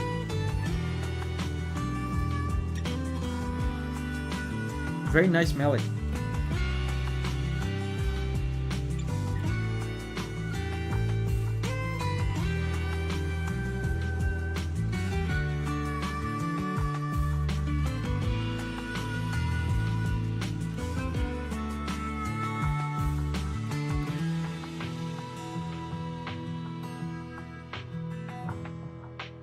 Are you going to cut the stream soon? Oh wow, that was short. That was very short. Dude, lovely melody, very emotional. This reminds me a little bit of some music I've been composing for Polestar. There's some harmonica melodies. Harmonica can sound so emotional. It's an instrument that sounds lonely to me.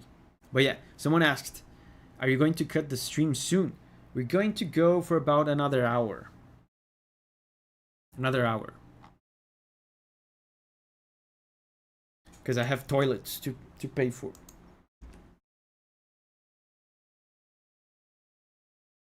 Jules. I think Jules is in the chat, eagerly anticipating his request.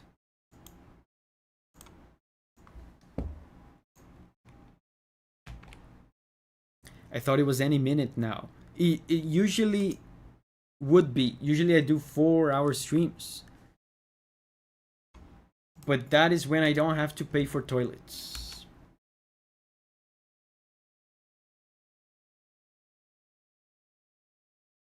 River of Despair.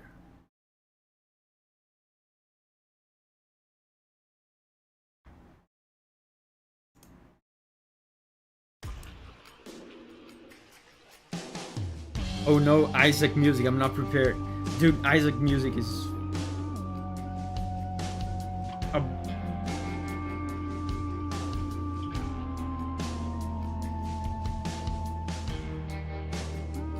It is a completely unpredictable thing. I remember one time someone suggested some Isaac music which was just a guy yelling.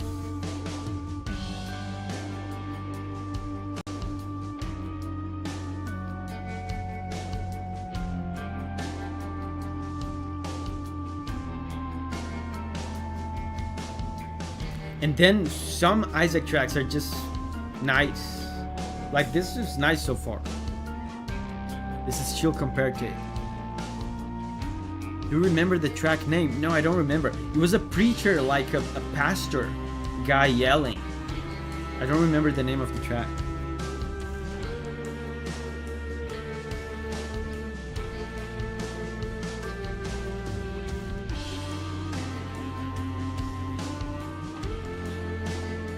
Oh, was it Dogma?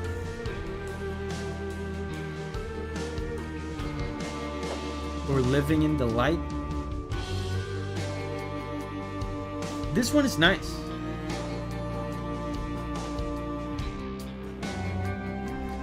Isaac music is really good. Like what I was talking before about some songs just...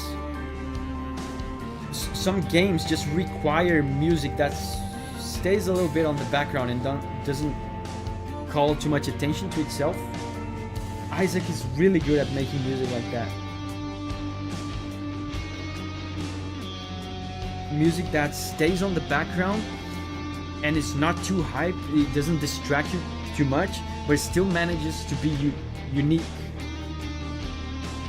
and interesting.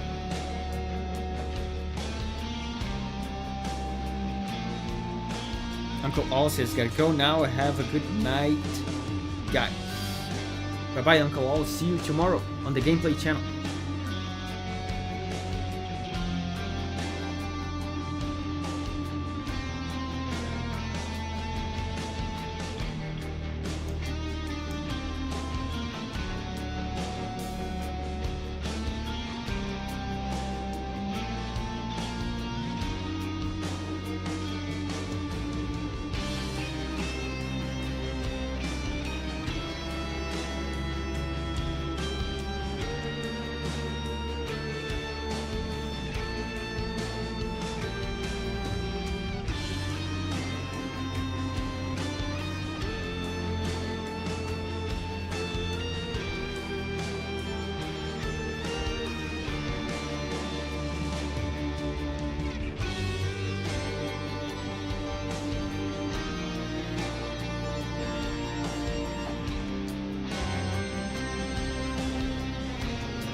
Oh, disturbing chord. The harmony is very interesting.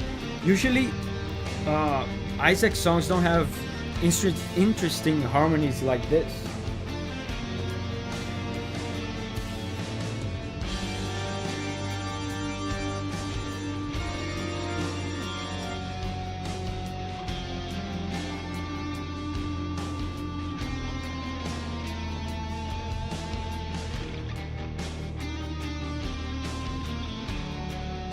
This just sounds like a jam. It's so cool. Perfect background music for a game that requires this kind of music. Oh, is that it? Cool. Very cool. Next up is Negotiation from Hi-Fi Rush.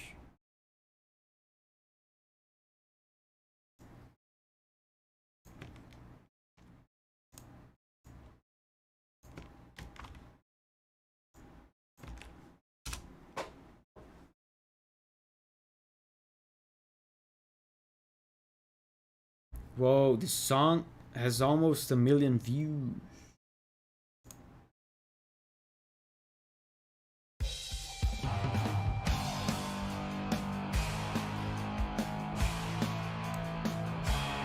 Omerthin says, I'm going to sleep too. Bye bye. Bye bye, Omerthin. See you tomorrow.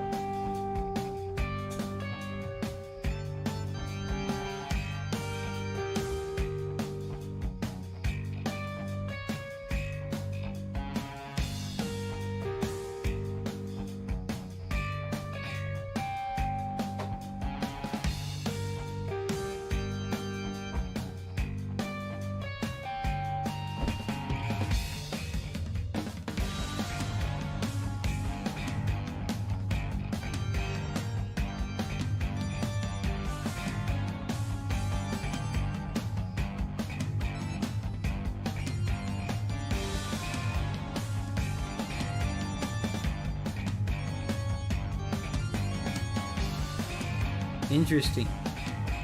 They're hinting at a disturbing chord there, There's some tension.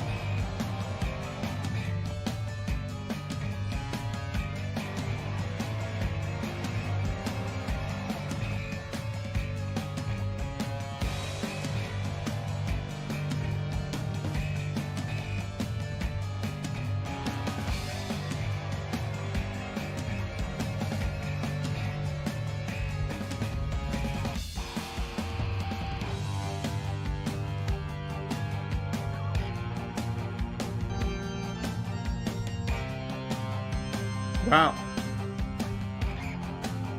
It's almost the same harmony from the Isaac song. What a coincidence. Signa says, this scene is hilarious in the game. It doesn't sound like something hilarious. Hold up.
Thankfully, this song is long.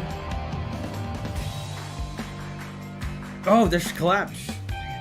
This song is long, so I think you will repeat whatever I missed.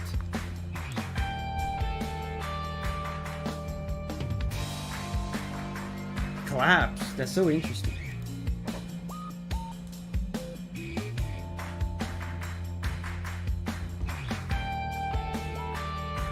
This one's pretty chill as well. I was expecting something more intense.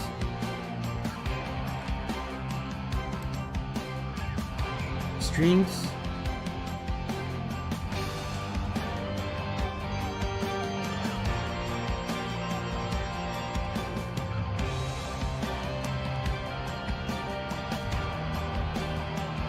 The song didn't change much while you were gone.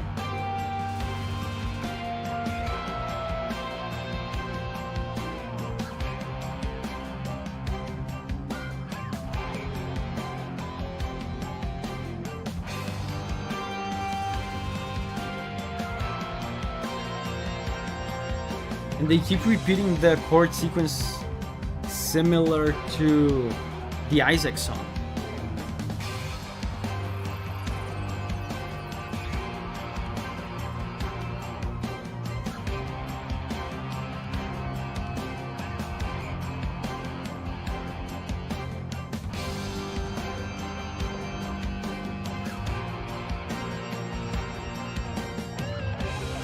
Go solo.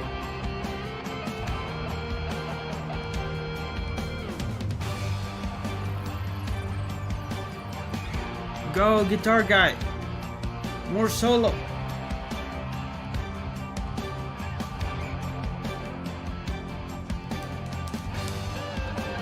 Yeah.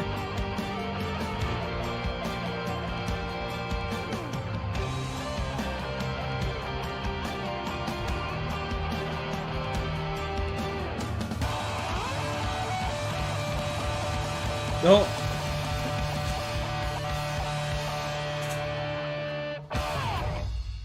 Whoa. Cool.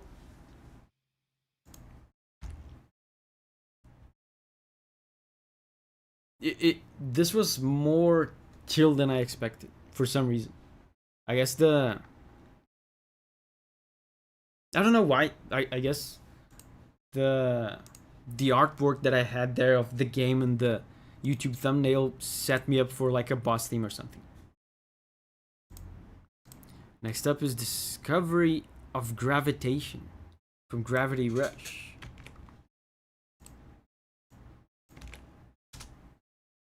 So we had Hi-Fi Rush.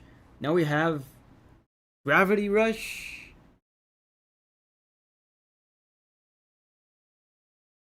Discovery of Gravitation.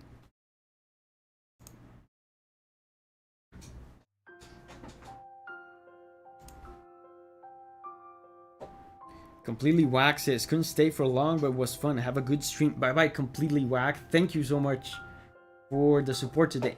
Thank you so much.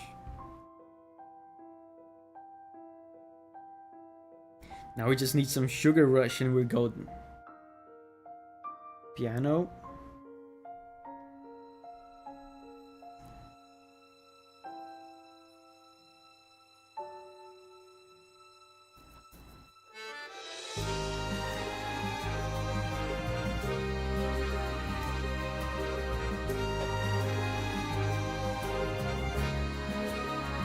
Okay.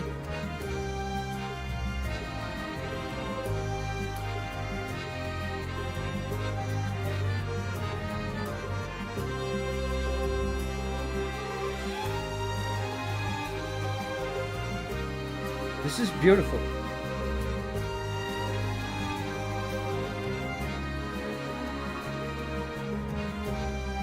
The accordion makes it sound kind of European.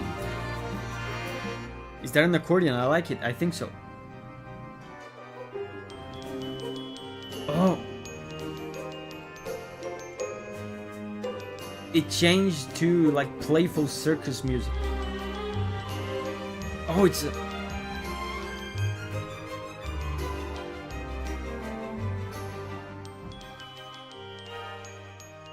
It's a waltz.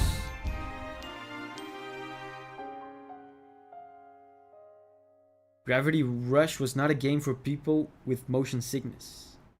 Giovanni says, this is good! And exactly as he says that, it's over. Yeah, but that's true, it was really good. Especially that final waltz part, I wish it was longer. Next up, we have Evergrace.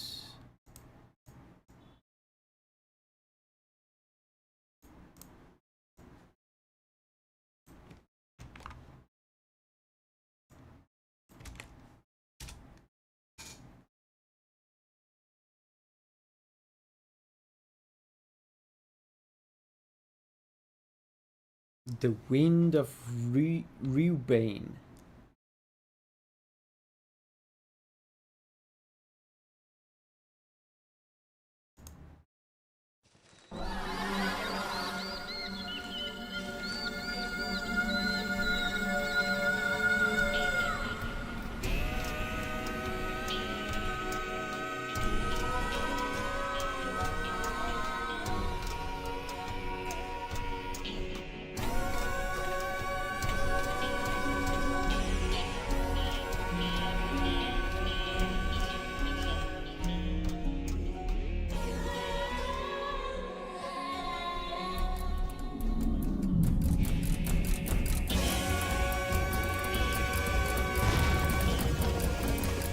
They are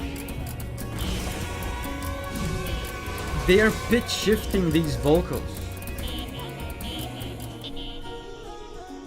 There's some weird filter on the vocals to like pitch shift and modify the notes, so it sounds all wacky and out of tune.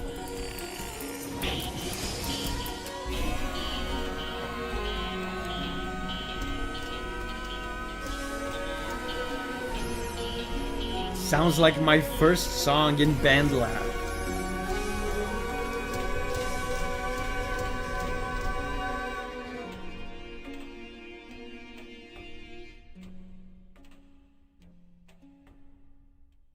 Wow, that was crazy. Yeah, it sounds intentionally wacky and kind of alien. I don't know what this game is about. it sounds like it was purposefully made to be confusing. The people singing there, I feel like they were singing like normal notes and like just regular stuff. The guy that, I don't know, hired these people to sing probably said, just sings like some normal, just gave them some normal like notes, some normal harmonies to sing, and then there was a filter applied to the vocals to make the notes all wacky and weird. And the rest as well, the instruments felt like they were trying to not follow music theory standards, conventions. So next up is Maiden Astray from Demon Souls remake. Man, I've heard so many conflicting things about the soundtrack of Demon Souls remake. Some people hate it, some people love it, because they as far as I know, they rewrote the entire soundtrack, right, for Demon Souls.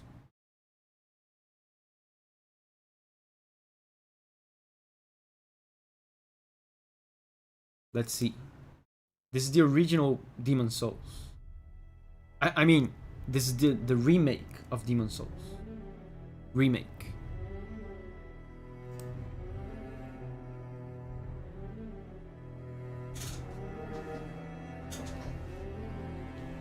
This track in particular sounds completely different from the original, with a minor nod to the original.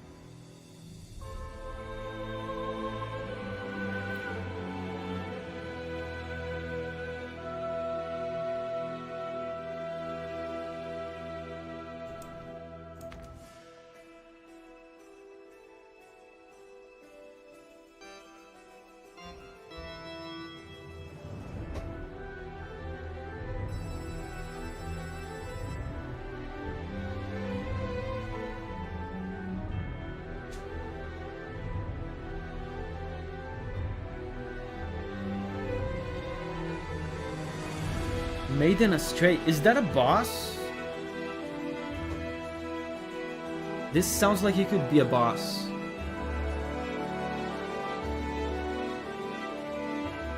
It's not very threatening, but FromSoft has these kinds of bosses, right? Where you're not supposed to feel threatened, you're just supposed to feel sad. It's one of my favorite Souls tracks ever.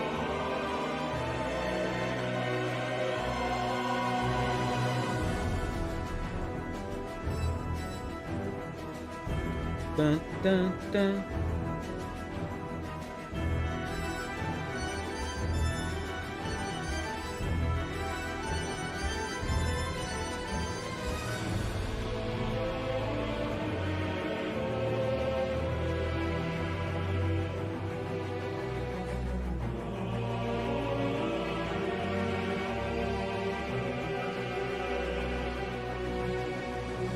This was the main boss of one of the areas. She doesn't even attack you. It's just her one knight that is your standard NPC fight. Interesting. That's interesting. I said at the beginning that it doesn't sound threatening. Remember, it doesn't. So this is probably one of those weird FromSoft boss battles where there's like a conflict of emotion and you're supposed to feel sad about the guy you're stabbing. In this case, it's a girl, I guess. For this boss, the music doesn't start playing in the remake until you attack Maiden Astray's knight, Gale Vinland, fighting, indicating that you are the boss. Whoa.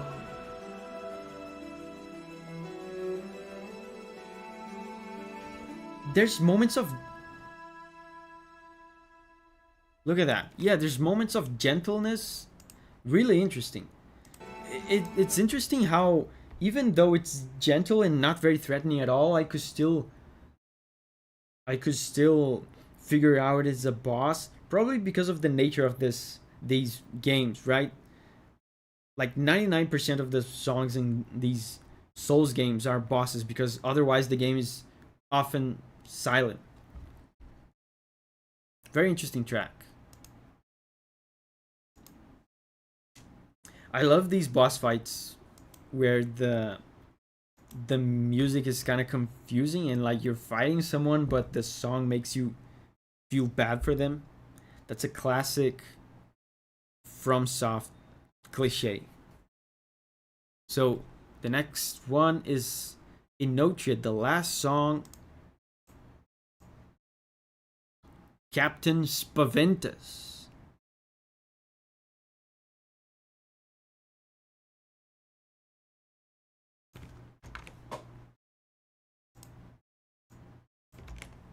Funny name.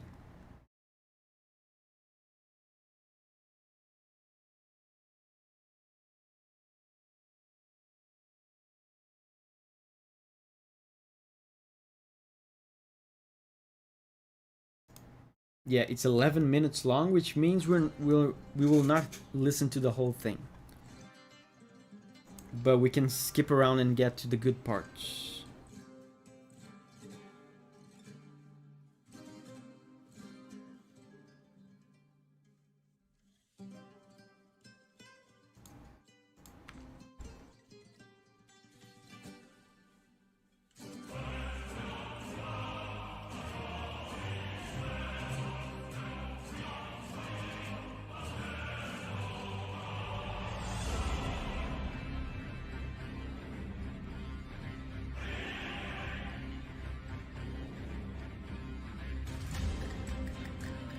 Oh, this sounds Spanish. I was about to say, I felt like those guitars at the beginning sounded like flamenco.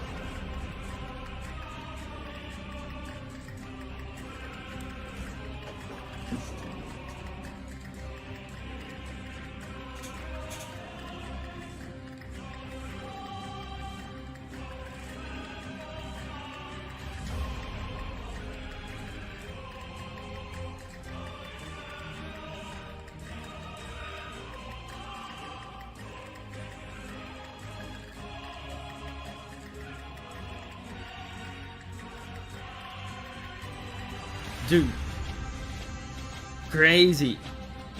The flamenco guitar with the choirs, very interesting combo. But now it's gone.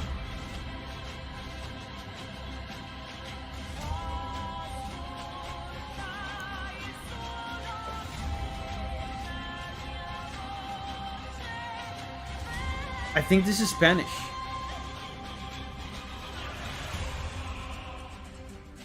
Inotria is a Souls-like set in Italy.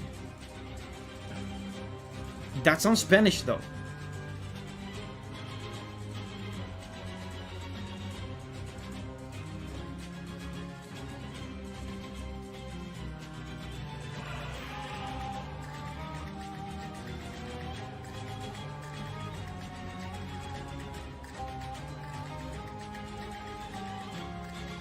Il Cotro says, it's Italian. Isn't this flamenco though? The castanets are Spanish. The flamenco guitar, Spanish. Oh, you mean the lyrics are probably Italian. Yeah, that could be.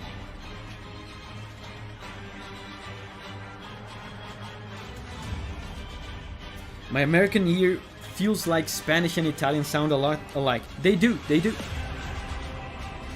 I couldn't identify the language because I couldn't understand the words.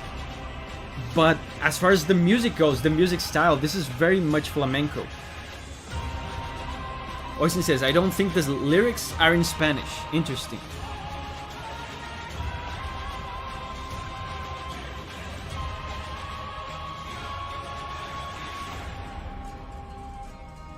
So they're like blending a Spanish music style with Italian lyrics.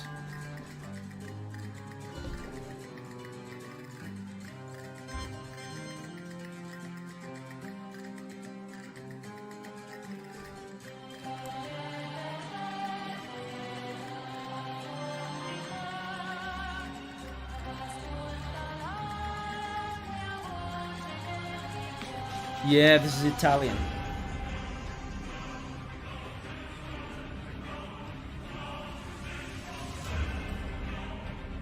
Oisin says, but I can't hear it very well, to be fair. Yeah, I know a little bit of Spanish. I would, and Italian, a little bit.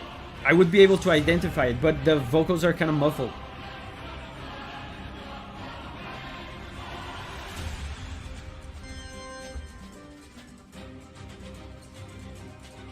That's such a good combo, man. This reminds me of Ace Combat.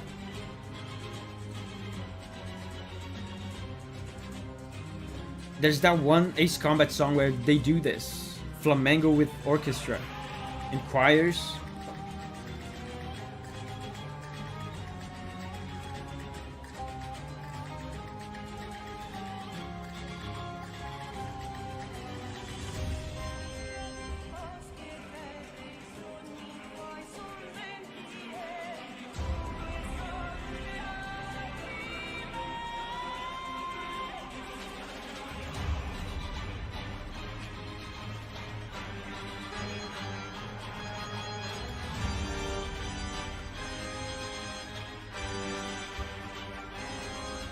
Very imposing, very imposing, intimidating.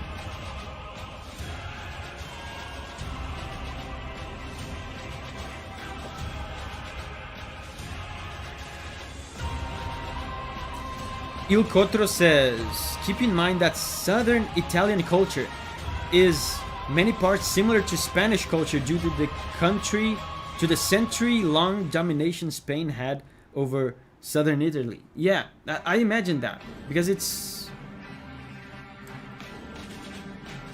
Europe, right? Everyone is like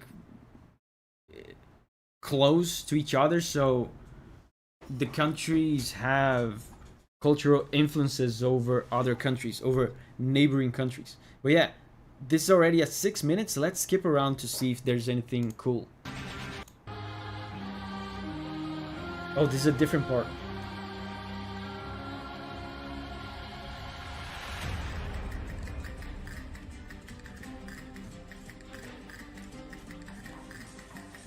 Cool. Oh, that's very different.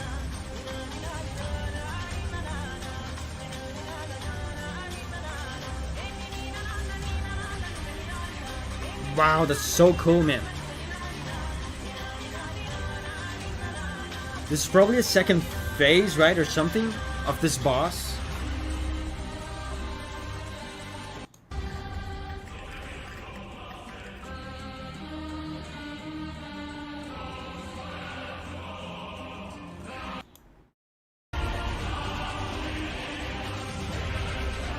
Yeah, this is the climax, it feels like.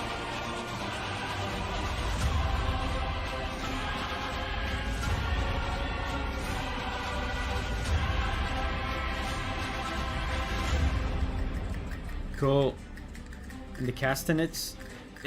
There's something that they're doing here that I talked about a lot when I was listening to the Blasphemous soundtrack, which is the Andalusian kind of chord sequence, which is this.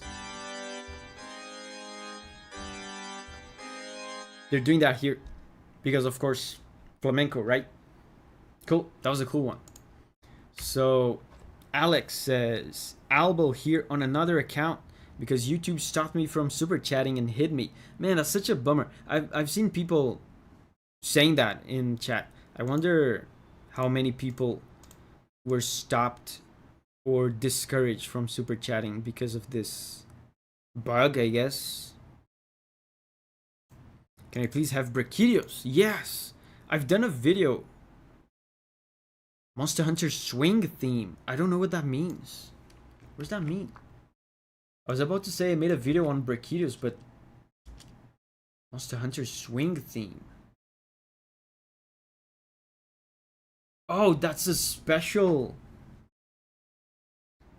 Monster Hunter album? Interesting. Monster Hunter Swing. Oh, it's like a big band.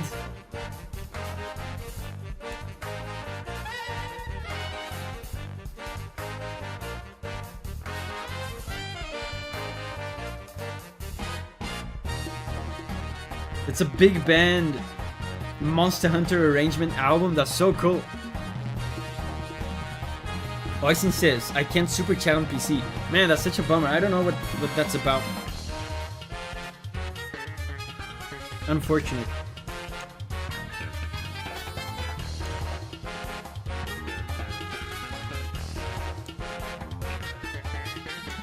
We're in danger, but with style. Where does this play? This is not from a game. From what I understand, this is just an arrangement album. Is this by Capcom? Oh, this is by Capcom. Interesting. So this is an official album by Capcom, but it's not from a game. I mean, the original theme is from the game, but this is a big band arrangement of it. Yeah, it's something separate. Slap bass.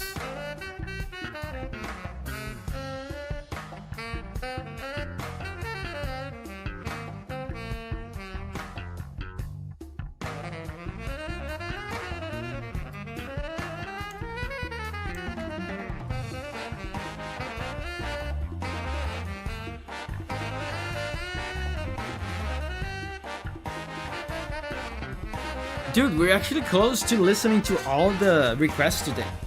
That's the first. That would be cool. To finish the stream with no requests left.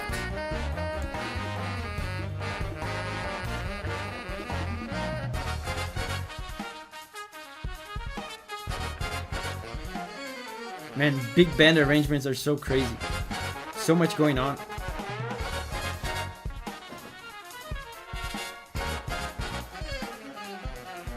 First time we see the bottom of the list yet.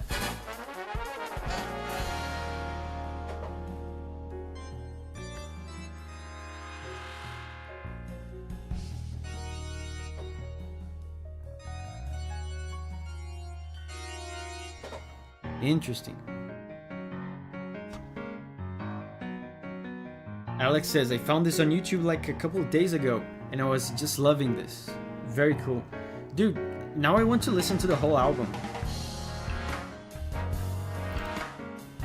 And this is official by Capcom, so there's a chance the Monster Hunter composers themselves worked on this.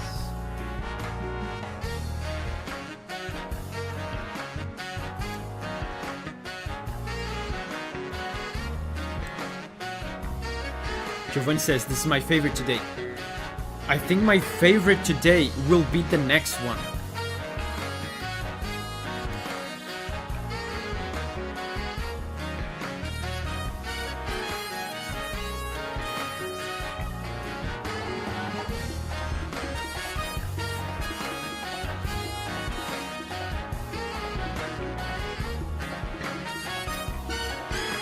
And now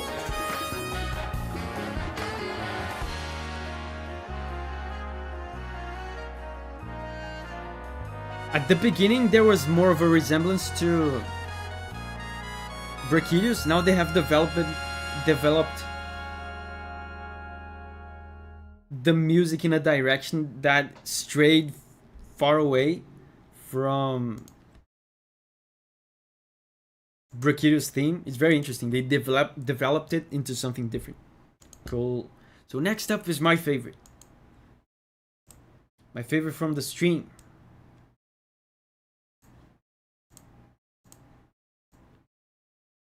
Wind scene from Chrono Trigger.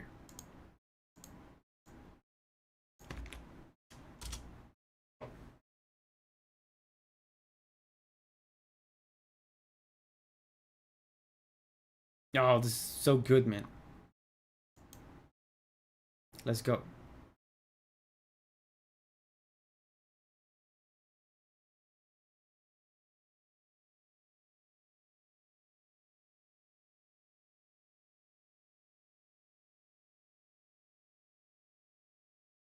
My browser's lagging.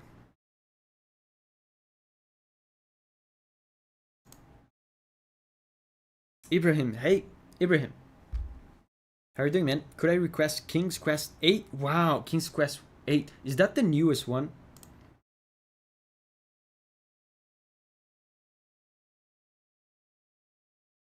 Hmm.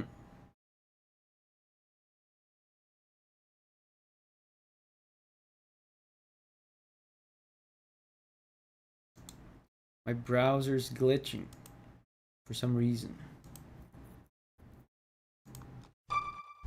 Oh, here it is.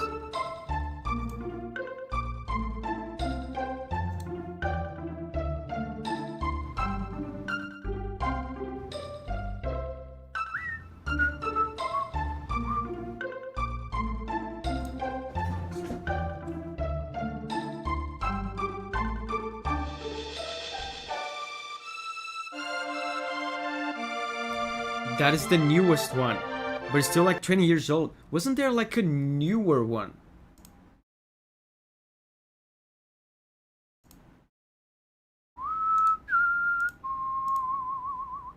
Yeah, the song stopped. My browser's lagging. Hold up, guys. Hold up. Let me close this.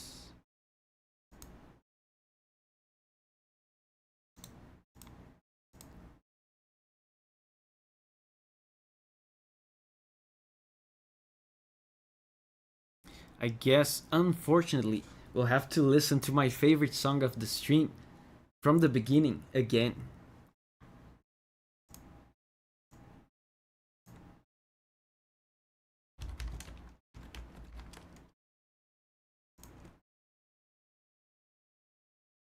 Okay, let's see if this will work.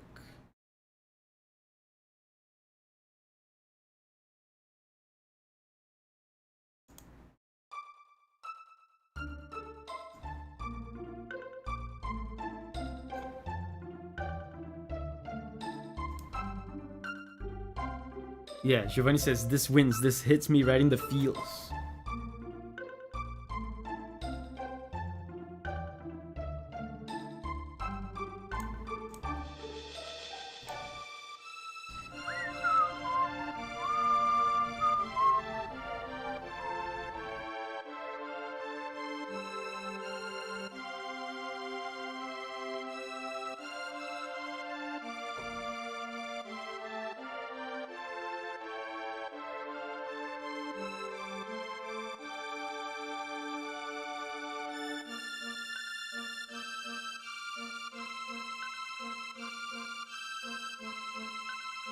This is such a cool theme, man. And it plays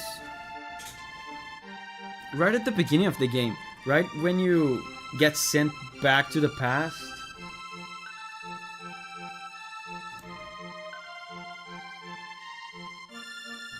Is this Chrono Trigger? Yes.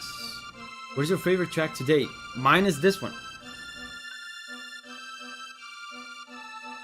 I never heard this tune referred to as Wind Scene. Only ever seen it as 600 AD overworld. I always remember seeing it as Wind Scene.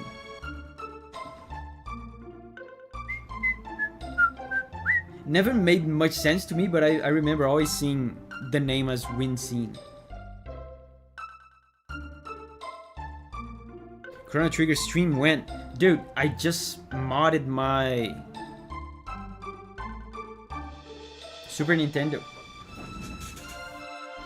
to be able to stream it.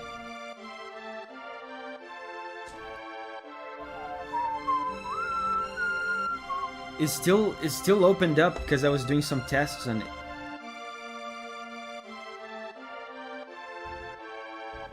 Look.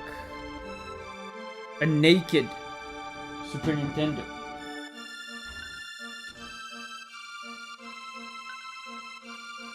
I just modded this. This, I don't think you'll be able to see, it's too small. This little part here was soldered on by me. This will allow us to stream it.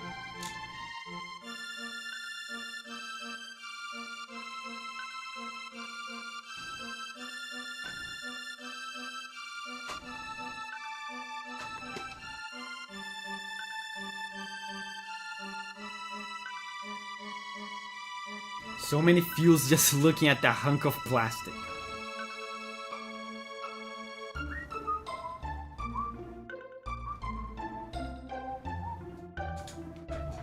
Hacks with Dovi is... It's not a hack, and it's probably even wrong to call it a mod. It's more like unmodding. I unmodded my Super Nintendo. It's a long story. Because these old school video games in Brazil were often modded when they came into the country so that they would work with our weird ass TVs. But that system that our TVs from the 90s required is not compatible with like modern scales that I need to stream the console, so I had to unmod it. So next up is a Toho song. Illusionary White Traveler.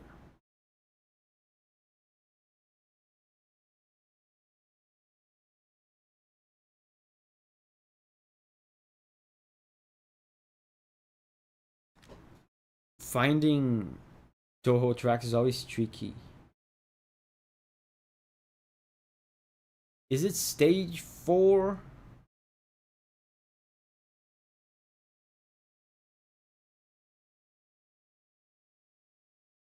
Is it this one?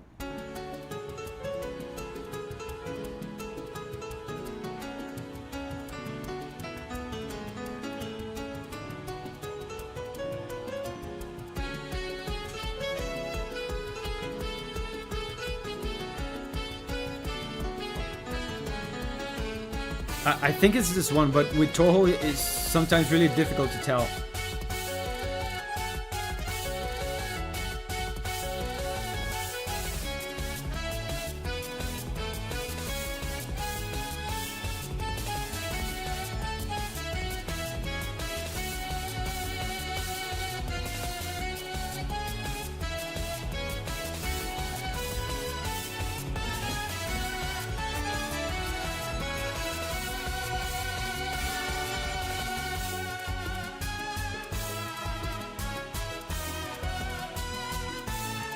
Was that Zelda's Lullaby? I didn't catch it.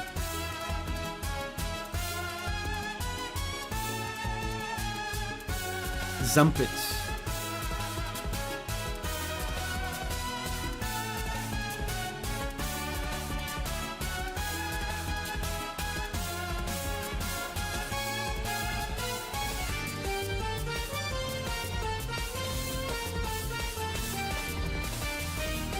Zumpets, yeah.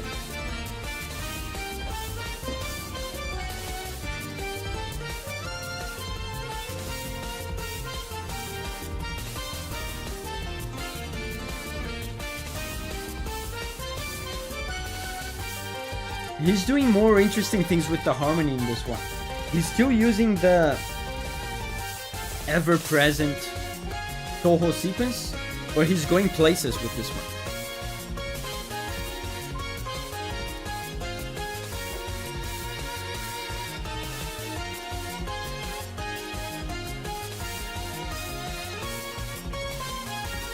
Transpose? Yeah, he's constantly modulating. Yeah, and that right there was the Toho sequence. He's constantly changing the key.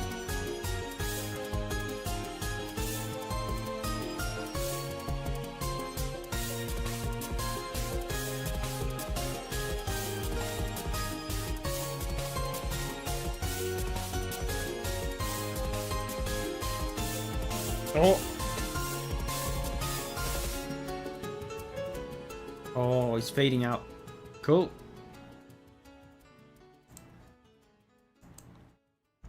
Next up is Ibrahim.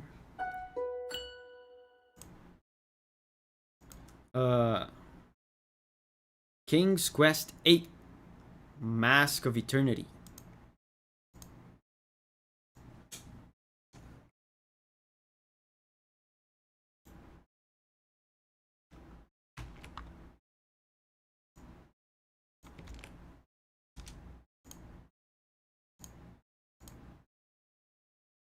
Mask of Eternity main theme.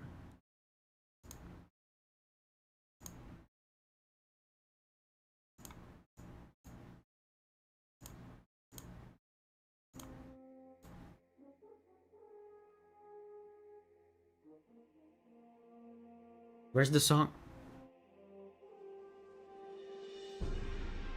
Wow, this is so quiet. Does it get louder?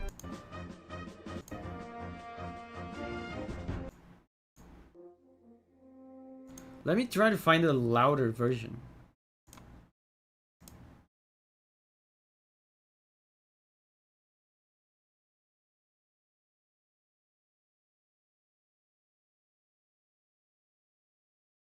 This one.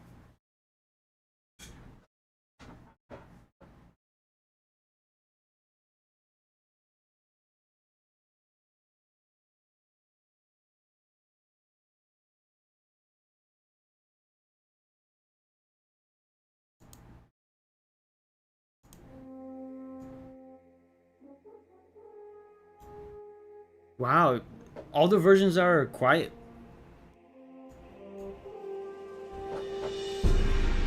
Okay, this one is better.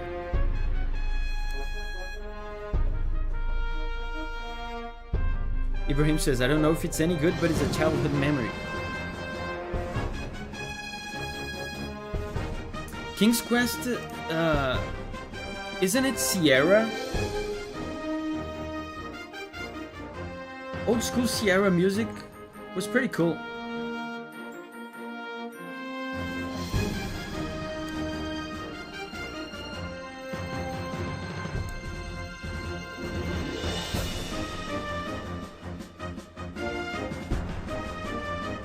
Dude, some of these old point-and-click games had amazing soundtracks. My favorite is probably Monkey Island. But that was not Sierra.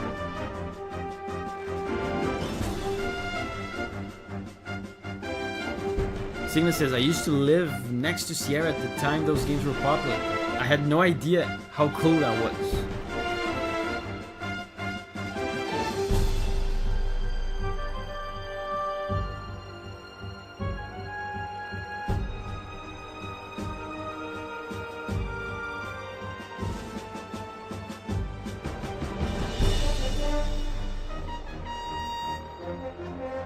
Shadek says, just to be clear, this is awesome. Yeah, this is good.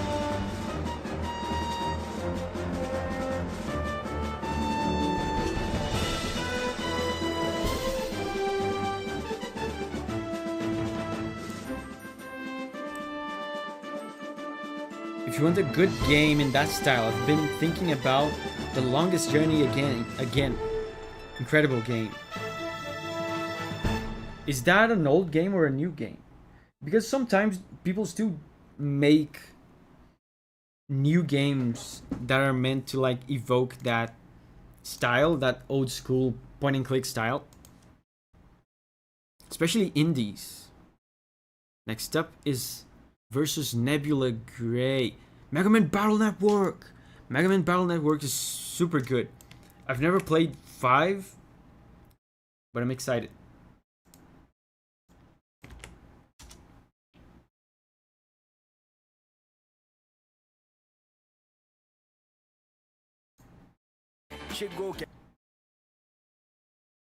Mega Man Battle.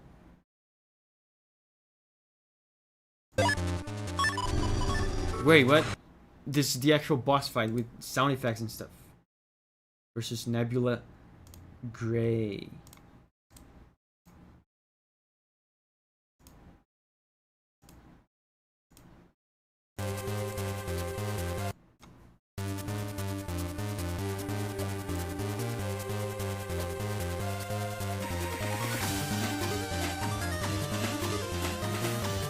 And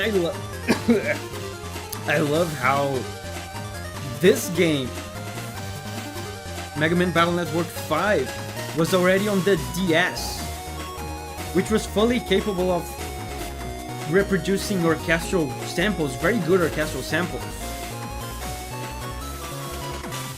But they still chose for these Mega Man Battle Network games to keep the soundtrack super retro.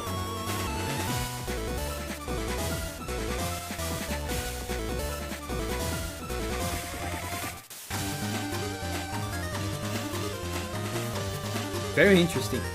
Even the GBA soundtracks for this series sounded more retro than the GBA.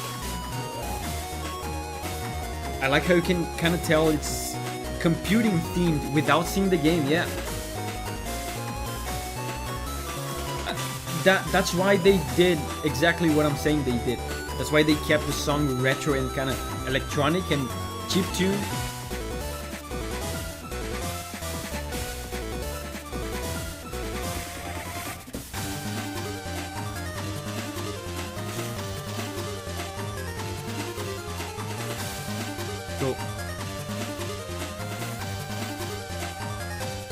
Zenix says, guess I'll head out now. I'm glad I got to share some ZZZ soundtracks because very few people seem to be covering it.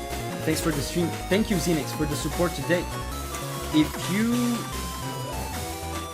you are up for it, you're welcome to join us on the gameplay stream tomorrow on the gaming channel. We're gonna play Cuphead.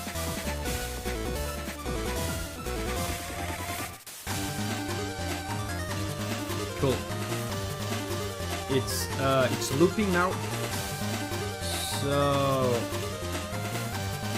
let's go for the next one. I think we're gonna finish the list today, guys. That's a first. Song for Lost Mind from The Last Door.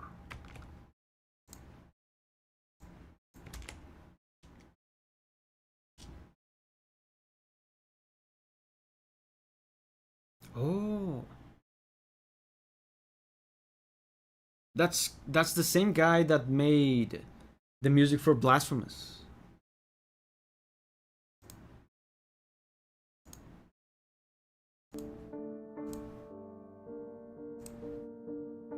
Oisin says, it's my request. Oh, that's yours.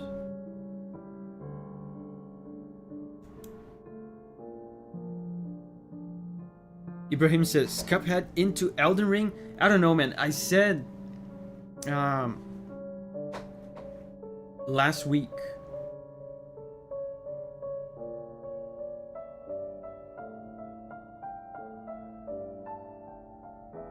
Wow, this is deep. I said last week that if the Cuphead stream was too short, I would change into Elden Ring. But I don't know if I'm gonna do that. I think if the stream is too short, I'm just gonna take the opportunity to just do a short stream. Because I'm feeling tired this week. I feel like my body would appreciate a shorter stream. You only have 2 bosses left in Cuphead.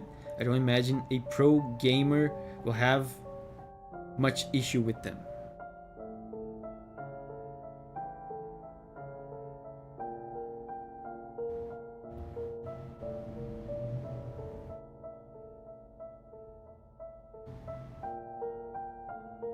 This is full of nuance. There's so much emotion on the dynamic range that he uses on the piano, you know, the velocity that he uses, the force he uses to hit the keys. Some keys are so gentle.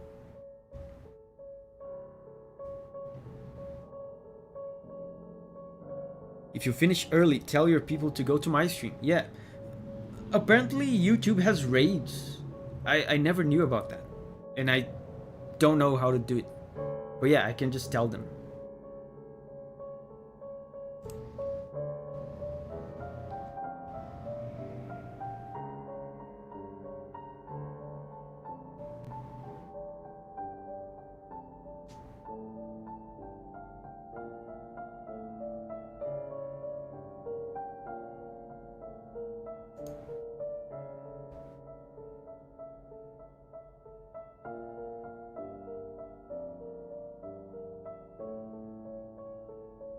Dude, this is putting me to sleep, and that is not an insult at all.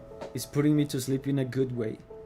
Very relaxing. But also there's a sadness to it.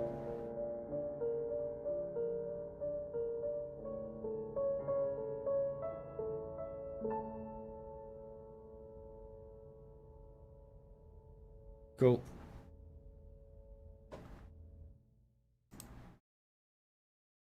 Next up is Silver Blade.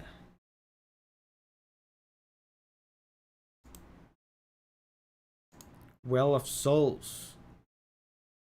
Oh, it's actually Shidex. The next. Robomandos. Theme from Risk of Rain returns.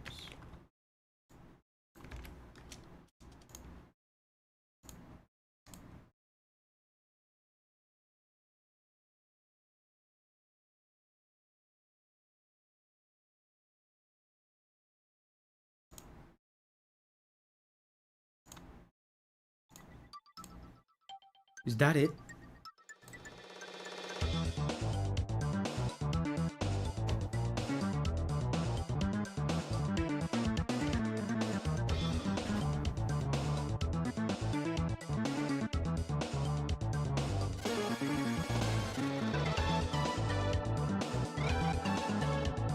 Wow, that's so cool.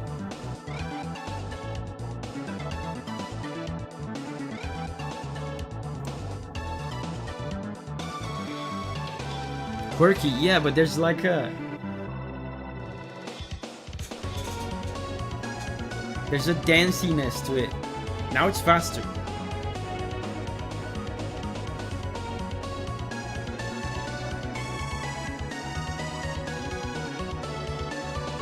This theme almost feels like a joke because it's so widely different from the rest of the tracks. Yeah, I remember other Risk of Rain tracks. They're not like this.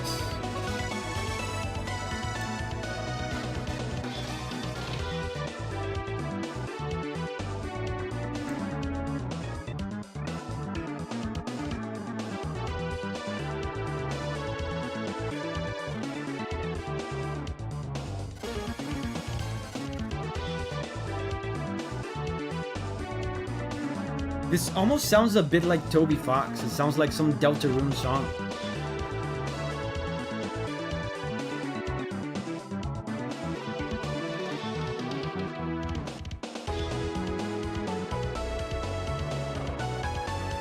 Robomando is one of my favorite characters to play.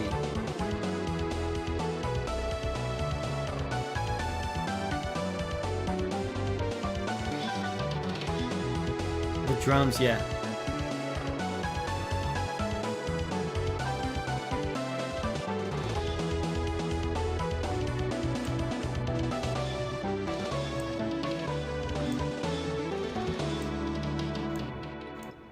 Oh, and next up we have Well of Souls from Spyro.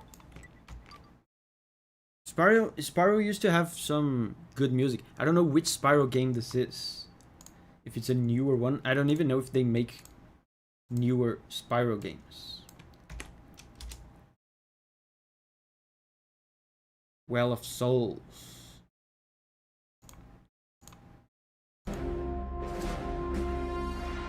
Oh, this sounds like a newer one to me.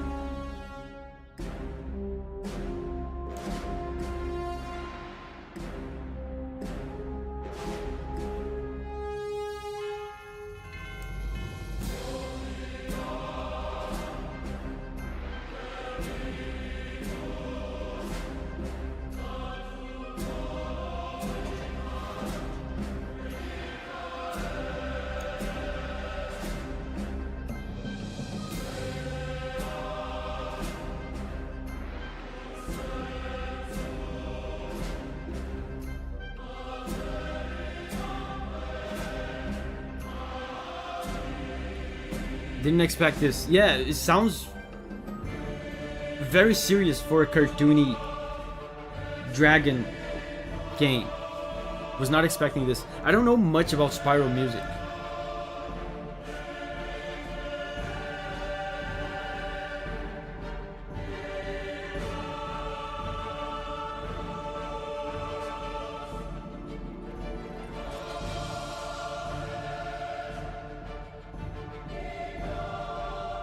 check comments for lyrics. The video I'm... Oh, lyrics. Oh, it's in Latin. Dude, the English lyrics are: we have lost everything, and to the extent that life is left, it offers just the sense and substance of evil. Okay, I did not expect Spyro to be this deep.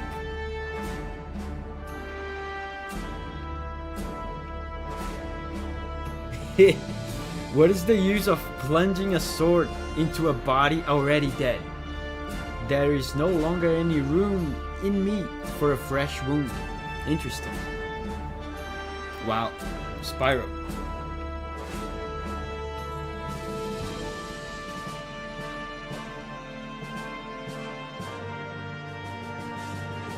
The rhythm, the tempo, is of a sluggish, slow, depressing march.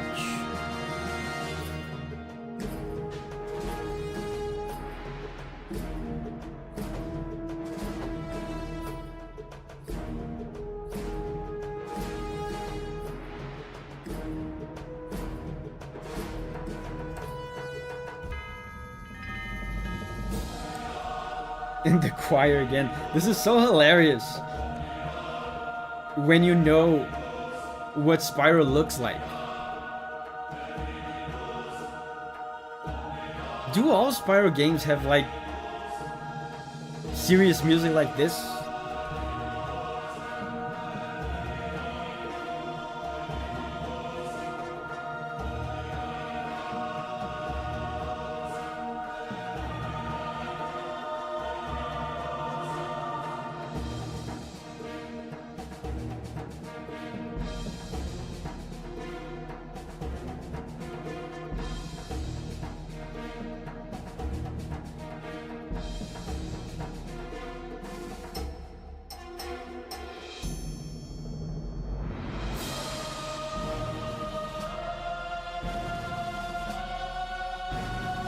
This almost feels like it's a little too serious for Spyro, yeah.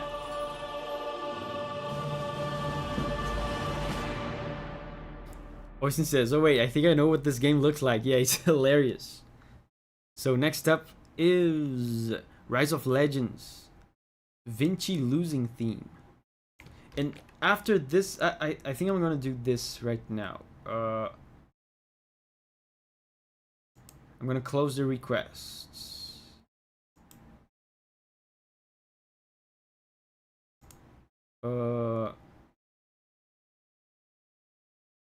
Yeah.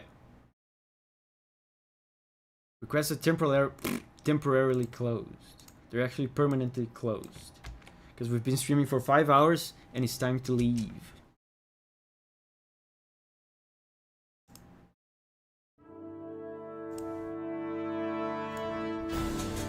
Will probably be the last one here anyway. Yeah, it will be the last request.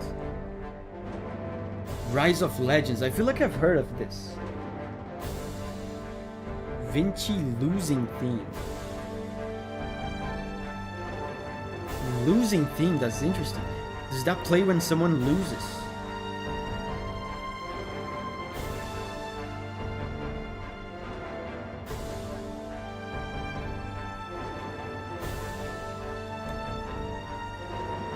It's an old RTS. Shidek says, temporarily closed for 2 months. Yes, that's true.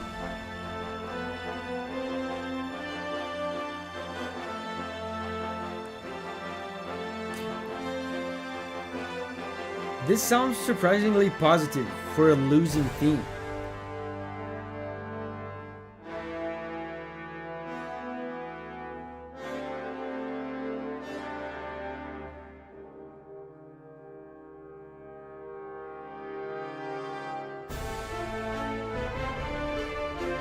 This game, they had themes for when different factions were losing or winning and doing different things. Wow, that's so interesting.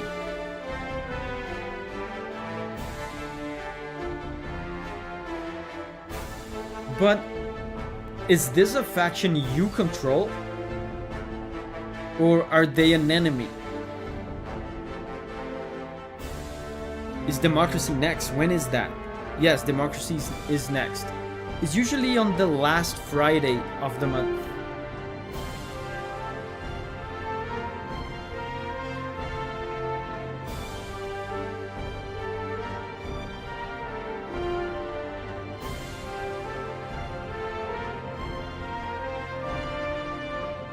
You can play as any of them. Oh, okay. So this plays when you are losing. Playing as this faction, I assume. So in that sense, it makes sense to be a little bit positive, because you're losing, but you're playing as this faction, and then they play this, and I feel like this might sound encouraging, right? When you're playing as them and you're losing, the winning one might sound probably a little bit more triumphant. The losing one doesn't sound sad, but sounds encouraging. That's interesting. Cool. Guys, this is the first time ever we were able to listen to the whole list. That's amazing. Really cool. So, man, me and Giovanni are tired. We are going to leave. So, guys, thank you very much for hanging out with me today. Thank you for all the support. You're helping me a lot to pay for my toilets. Toilets are expensive. Did you know? I found that out this week. So, let's see each other again tomorrow on the gameplay channel playing Cuphead. In the meantime, it's time to say bye to me in the chat so I can say bye right back to you. Bye-bye, Giovanni. Thank you for the help. Abican, Oisin, Alex, Heiki, Shidex, Signa, Doom, Call of Booty, Rachel, Tommy, Wasabi, Il Cotro. Bye-bye, guys. Rose. Let's see each other again tomorrow. See you there on the gameplay channel. Let's play some Cuphead. Bye-bye.